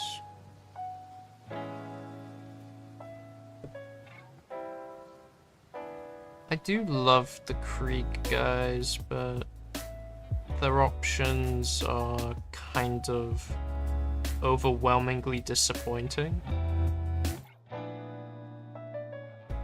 And the performance of said options also seem to be just as disappointing, which is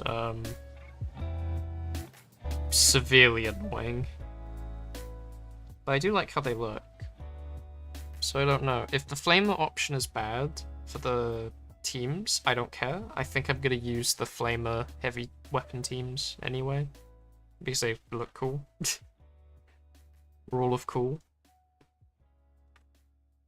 But I don't want to completely go into rule of cool, because I do want to someday do tournament stuff, maybe. So how is this meant to fit onto that? Wait a minute. That's not the right thing, is it?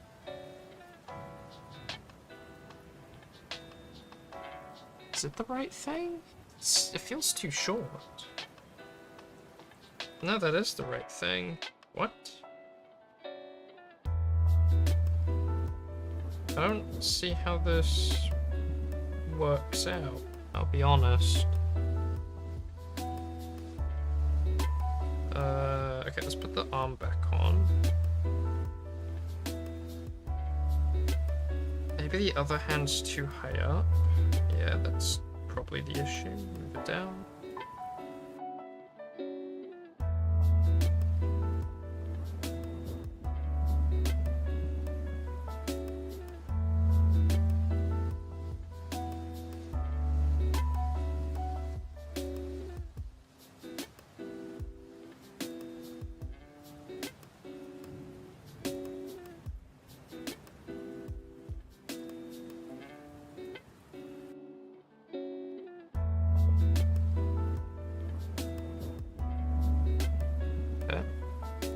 Let's grab one of the base plates. And let's find his other leg, because I still haven't got his leg for some reason. PD 48?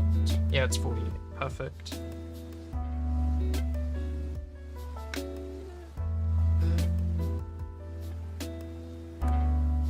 Okay.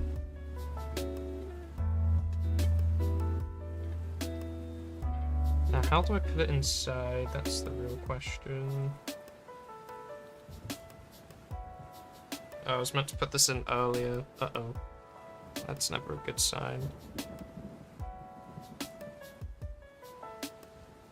Well, shit.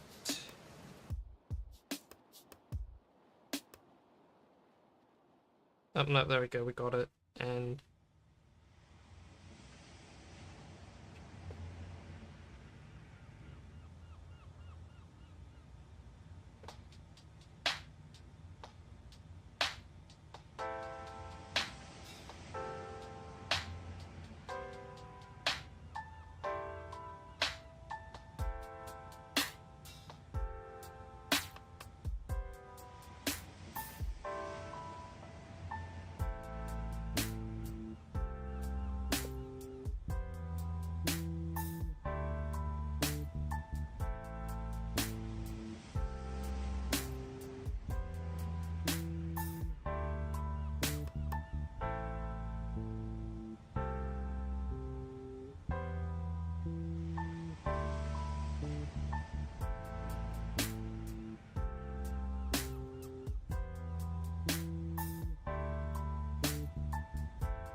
let's glue him to the base, and we should be done. So I was just messing around with his arm a bit.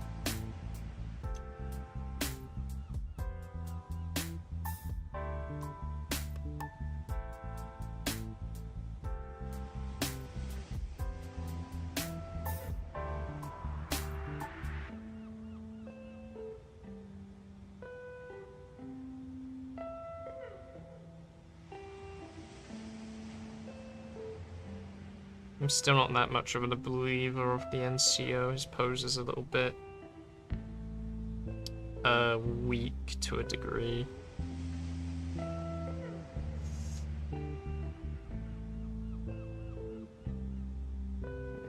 Lord Solar out of the way. Oh. He's fine.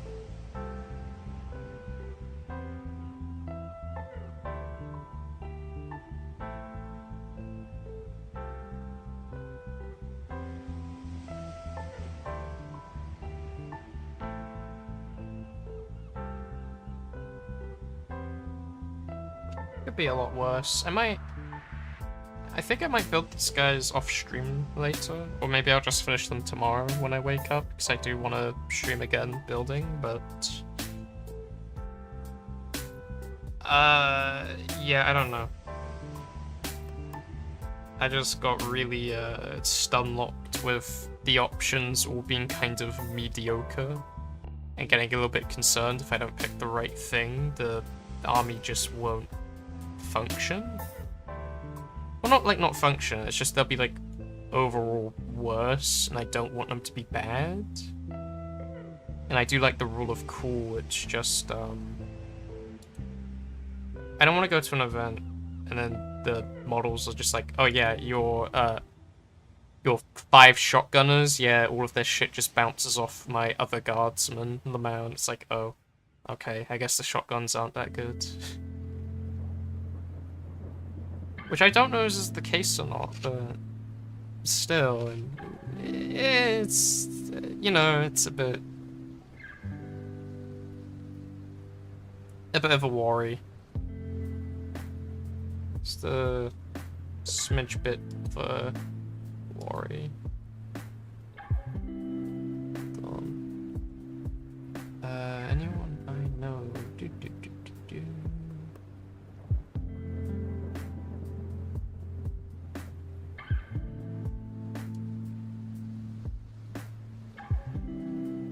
Not really.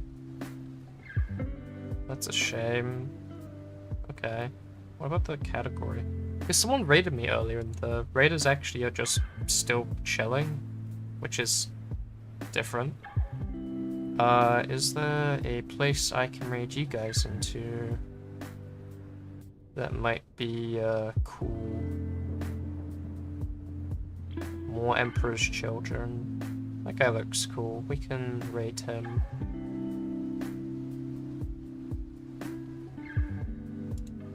Let's take a look.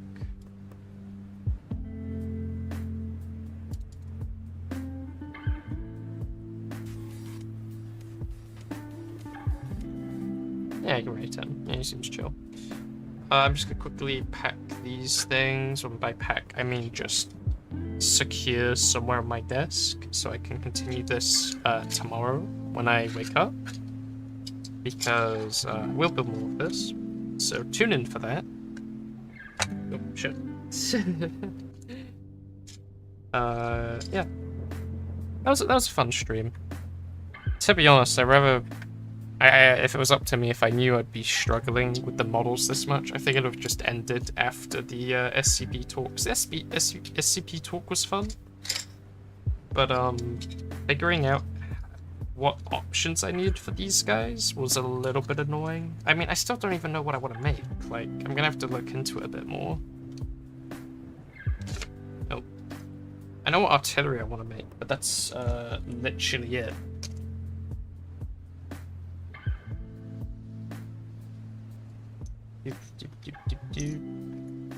Why so many base plates? There's no squads in here.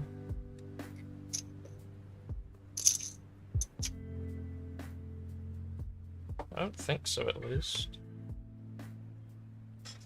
I'm just gonna put them all over here for now. And, yeah. Same with the extra bits. We'll just leave them over there.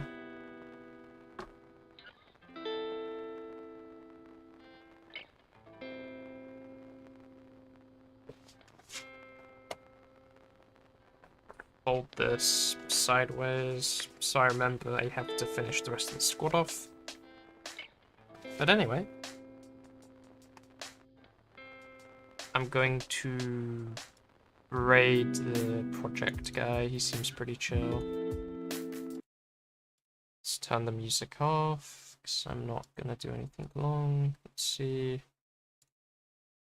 Uh,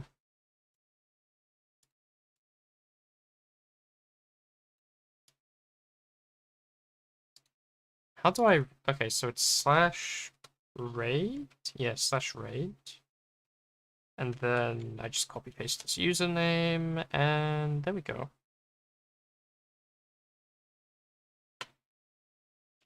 Right. We'll rate him on Twitch. Then on YouTube, nothing much will really change. Because YouTube, you can't rate people, so you guys are just gonna have to find someone else to watch, I'm afraid. Not like anyone's really interested in what I'm doing, because this was an absolute mess. So I still need to get rid of those cadets. I can't keep them on the table. They are a victim of my keyboard cable. But anyway, thank you all for watching, and I'll see you guys till next time. Goodbye!